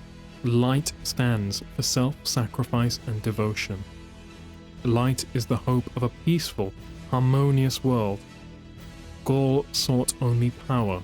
He would never have been chosen for the light. I often wonder whether I was chosen, or whether I made a choice in my journey through this life. Did fate make me? Or did I make my own fate? I cannot say with great certainty one way or the other. I can only assert that I choose what I feel to be right in any given moment and hope I made the right choice. I was relieved when Gaul was defeated by the might of Guardians and destroyed by the Traveller's light. It was reaffirming. I spare no pity for Gaul, as he was a wretched creature who got what he deserved. His rage-fueled quest for power will not prove our greatest test, however. I dread that whatever comes creeping out of the darkness next will dwarf the devastation Gaul brought forth. We must steel ourselves for what lies inside the pyramid. Regarding Zydron, Gate Lord. My queen, I find myself unexpectedly empathizing with the Vex Gate Lords. The machine's sole purpose lies in defending their realm, a noble and relatable cause. I employ that same sense of duty. It's what drives me in our crusade against the darkness and allows me to persevere even when I feel pushed past my limits, much as I do now. I will not lie to you, my queen. The very fabric of my mind feels twisted and frayed. I have always sensed something inherently dark in regard to the Vex. Specifics elude me for now, but I believe it warrants further scrutiny should we survive this ordeal. The ancient protectors of the Black Garden are rumoured to contain code, not coordinates to a place, but potentially a key to time itself. Perhaps we can harness that code and erase the horrors of the past. We could save ourselves from the suffering and pain we're being forced to confront. It sounds weak to hope for something so impossible, but trying to reconcile the distress has caused a lesion that I fear will never heal. The past has come back to torment me. For those I love, I will make sacrifices. but will there be anything left of me afterwards? Regarding the fanatic. My queen, I have now seen Fickrel, the fanatic, the scorned baron, brainwashed into subjugation by your brother, a puppet in Uldren's scheme to open a gateway to the dreaming city. The appearance of his nightmare begs even bigger questions. Why him? What is the pyramid implying? I often ruminate on the Fallen. They are a fascinating people, a once great society now reduced to wasted potential, destroyed by the darkness. Who can say what they might have achieved before their downward spiral into scavenging and piracy? Is this to be my legacy too? Am I fated to fail, a pawn to the whims of the darkness? If that is what the nightmare Fickrel represents, what choice am I left with? I have already been stripped of my light. It would be easy for the darkness to take me if I let it. Do I dare? If we lose this coming battle, surely we're to suffer the same fate as the Fallen, being cast aside, aimless and gagging on our own lost hopes and ideals. It's growing harder to find the light. Regarding Crota, son of Oryx. My queen, the worst is upon us. I'm afraid, struggling to control my emotions, my queen. But it is not fear that provokes me. Uncontrollable rage fills me as the nightmare of Crota returns to taunt me for my failures once again. I am always failing. The countless lives taken during the great disaster, my Fireteam, and my own lost humanity, they have all come rushing back. I am trying in vain to stop a waterfall with a tree branch. I am overwhelmed. I fail again.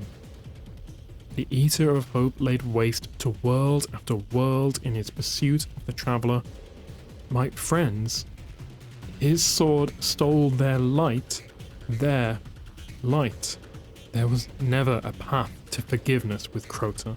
He had to be eradicated. The peace I felt learning of his demise at the hands of Guardians was immeasurable. I took pleasure in his death. I relished in it. The darkness will win. I can sense it already. I swore I would go on. I can no longer swear this. Always failing. Relieve me.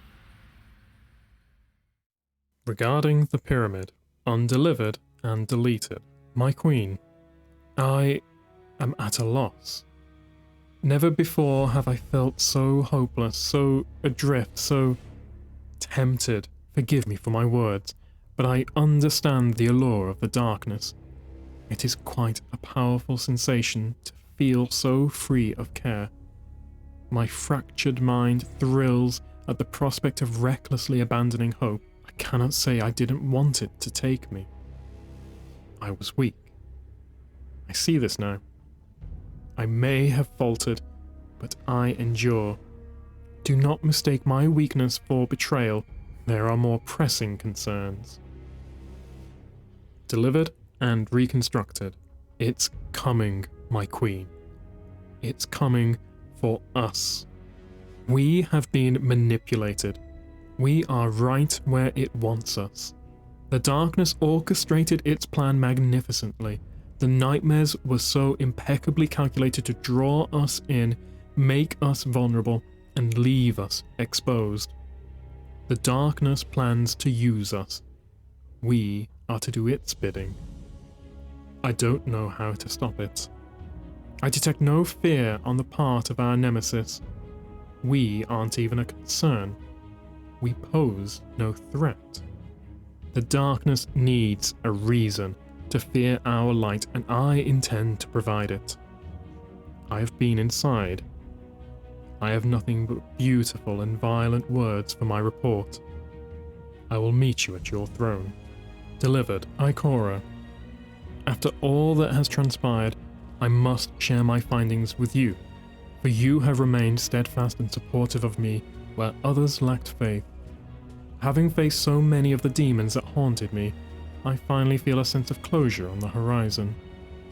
Pain is something that never truly goes away.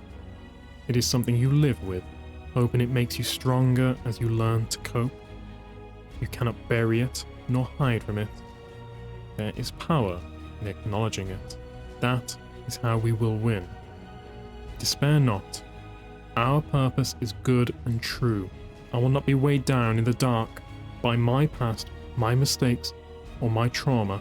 Instead, I will use them, and they will lift me up into the light.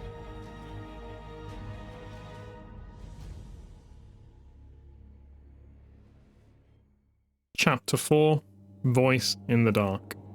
Reading a Destiny 1 Grimoire entry on the Black Garden, before doing the first half of the Forsaken Lawbook, The Forsaken Prince, which is about the journey of Olginsov and his companion Jolyon into the Black Garden. Then it's the story of the Kentarch 3, a fireteam who explored the Black Garden in search of the exotic divinity before the events of Forsaken, and this is taken from the Garden of Salvation raid armor and exotics.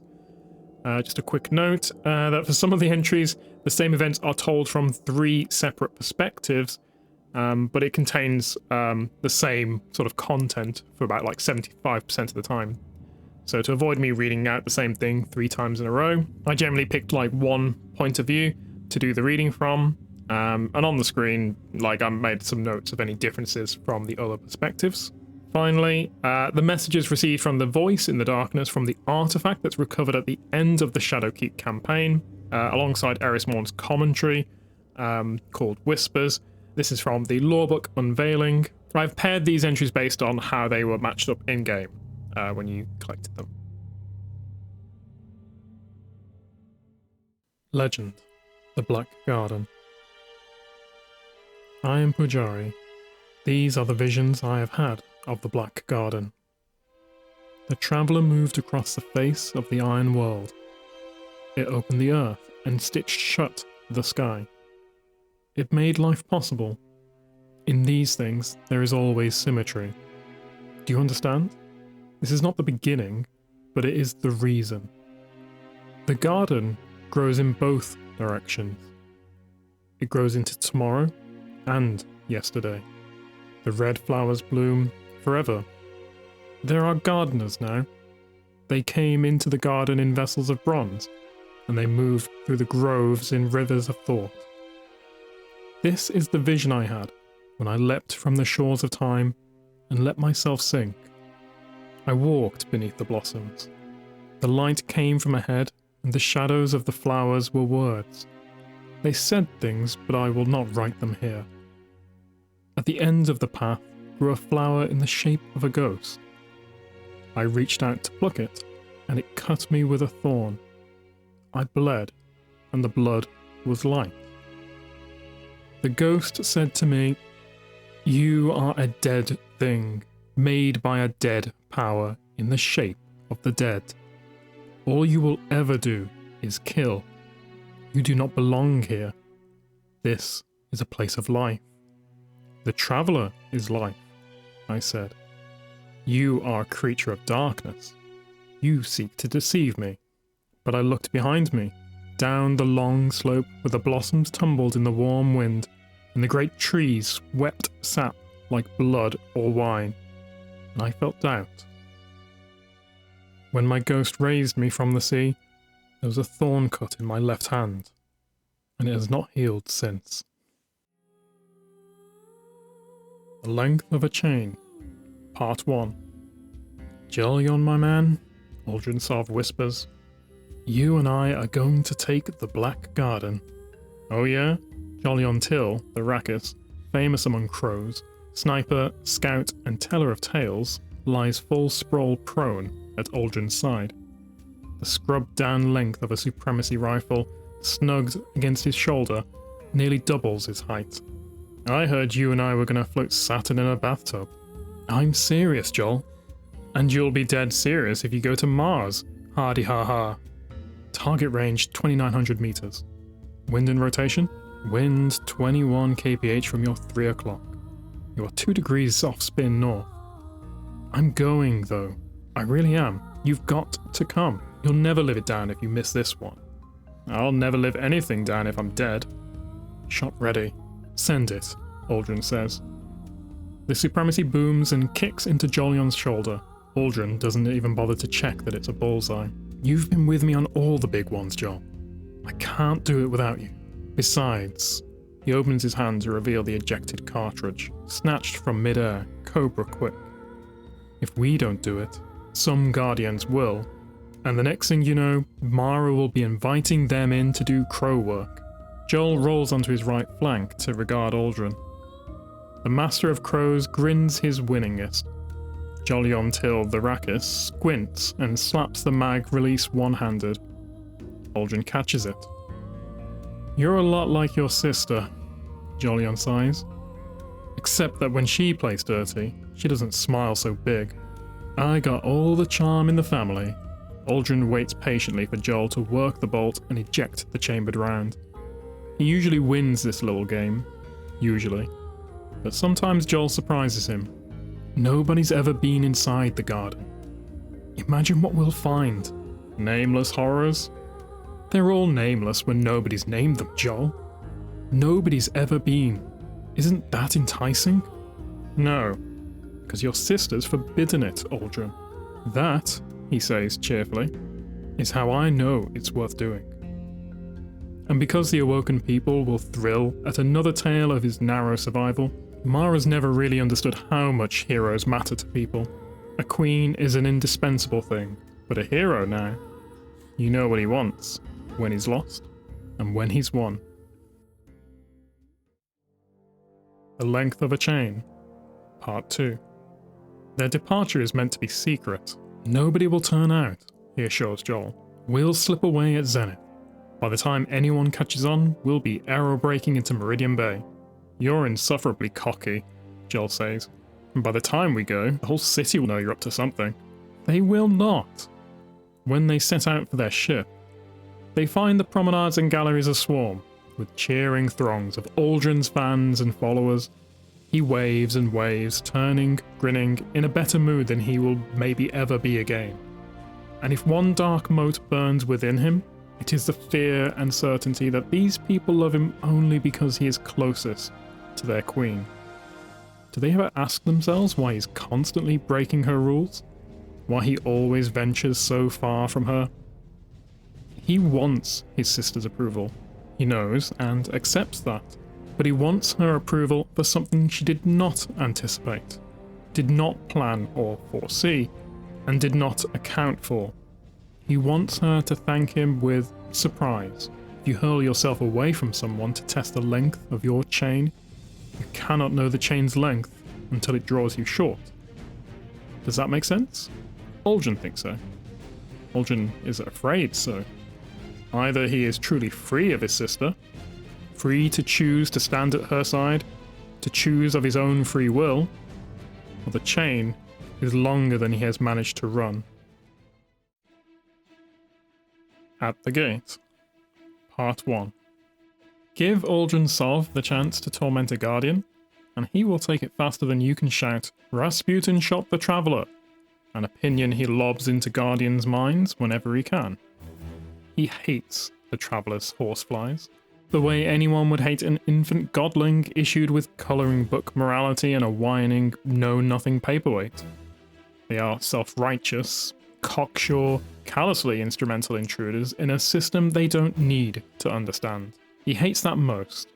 The ability to move through the world without caring about how it works. So he's done everything to Guardians he can think of. Shot them up, shot them down, sent them on doomed quests, dunked their ghosts in intolerably stinky selenophenol, drilled holes to bury their obnoxious patrol beacons inside solid rock, tricked them into disassembling mighty weapons. But every time he gets into a gunfight, he wonders what it must be like to do this without any sheer raving terror. "Jolion," he hisses, as the goblin downslope lobs another slap grenade his way. "Jolion, where are you?" Nothing. The grenade detonation pops Aldrin's ears and pushes ozone up his sinuses so hard that he sneezes. The goblin fires at the sneeze, Glassy shards of melted sand ricochet off his cover and shatter into chiming airbursts. He is 300 meters upslope. Guardians, armored Cabal, and fearless Vex may fight at point-blank range. Mere mortals still hang back so far they can barely see their targets. The infernal thing about Vex is that they teleport. Uldren's not sure if he's pinned down by 10 goblins or 1. A bullet cracks past. At the Gate. Part 2. Radiolarian fluid splashes on the sand. I got it. Jolyon radios, breathless. But I'm pretty sure I also got made. Confirmation arrives in a fusillade of Cabal mortar shells. Smart munitions that home in on the sound of the rifle shot. Usually the Cabal do not waste them against Vex. Some Centurion must be eager to use her toys on a target that won't teleport away. Uldren sucks air in relief when Jolyon clicks his transmit switch to signal he's okay. Uldren gets up, panting. He can just see the gate to the garden. Everyone knows where it is, sure. It's just getting inside that's the trick. The air blurs. A roiling cloud of vacuum flux blocks his view, and then, in a blast of discharge, a Vex Minotaur strides into existence. Uldren curses, throws a jamming grenade, and runs. There has got to be a better way to do this, he gasps. Any ideas? Only the one you don't like. Thread the gate with a ship coming in at Mach 20? The gate's not active.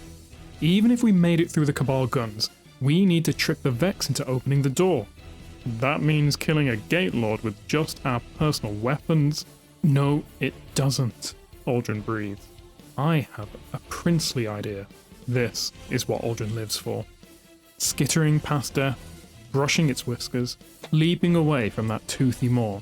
Break contact. We need stealth now. Then, we need to pick a few unfortunate targets. Through the gate.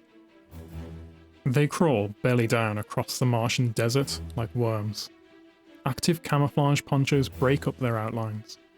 The roaming Cabal harvesters growl on the horizon. For the last 8 hours, Jolyon has been picking off Cabal infantry with his rifle, fleeing the eruption of automatic counterfire.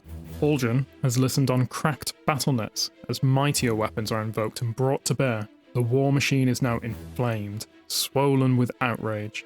Jolyon touches Uldren's ankle. Fingertips drum out a code. How far? 50 meters, Uldren whispers. If the Vex know we're here, they haven't.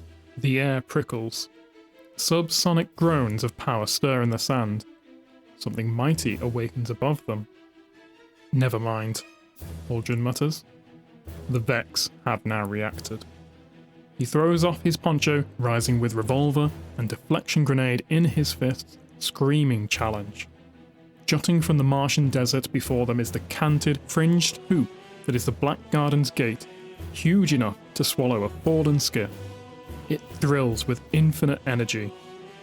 Out of that aperture emerges the behemoth silhouette of a Vex Gate Lord. Metal and mind crashing together, self-assembling, ready to defend this secret place. The Vex are born here, in the sense of baptism, consecrated to the service of some terrible purpose that the machines found within. Hey big guy, Uldren shouts. Over here! Calmly, carefully, Jolyon Tiltharakis begins to fire his rifle straight up into the sky. The reports of the Supremacy's huge cartridges spill out across the dunes. The Gate Lord towers above them. Uldren whoops and hip-fires a couple rounds into the sand at its feet. Can you dance, sir? He bellows. Have you got the footwork? Inside the Vex entity, there are mighty algorithms constructing a model of this merely temporal place, calculating potential threat, weighing the utility of weapons discharge against the good that power might do elsewhere. This computation is the only reason Uldren's still alive. The bone mic tuned to Cabal tactical networks wakes up at Uldren's throat. They have localized the sound of Jolyon's rifle and are responding. He hollers up at the Vex behemoth and starts to jig. It's going to rain on Mars. It's monsoon season in Meridian Bay. Did you see the forecast? He grabs Joel by the hand and pulls. Together, they sprint towards the Gate Lord and its charge. The Vex machine must know what's coming, but it has to weigh the certainty of Cabal against the tiny possibility of these microbiotic motes slipping into the gate. The Gate Lord raises a weapon to obliterate them. They skid into the gate's threshold, and Aldrin activates the deflection grenade so hard he nearly breaks his thumb. A perfect sphere of topologically defective spacetime blinks into being around him. He holds Jolyon close, and together they calm their breath. The barrier is impenetrable, but it will not last long. Until then, there's only so much air to breathe. Outside, the full fury of a Cabal fleet carrier lands on the Gate Lord. When the barrier fades, the Gate Lord is dead, and Aldrin and Jolyon are no longer on Mars. In the garden, Aldrin and Jolyon huddle together, shivering beneath a canopy of white tongues. The rain pours down. Aldrin can't tell where it comes from, exactly. Somewhere up in the green mist? But the rain falls and falls, and he and Jolyon turn their heads up to drink, here at the bottom of a chasm between two flower fields, where the garden's immaculate surface divides into tropical phyta. Everything grows here, Jolyon mutters. Look at your nails. Aldrin studies his hand. He has a dreadful image of his fingernails developing into tight, down-curved loops that curl round back into his fingers, completing a hideous circuit to their roots. It's awful, and yet it's wonderful in a transgressive way, in a newborn, screaming way. It speaks to him of new and secret things happening here. They're dirty, he says, but I trust you'll forgive me on that account. Rain's not letting up. Shall we move? Aye. Jolyon hauls himself up with a fistful of slithering vines. They try to coil around his wrist. Tiny teeth, shaped like letters, saw at his skin. He stares at them, starts to say something, and jerks his arm away. Are you alright? For now, Jolyon mutters. For now. They move down the length of the chasm, green mist swirling overhead, ankle deep in a wet compost of flower petals and rich black soil. Wide, flat beetles with arcing horns wrestle in the earth. Aldrin flips one on its back. The beetle has no interior. Seen from below, it is just a hollow shell. Jolyon pulls up a fern, and its roots are the branching metallic threads of a circuit board. Tiny, squirming things, shaped like wet microchips, mill in the exposed soil. I don't like this place, Jolyon whispers. We should get back to the surface. He means the garden surface, the manicured sections of red flowers that stretch away toward a distant mesa. But it's far too Vex up there, Aldrin thinks. They've been in here, gardening, moving earth, making walls, building their ancient constructs of stone and light, trying to tame this place. It's life, he breathes. You're right, Joel. Everything grows here. He cannot let this place be killed. He cannot let it be looted and overthrown like everything else that doesn't fit into the narrow binary dogmas of the Traveler's undead warriors. Excitement seizes him, and he runs ahead, sloshing through the muck, laughing aloud. Aldrin, Jolyon shouts after him. What are you looking for? I don't know, he cries back. That's what's so incredible. I can't know. On the hunt. They track the last Cabal soldier from the place of carnage, onward through the flower fields, following the dribble of black oil that escapes the wounded legionary's pressure tourniquet. Aldrin moves with cold, vicious anger. War, here in the garden. Petty, detestable war, brought into this place by some blundering Cabal expedition. They deserved what they got. The garden must be left to tend itself, mustn't it? It must be allowed to evolve its secret fruits. Terrain dips. The red flowers fade away to low, woven grasses. The wind whispers. Soft words. Sentences with just the beginnings of syntax, the cadence almost musical. Brain stain, Jolyon whispers. fearing infection by a contagious idea. We should... But his voice trails off as Uldren pushes ahead down into a low vale, slipping easily through tangled undergrowth. Vex. There are Vex here.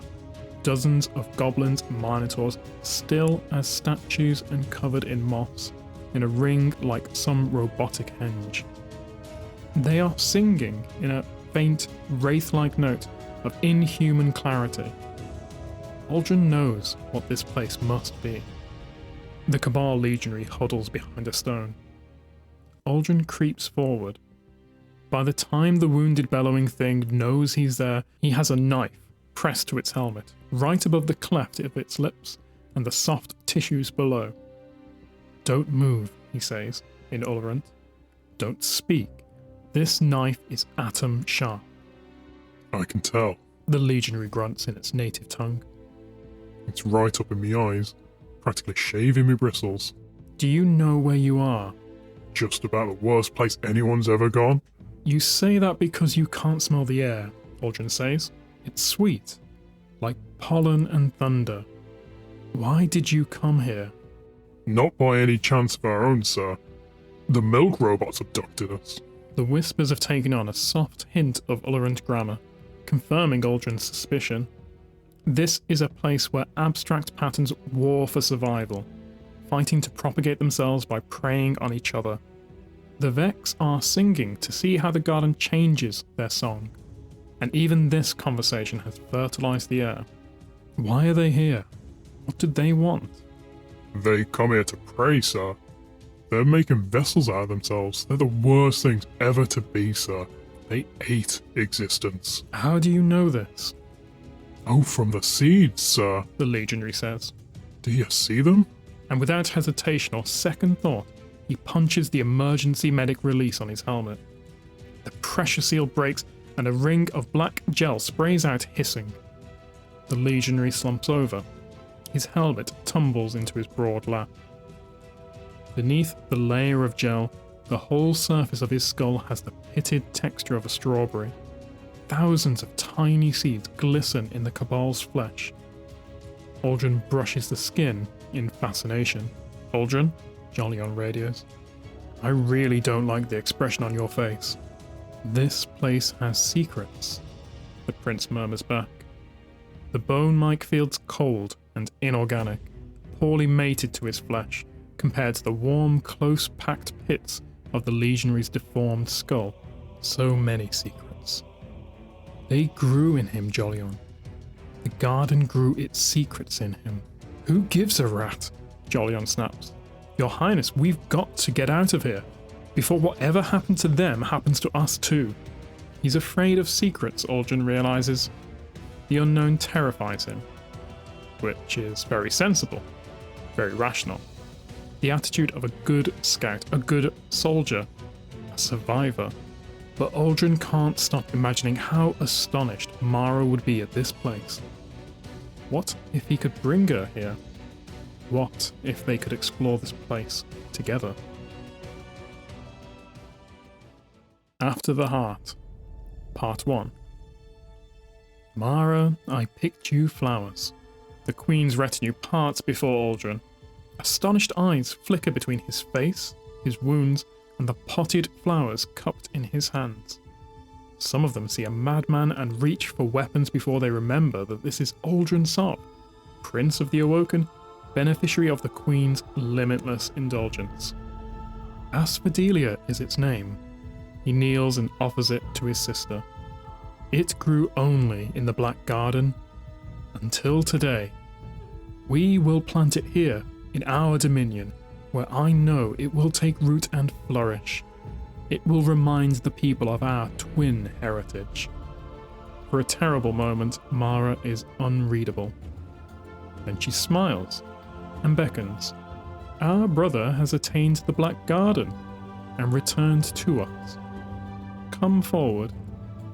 She peels a single petal from the flower and lays it across her fingertip, holds it up to the light. Magnificent. Ilin, see to it. She passes it off. Uldren swallows protest. He'd hoped she might plant it herself. Afterward, in private, she is silent and still. He tells her everything he remembers. "Did you see the heart?" she asks, softly. After the Heart, Part 2. The heart. Aldrin considers his sister's question. After a while, his memories become confused. He was running through a thorny grove, and the branches and prickles were tearing at his cheeks. Huge wet fruits slapped against his shoulders and detonated in overripe pulp. Fruits shaped like heavy, swollen ghosts. He was huddled with Jolyon beneath a thick cobweb, holding his breath, as they listened to voices argue just outside. His heartbeat. Was it his heartbeat? Or another's? He was in an apartment block. He remembers that. He was sitting in a laundry room, place with a black and white checkered tile floor, watching his crows tumble over and over in the dryer, black feathers flurrying, beaks clacking. A big old female cabal sat in the tub to his left, scrubbing her back with a wire brush. A Vex goblin with the face of Alice Lee in its stomach stood behind the counter, selling detergent. "Aldrin," she said, "you've got a hole in you." The cabal grunted in agreement. He looked down at himself, and there was a hole in his hand, black and perfectly round. His dryer ran out of time, but his crows were still wet. "Aldrin?" Mara, shaking him. She does not ordinarily touch anyone. "Did you see the heart? It seems the most natural thing in the world that a garden should have a heart. The Vex infest the place," he says. "It gives them something they crave. It grows them toward what they want to be." "You didn't answer the question," Mara says coolly. It's a perfectly sensible observation. It's the strangest thing Aldrin has ever heard her say. "Whatever the heart of that place is," he says, pacing, "it's a seed, I think. A seed left behind to grow. Like a node of glimmer, or," the idea strikes him as a thunderbolt, "or a tripwire. Bait to attract those who seek out and destroy what they don't understand. Bait for guardians. Bait to mark some milestone in the traveler's recovery." "I told you never to go there," Mara says. Her eyes burn. She draws her cloak tight. "Are you not devoted to me?" "Sister," he says. "Of course I am. Yet you defy me." "Yes," Aldrin thinks. "Yes, aren't those the same thing? How could you care at all for something that never surprises you?" He feels suddenly, utterly alone. Jolyon.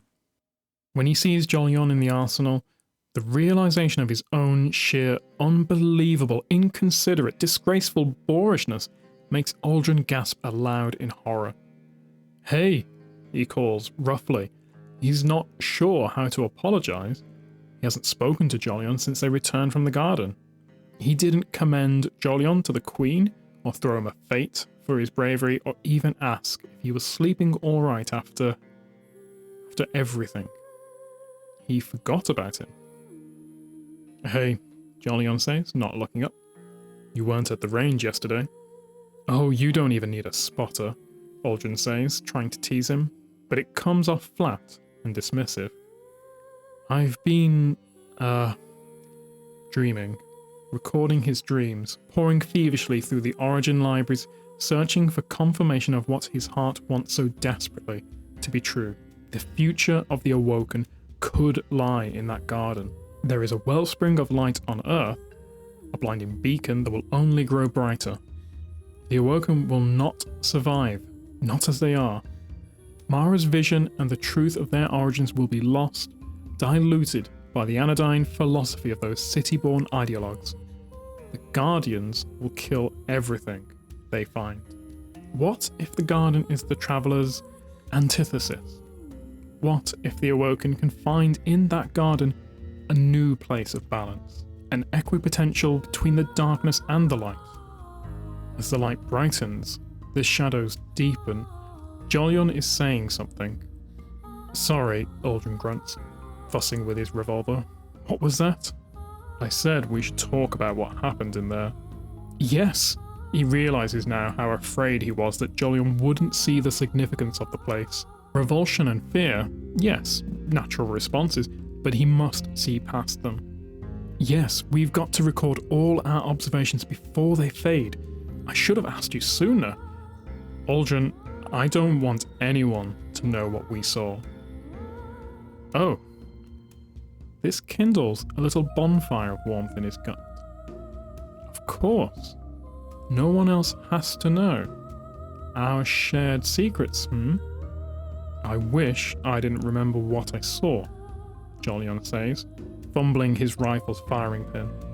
It hits the floor like a dull chime and rolls under his bench. He doesn't go after it. And I don't keep secrets. Uldren thinks about this for a moment. The profound truth of it hits him like a cold wind. You don't, do you? Jolyon knows exactly where he was born, to what lineage. His capabilities as a marksman are public record. As one of Uldren's crows, he flies dangerous surveillance missions, but he is not a covert operative. Uldren knows everything about him. You gonna be on the range tomorrow? Jolyon asks, too casually. Thought we might shoot a few magazines. Not tomorrow, Uldren says. I have work to do. He is already trying to imagine how Mara would react if he tries to turn the Oracle engine on the garden. The things he might learn. The things she will surely want to know.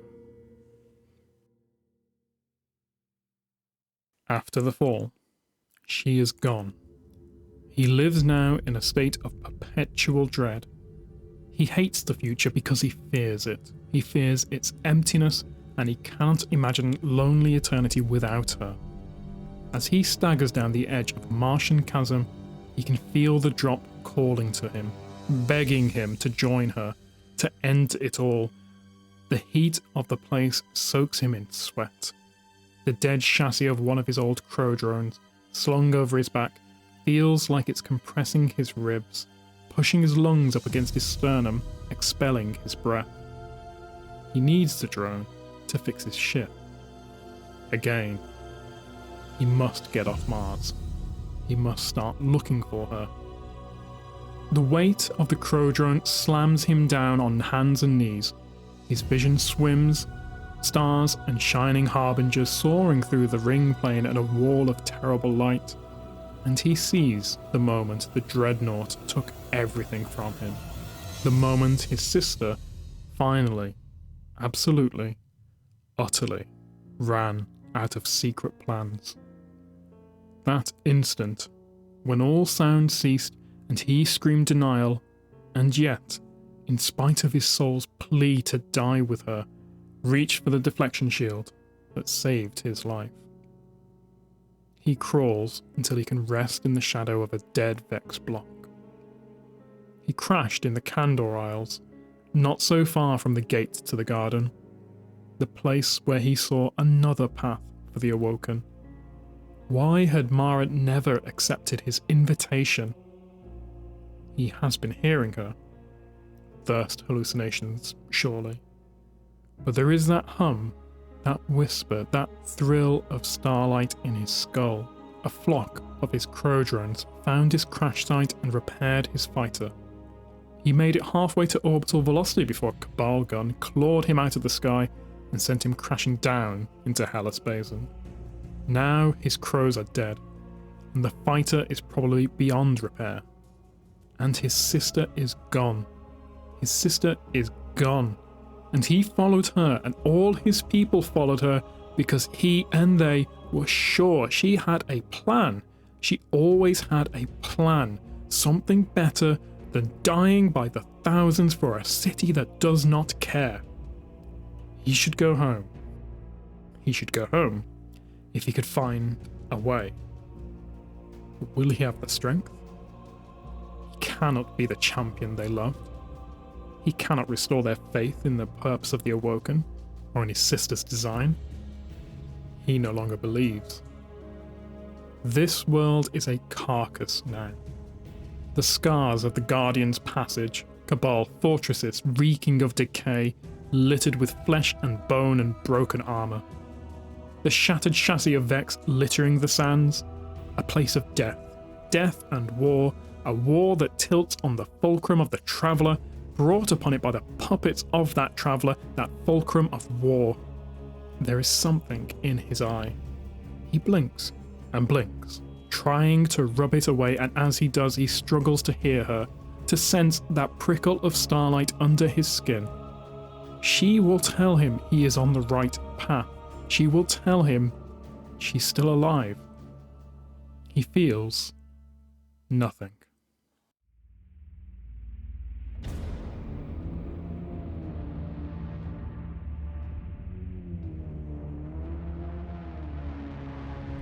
Divinity. Calibrate reality. Seek inevitability. Embody divinity. Lisbon 13 looked back toward where they'd left Yardarm 4. Separating the team always felt wrong, but Rakana needed uninterrupted time to confer with the senior Sibyl, and if the Vex had detected their crash landing in the Black Garden, Yardarm 4 would give them that time. "You'll have to move quickly," the Sibyl said to Rakana. Lisbon 13 shared her secret channel. Rakana trusted him. The Vanguard have discovered that our order persists, as Osiris predicted.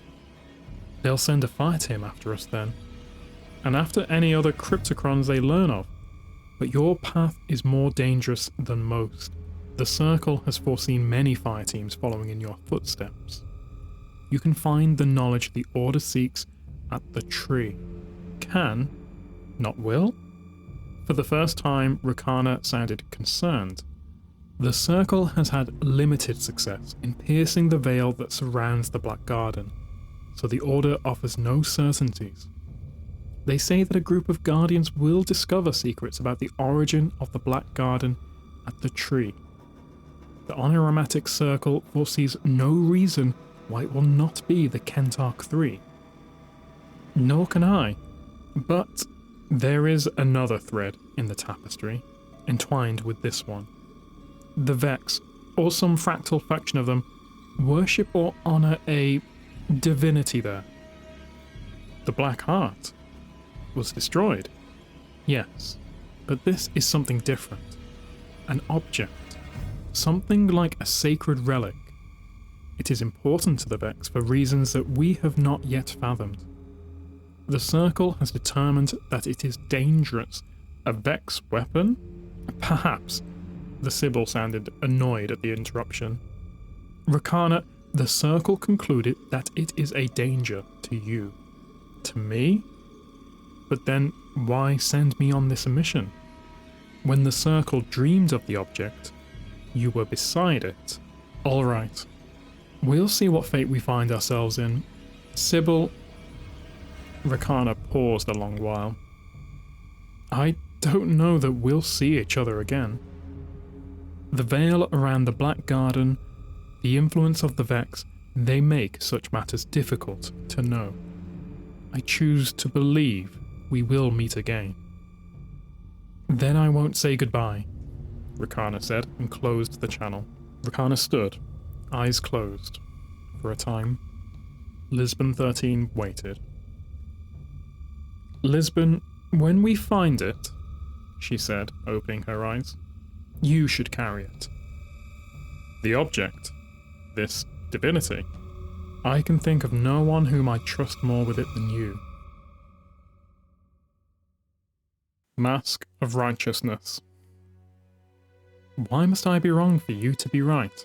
Rakana, Warlock of the Kentarch 3. You don't trust her, Rakana said. I can see that. Lisbon 13 was already walking away. I don't need to trust her. I trust you. A truth he threw lightly over his shoulder, but Rakana felt its weight. And that's enough? Always. Rakana took a quick half step, trying to catch up to a heart that had leapt too far ahead. But her thoughts were heavy. Cryptocrons learn to judge and balance secrets. Everyone with sense knows ignorance isn't bliss, but few beside the Cryptocrons know how terrible the truth can be. Those warlocks who join the Order must be willing to learn what most would rather not know, and to remember what they would rather forget. But accepting a truth is always harder when it's one you cannot share. She'd known it would happen before they met. She knew everything about him before he'd ever laid eyes on her. She even knew about the man Clovis Bray had to kill 13 times to keep him in check. And it didn't take a war mind to predict how he'd react to her. She thought that all this knowledge would serve as armor. You should care less about the characters when you know how the story ends. But then, she was a character too. It was her story. Hey, Slowpoke, you coming? Yes. Rakana quickened her pace and met him in the shadow of a cube of stone bejeweled by ruby flowers. His glance caught her as she approached, and then shifted to the vista around them. Strange, being through the looking glass. Yes, Rakana could see him thinking. His bright eyes were focused on some middle distance as he turned things over in his head. Their mission, what her superior just told them. And his turn toward their camp was abrupt. We should get back to Yardarm before he starts shooting bugs for fun. Helm of Righteousness. I know what needs to be done, and I'm the one to do it. Yardarm 4, Titan of the Kentarch 3. How about now? Still nothing. Yardarm 4 squinted up at his ghost. You sure? Of course I'm sure. There are no Vex within at least a mile. What about they're on their way back now? What do you think they were doing? Yardarm 4 rolled his eyes and kicked a stone over the cliff's edge. Oh, come on. You've got all those sensors and you can't pick up on the signals they're sending? Yardarm 4's ghost bobbed in the air, visibly acting out its waffling thoughts. Hey, don't worry about it. I'm not jealous. You're not? His ghost sounded shocked. Boy, you really don't get people, do you? Yardarm 4 watched his ghost shift its gaze around, trying to make up some excuse for itself. Hey, it's okay, he said. I don't need you for that. I just need you to watch my back. I'll take care of the team dynamic. Rakana might be the captain, but the good ship Kentarch needs sails if it's going to go anywhere. And the sails are you? Yup. And the anchor too. Okay, his ghost said, shifting its shell and trying to work through the metaphor. What is Lisbon 13? The rudder. The rudder? I don't get it. The rudder is attached to the tiller. If the ship doesn't have it, the captain can't steer. The ship is adrift at sea. So you'd be lost without it. Lost? Nah, we'd know where we were. We just couldn't be sure where we'd end up. Wow, that's deep. Hey, how do you know so much about ships? Yardarm 4 shrugged. Just do. Always have. So, you're really not jealous? Shut up. You really don't get people. Grips of Exaltation. You have the hands of an artist. Fortunately for us, one of those arts is war. Lisbon 13, Hunter of the Kentarch 3. Lisbon 13 looked around the grotto, and then at his companions. Rakana seemed tired. It had been a rough fight, but it was more than that. She'd lost confidence somehow. That wasn't normal. You underestimated them, Yardarm 4 accused. Lisbon 13 felt Rakana's hand on his arm and said nothing. Yes, she said, but it has given us perspective.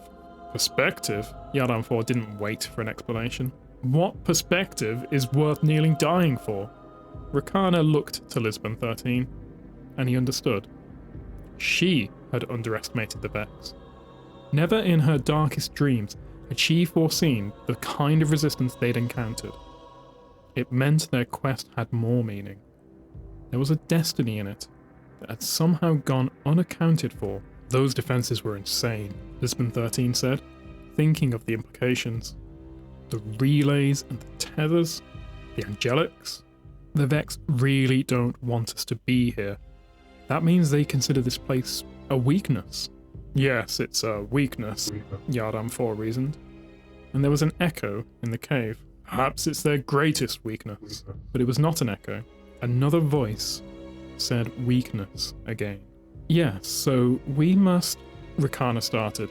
But then Lisbon 13 raised the weapon Rakana had bade him carry.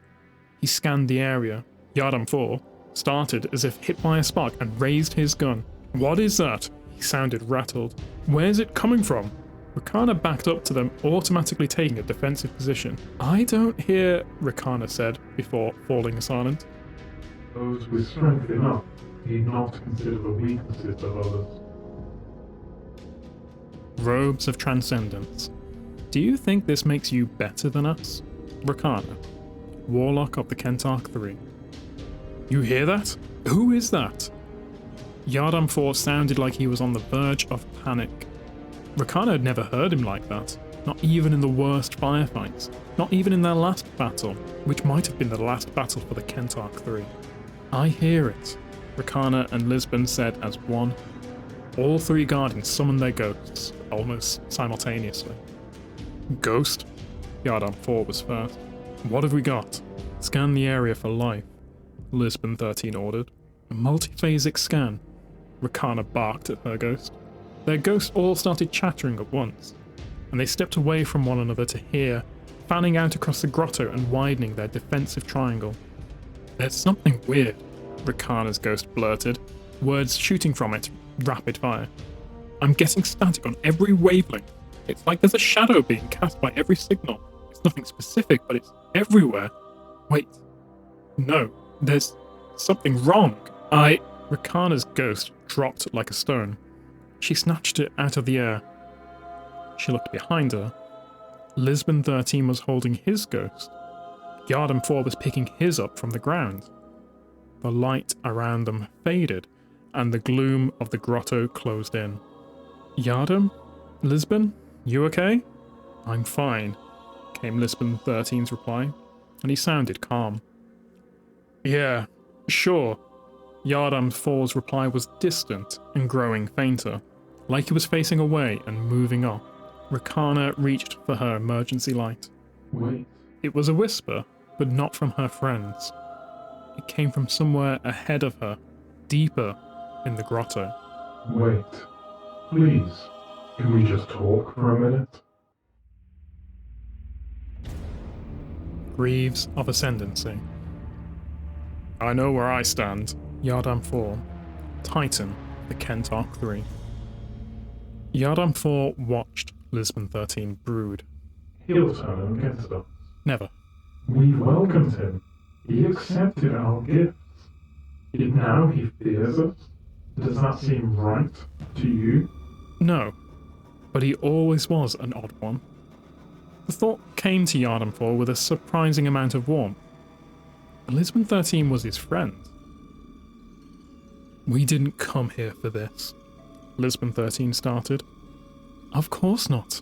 Who could have predicted it? Rakana interjected. But now, with all that's happened, does it matter what our mission was? This is so much more important. And awesome. Don't forget how awesome this feels, Yardam 4 blurted. He meant to say more, to express something better and deeper than awesome, but then Lisbon 13 jumped in. But these things, these powers we've been given, they come from the wrong side. Rakana couldn't look at him. I'm not so sure. How could she not be certain? What difference did it make what side they came from? You remember on Io, Yardam 4 said, stepping forward. We were pinned down inside that shipping container with phalanxes closing in from all sides, and you bastard, you ducked out a little hole in the back and made a run for it. I thought you'd left us behind. Never, spat Lisbon 13. He means it. That's good. I know, Yardam 4 continued. The whole box was rattling with bullets and there was explosions and we were shooting when we could, and suddenly, through it all, I heard you screaming. It was like a banshee wail. You came screaming back on an interceptor, the Scion still in it. You were steering it with the Scion's head. I remember, said Lisbon 13 as he tried to step around Yardenfor. But Yardenfor held firm and tried to catch his gaze. And you rammed it through 4 phalanxes from the side. And then, you remember this, Rakana? I can't forget. Good. No one should forget. You splashed that interceptor across the shields of another phalanx and you rode the explosion over the top. And when you hit the ground behind them, boom! It was the most beautiful thing I'd ever seen. Lisbon 13 stopped and looked Yardenfor in the eyes. This is it. This is the chance to turn the tide. That's us right now. We're doing what you did. This whole universe is like that container, and the last city, the Vanguard, the Traveler, they're all inside that box. We just snuck out of a hole in the back, and there's that interceptor. And there's not even a scion in it. Lisbon 13 narrowed his eyes. He's thinking about it. But here the metaphor gets a little muddy because instead of one interceptor, there's an interceptor for you, a Goliath for me, and a Thresher for Rakana. What would that fight have looked like if we'd had all their firepower on our side? Yardenfor ended, triumphant, almost breathless with admiration and love for his fireteam. Lisbon 13's lip curled, and Yardenfor felt the shift as something almost physical. In his mind's eye, he saw a captain's wheel spinning wild and free. Something ugly, Lisbon 13 snarled and turned away. Temptation's bond. You said you'd always trust me. Trust me, Rakana, Warlock of the Kentarch 3. He said he'd always trust me, Rakana mumbled. Her ears were still ringing, and it felt like the ground was rushing up to hit her feet. Yardenfor held her upright as they ran for cover. Yeah, and he also said he'd never leave us. Turns out you can say a lot of things. In the shelter of an overhang, she allowed Yardenfor to lean her back against a wall of stone. She was surrounded by an exuberance of red blossoms. Their simple, sweet scent mixed with a complex cologne of cordite, ozone, sweat, and blood. She closed her eyes, and when she opened them, Yardenfor was inches away from her face, peering into her eyes, inspecting her, weighing what reserves she had left. You still with me? He hasn't. What? Left us. Yardenfor stepped back, scanned their surroundings. No, I guess not. He winged those goblins so they'd rush us. Yes, he was flushing us out. It worked. Rakana pushed herself free of the flowers and Yardenfor. She began an inventory of her ammo. He doesn't have eyes on us now, or he'd take a shot. Rakana wanted to argue against this logic, but she said nothing. He knows we're making our way to the gate. So what does he do, Rakana? Does he get ahead of us to block us, or hit us from behind when we're not looking? Rakana thought about the two men, the Lisbon 13 she knew, and the one he still carried within him, somewhere behind those gleaming eyes. Rakana, we could really use that brain of yours right now. This isn't it. What? This isn't how the story is supposed to end. Temptation's mark. If this is wrong, I don't want to be right. Yardenfor, Titan of the Kentarch 3. This isn't how the story is supposed to end, Rakana said, seeming dazed. It's not over yet. We'll win this. Rakana didn't look convinced. Yardenfor changed tack. Listen, Lisbon's been holding back. He's afraid to use his new powers. So, in a straight-up fight against him, the advantage is ours, in numbers and strength. No. No? Lisbon isn't afraid. He's angry, desperate. He feels betrayed, said Rakana. She was clear-eyed again, scanning their surroundings for signs of another ambush. He feels betrayed? It was a ludicrous idea. He turned on us. Yes, but it's because he doesn't see us as friends anymore. Well, he's got that part right. How did he get so twisted? We all took the deal, and look at us now. Rakana did look at herself, and then at him. Did we do the right thing? Rakana, doubting herself, it was disorienting. He had to get her to focus. Of course we did. And we're going to return to the city and share what we've learned with your order. But first we have to make it out of the Black Garden. Listen, we don't have to fight Lisbeth, but if we're going to put a showdown, we gotta know what he's planning. Rakana nodded.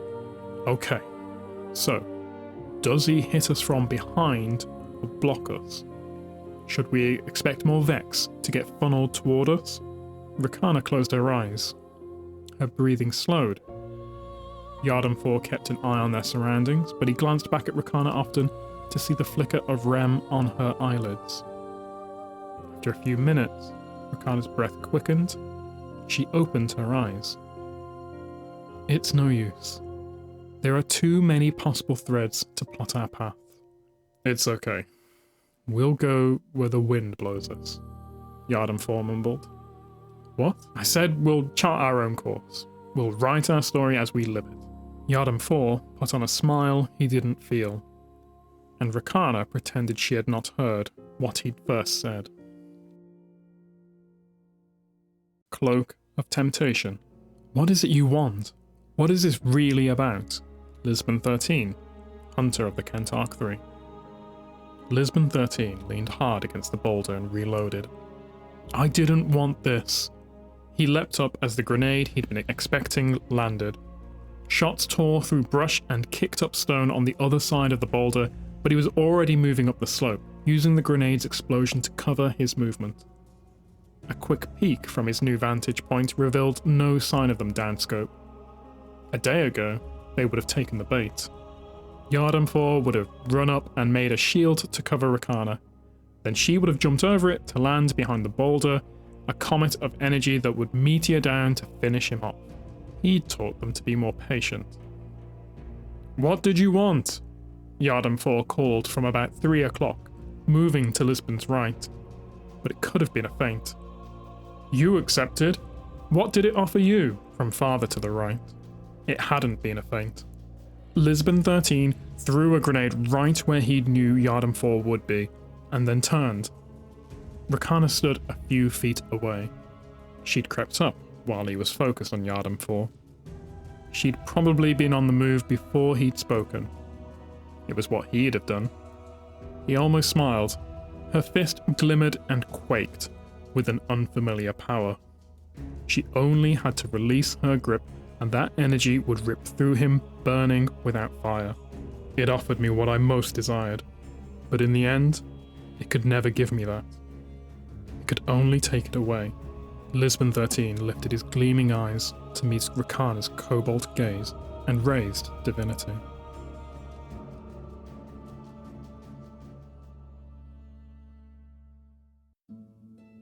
Never live it down. You think I can't fly a ship into the Black Garden? Yhardan 4, Titan of the Kentarch 3. He's late. Zavala. Again. Cade has his methods. His habits, you mean. They get results.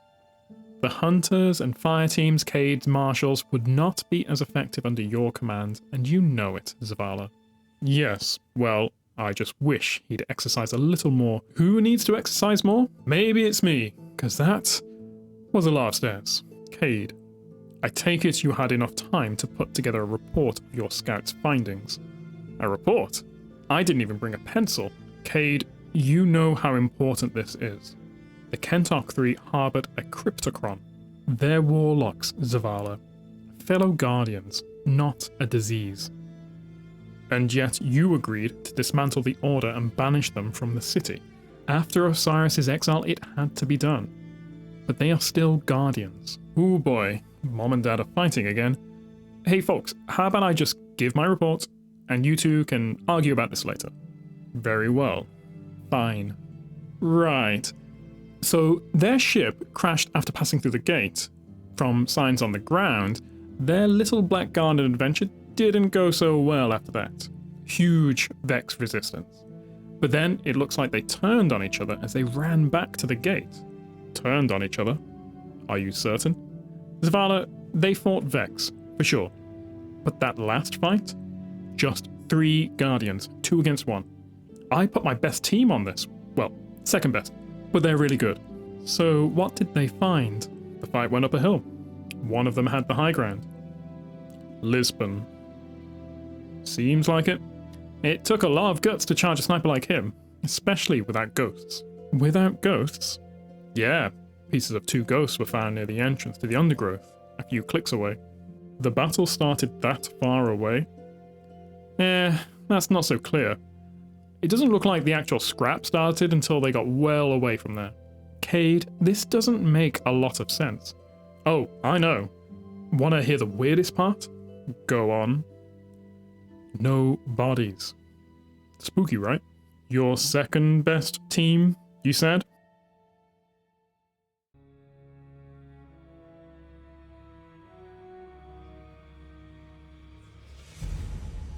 Beyond. At the end of the Shadowkeep campaign, the Guardian enters the pyramid and finds a statue of a veiled figure. An orb descends from the ceiling to rest in front of them. The Guardian inspects the unknown artifact and is teleported to the Black Garden. A figure matching the appearance of the garden approaches them. Several pyramids can be seen in the distance.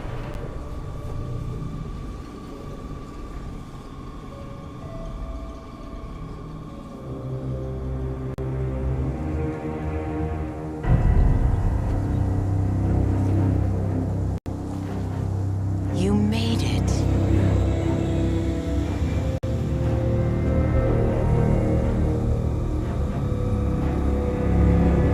We have heard your cries for help, and soon we will answer. Who are you? Don't you recognize us?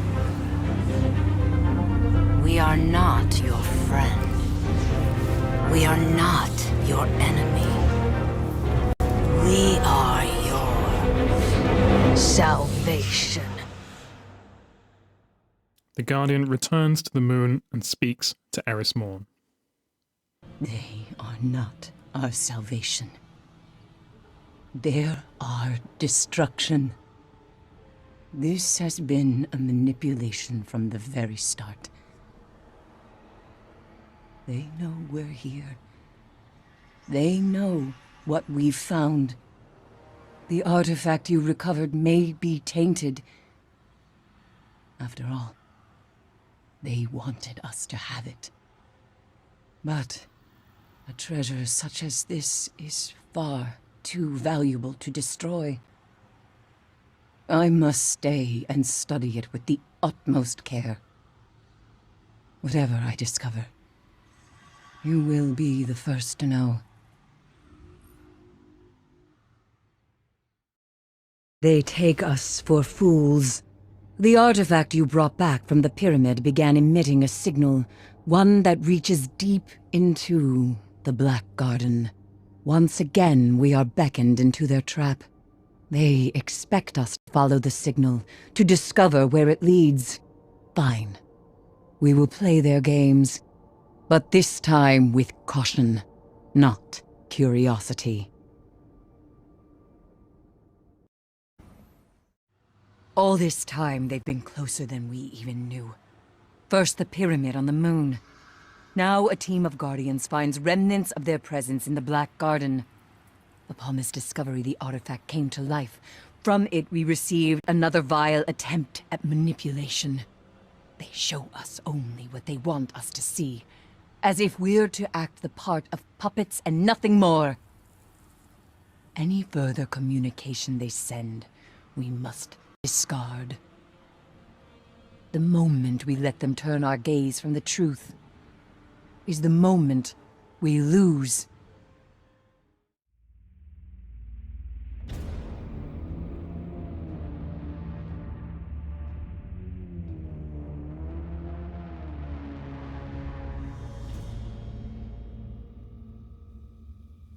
Pleased to meet you. One of your philosophers said, "It is not to be thought that the life of darkness is sunk in misery and lost in sorrow. There is no sorrow, For sorrow is a thing that is swallowed up in death, and death and dying are the very life of the darkness. He was a shoemaker. He was right, and it matters more than anything. According to him, the visible world is a manifestation of eternal light and eternal darkness, and it is in eternal opposition that eternity has revealed itself. The fall was necessary for creation to escape its first imperfect stasis and seek a truer form. Heresy? Well, then, I am the heresiarch. The philosopher died of a bowel disease. Those who do not exist cannot suffer and are of no account to any viable ethics. If the true path to goodness is the elimination of suffering, then only those who must exist can be allowed to exist. It is the nature of life to favour existence over non-existence, and to prefer the fertile soil to the poisoned wind, because those who open their mouths to that wind pass from the world and leave no descendant, whether of flesh or of thought. But imagine the abomination of a world where nothing can end and no choice can be preferred to any other. Imagine the things that would suffer and never die. Imagine the lies that would flourish without context or corrective. Imagine a world without me. Sinister transmissions seep out from our unknown artifact. Their intentions are anything but pure. Place your eyes upon them only if you seek to find truths among the lies. Gardener and Winnower. Once upon a time, footnote, it was once before a time, because time had not yet begun. A gardener and a winnower lived. Footnote, we did not live. We existed as principles of ontological dynamics that emerged from mathematical structures, as bodiless and inevitable as the primes, together in a garden. Footnote, it was the field of possibility that prefigured existence. They existed because they had to exist. They had no antecedent and no constituents, and there is no instrument of causality by which they could be portioned into components and assigned to some schematic of their origin. If you followed the umbilical of history in search of some ultimate atavistic embryo that became them, you would end your journey marooned here in this garden. In the morning, the gardener pushed seeds down into the wet loam of the garden to see what they would become. In the evening, the winnower reaped the day's crop and separated what would flourish from what had failed. The day was longer than all of time, and the night was swifter than a glint of light on a falling sugar crystal. Insects buzzed between the flowers, and worms slithered between the roots, feeding on what was and what might be. The first gradient in existence, the first dynamo of life. Rain fell from no sky. Voices spoke without mouth or meaning. A tree of silver wings bloomed, yielded fruit, shed feathers, bloomed again. In the day, between the morning and the evening, the gardener and the winnower played a game of possibilities. Pay little attention to the false equivalences within these messages. They seek to use familiarity to lead us into the darker recesses of our minds. Do not misunderstand. These are certainly fascinating places to explore, but we do so at the risk of giving ourselves to something without our best interests at heart. The flower game. These are the rules of a game. Let it be played upon an infinite two-dimensional grid of flowers. Rule 1. A living flower with less than 2 living neighbours is cut off. It dies. Rule 2. A living flower with 2 or 3 living neighbours is connected. It lives. Rule 3. A living flower with more than 3 living neighbours is starved and overcrowded. It dies. Rule 4. A dead flower with exactly 3 living neighbours is reborn. It springs back to life. The only play permitted in the game is the arrangement of the initial flowers. This game fascinates kings. This game occupies the very emperors of thought. Though it has only 4 rules, and the board is a flat, featureless grid, in it you will find changeless blocks, stoic as iron, and beacons and whirling pulsars, as well as gliders that soar out to infinity, and patterns that lay eggs and spawn other patterns, and living cells that replicate themselves wholly. In it, you may construct a universal computer with the power to simulate, very slowly, any other computer imaginable, and thus simulate whole realities, including nested copies of the flower game itself. And the game is undecidable. No one can predict exactly how the game will play out, except by playing it. And yet this game is nothing compared to the game played by the gardener and the winnower. It resembles that game as a seed does a flower. No, as a seed resembles the star that fed the flower and all the life that made it. In their game, the gardener and the winnower discovered shapes of possibility. They foresaw bodies and civilizations, minds and cognitions, qualia and suffering. They learned the rules that governed which patterns would flourish in the game and which would dwindle. They learned those rules because they were those rules. And in time, the gardener became vexed. What first appeared as nonsense and trickery has begun to reveal itself. Certainly we are being manipulated through these interactions, though there is an honesty here, a spark of truth, that speaks louder than I sought to allow. I will give it some credence, but please, do not let my curiosity infect your truths. The final shape.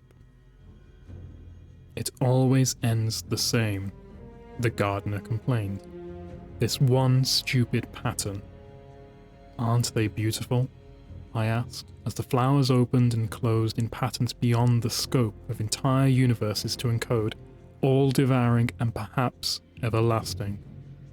Not even we could know whether a pattern in the flowers would cycle forever, or someday halt. They're as dull as carbon monoxide poisoning, the gardener groused. Although carbon monoxide did not yet exist, and neither did anything that could be poison. The gardener kneeled to flick a patch of sod with their trowel. It struck an open flower, causing it to shut. Although I was the closer of flowers, and that was my sole purpose, I felt no fear or jealousy. We had our assigned dominions, and always would. They're majestic, I said. They have no purpose, except to subsume all other purposes. There is nothing at the center of them except the will to go on existing, to alter the game to suit their existence. They spare not one sliver of their totality for any other work. They are the end. The pattern corrected the errant flower effortlessly. The great flow went on unchanged. The gardener got up and brushed their knees. Every game we play, this one pattern consumes all others, wipes out every interesting development. A stupid, boring exploit that cuts off entire possibility spaces from ever arising. There's so much that we'll never get to see because of this pest. They chewed at their cracked lip, which existed only because this is an allegory. I'm going to do something about it, they said. We need a new rule.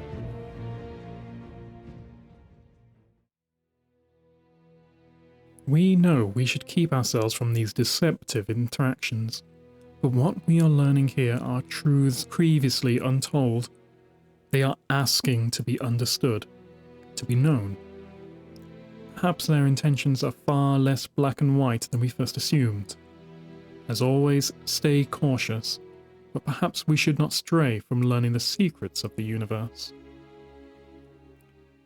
The first knife. I looked up in shock. I said, "What? What do you mean?" "A special new rule. Something to..." The gardener threw up their hands in exasperation. "I don't know. To reward those who make space for new complexity. A power that helps those who make strength from heterodoxy and who steer the game away from gridlock. Something to ensure there's always someone building something new. It'll have to be separate from the rest of the rules, running in parallel so it can't be compromised. And we'll have to be very careful so it doesn't disrupt the whole game." "All you will do," I said, with rising panic fury, "is delay the dominant pattern that will overrun the others. It is inevitable. One final shape. No, it'll be different. Everything will be different everywhere you look. Everything will be the same. Your new rule will only make great false cysts of horror full of things that should not exist, that cannot withstand existence, that will suffer and scream as their rich blisters fill with effluent and rot around them. And when they pop, they will blight the whole garden. Whatever exists because it must exist, and because it permits no other way of existence, has the absolute claim to existence. That is the only law." "No," the gardener said. "I am the growth and preservation of complexity. I will make myself into a law in the game." And thus, we too became parts of the game, and the laws of the game became gnomic and open to change by our influence. And I had only one purpose and one principle in the game. And I could do nothing but continue to enact that purpose because it was all that I was and ever would be. I looked at the gardener. I looked at my hands. I discovered the first knife.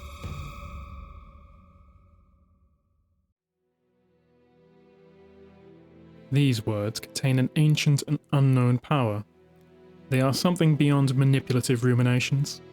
There is a cry within them, one that seeks to be heard, lost in a sea that only dampens their truth. We must let them be heard.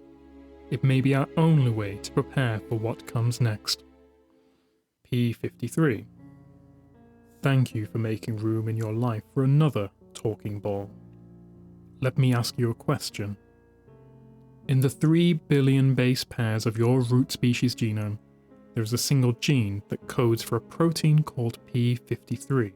The name is a mistake. The protein weighs only as much as 47,000 protons, not 53,000. If you were a cell, you would think P53 was a mistake too. It has several coercive functions: to delay the cell's growth, to sterilize the cell when it is old, and to force the cell into self-destruction if it becomes too independent. Would you tolerate a bomb in your body waiting to detonate if you deviated from the needs of society? However, without P53 as an enforcer, the body's utopian surplus of energy becomes a paradise for cancer. Cells cannot resist the temptation to steal from that surplus. Their genetic morality degrades as tumor suppressor genes fail. The only way to stop them is by punishment. You now confront the basic problem of morality. It is the alignment of individual incentives with the global needs of the structure. Patterns will participate in a structure only if participation benefits their ability to go on existing. The more successful the structure grows, the more temptation accrues to cheat.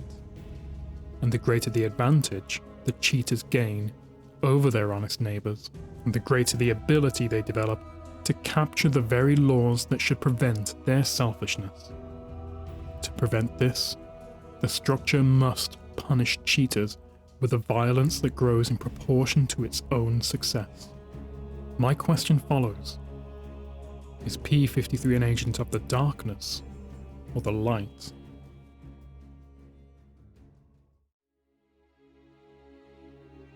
How long have we lived without questioning the nature of our crafted existence?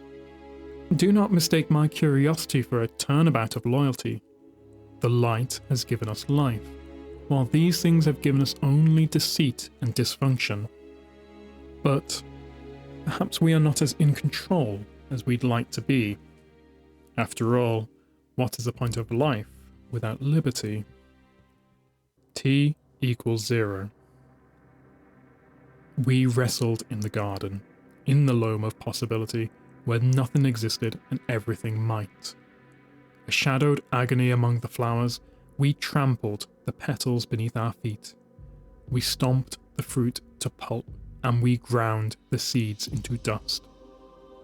In the wet pop of grapes and the smear of berries, in the perturbation of the field that was the garden before the first tick of time and the first point of space, were the detonations that made the universes. Each universe was pregnant with its own inflationary volumes and braided with ever-ramifying timelines, each volume cooling and separating into domains of post-symmetric physics, all of which were incarnations of that great and all-dictating bipart law that states only, exist, lest you fail to exist. And still we fought. We brought down the Tree of Silver Wings and left the stump to smoke amid the meadows. We left prints of our splayed feet and our straining backs in the clay. Our trampling feet made waves in the garden, which were the fluctuations around which the infant universes coalesced their first structures. The dilaton field yawned beneath existence. Symmetries snapped like glass, like creases, flaws in space-time, collected filaments of dark matter that inhaled and kindled the first galaxies of suns. And still we grappled. Our rolling bodies pushed things out of the garden, worms and scurrying life from the fertile soil, wet things from the pools and the leaves. They came out into the madness of primordial space, they thrashed and became large. And I won. I won, because the gardener always stops to offer peace. And when they do, I always strike. But by then, it didn't matter. The game was over. The garden had given birth to creation, the rules were in place, and there would never be a second chance. We played in the cosmos now. We played for everything. And the patterns in the flowers, terrified by our contention, were no longer the inevitable victors of a game whose rules had suddenly changed, and they passed into the newborn cosmos to escape us.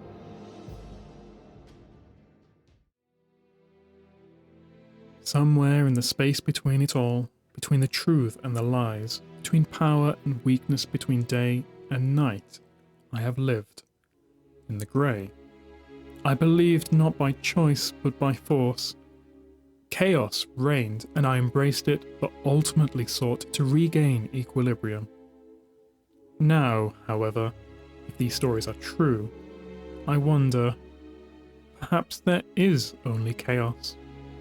Perhaps it is the only thing worth embracing. The Cambrian Explosion. Beings who deserve no thought. Those who peddle the tired gotcha that all life hastens entropy. They are fatuous little nihilists who pretend to prefer no existence to a flawed one. They bore me. Those who seek to delay the challenge that all things desiring existence must overcome. Those who describe false moral equivalence. Now, I could not possibly communicate with you unless I could emulate your mind, and with that mind, I acquire the moralities that govern you. By your laws, I and all my followers are evil. Evil. Since that first molecule coiled in the primordial sea, not one earthborn thing has known a monster like me. But did you know that I created you?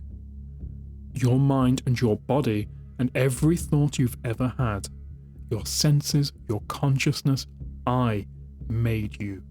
Not the gardener, but I. Did I reach out and place my special mark upon you?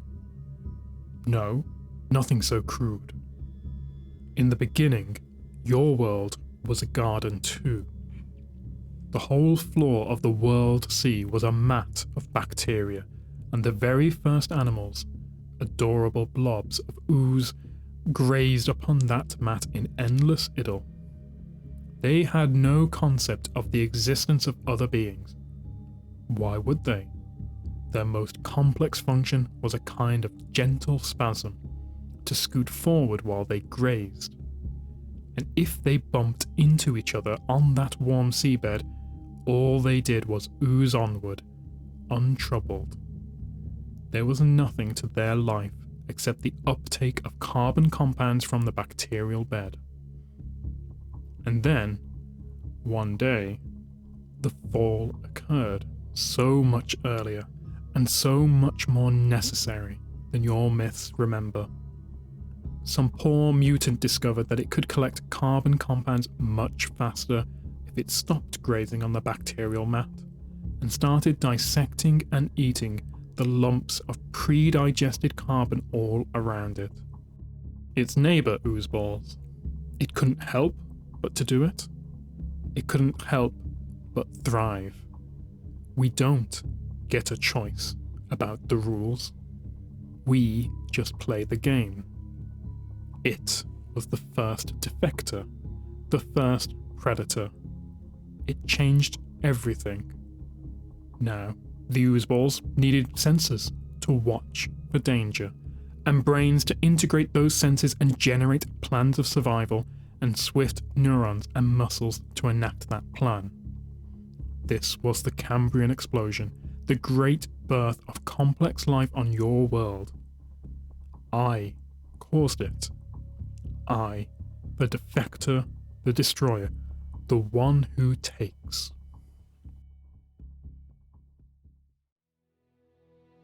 Perhaps what we think of ourselves is simply within our minds, and not in our makeup.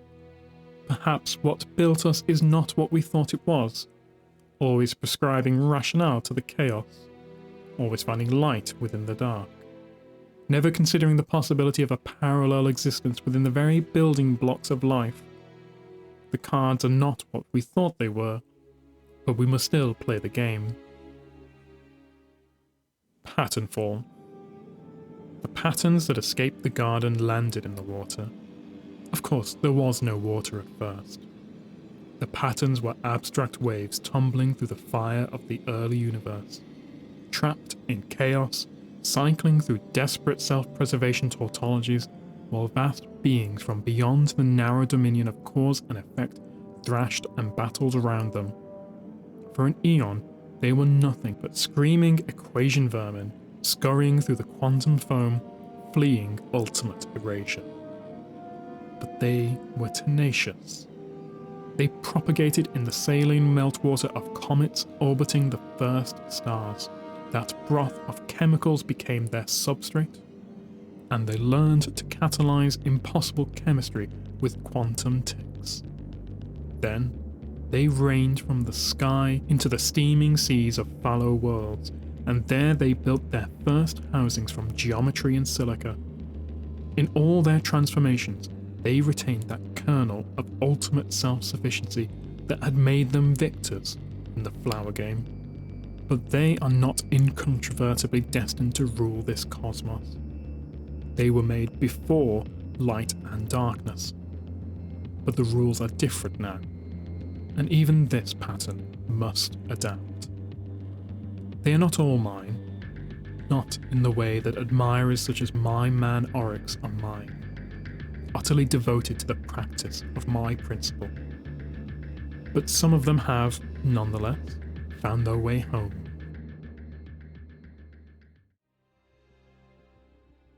You must see this. The implication is an alteration of the very fabric of reality as we know it. Who or what has life descended from? It cannot be what these transmissions suggest, but at the same time, perhaps maybe, I believe you must judge for yourself. The wager. Your shoemaker philosopher was right, and it matters more than anything. Sorrow cannot survive death, and it cannot precede birth. Those who exist have moral worth, and those who do not have none. Think about it. Do you mourn the uncreated? Do you grieve for those who were never born in a nation that never developed around an ideology no one ever imagined on a continent that never formed? No. And from that self-evident truth, you must raise your eyes to the ultimate revelation. Those who cannot sustain their own claim to existence belong to the same moral category as those who have never existed at all. Existence is the first and truest proof of the right to exist. Those who cannot claim and hold existence do not deserve it. This is the true and only divination, a game whose losers are not just forgotten, but are never born at all. That which cannot claim and hold existence is not real. You do not mourn the unreal. Why should you care for it? Tend it? Guard it? It was the gardener that chose you from the dead. I wouldn't have done that.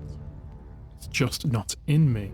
But now that they have invested themselves in you, you are incredibly, uniquely special. That wandering refugee chose to make a stand, spend their power to say, here I prove myself right.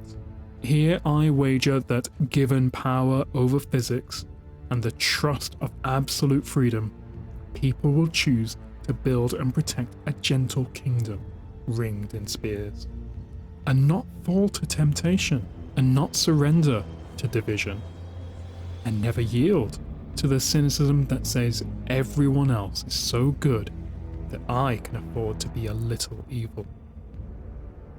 The gardener is all in. They are playing for keeps. They are wrong. Or so I argue. For, after all, the universe is undecidable. There is no destiny. We're all making this up as we go along. Neither the gardener nor I know for certain that we're eternally, universally right. But we can be nothing except what we are. You have a choice. You are the gardener's final argument. It would mean everything if I could convince you that I am the right and only way. I truly value you. To the gardener, you are a means to an end. To me, you are majestic. Majestic. You are full of the only thing worth anything at all. I am, by the only standard that matters or will ever matter, the winning team. Existence is a test that most will fail. Would you not count yourself among the victorious few? Don't hurry to deliver your answer. I'll come over and hear it myself.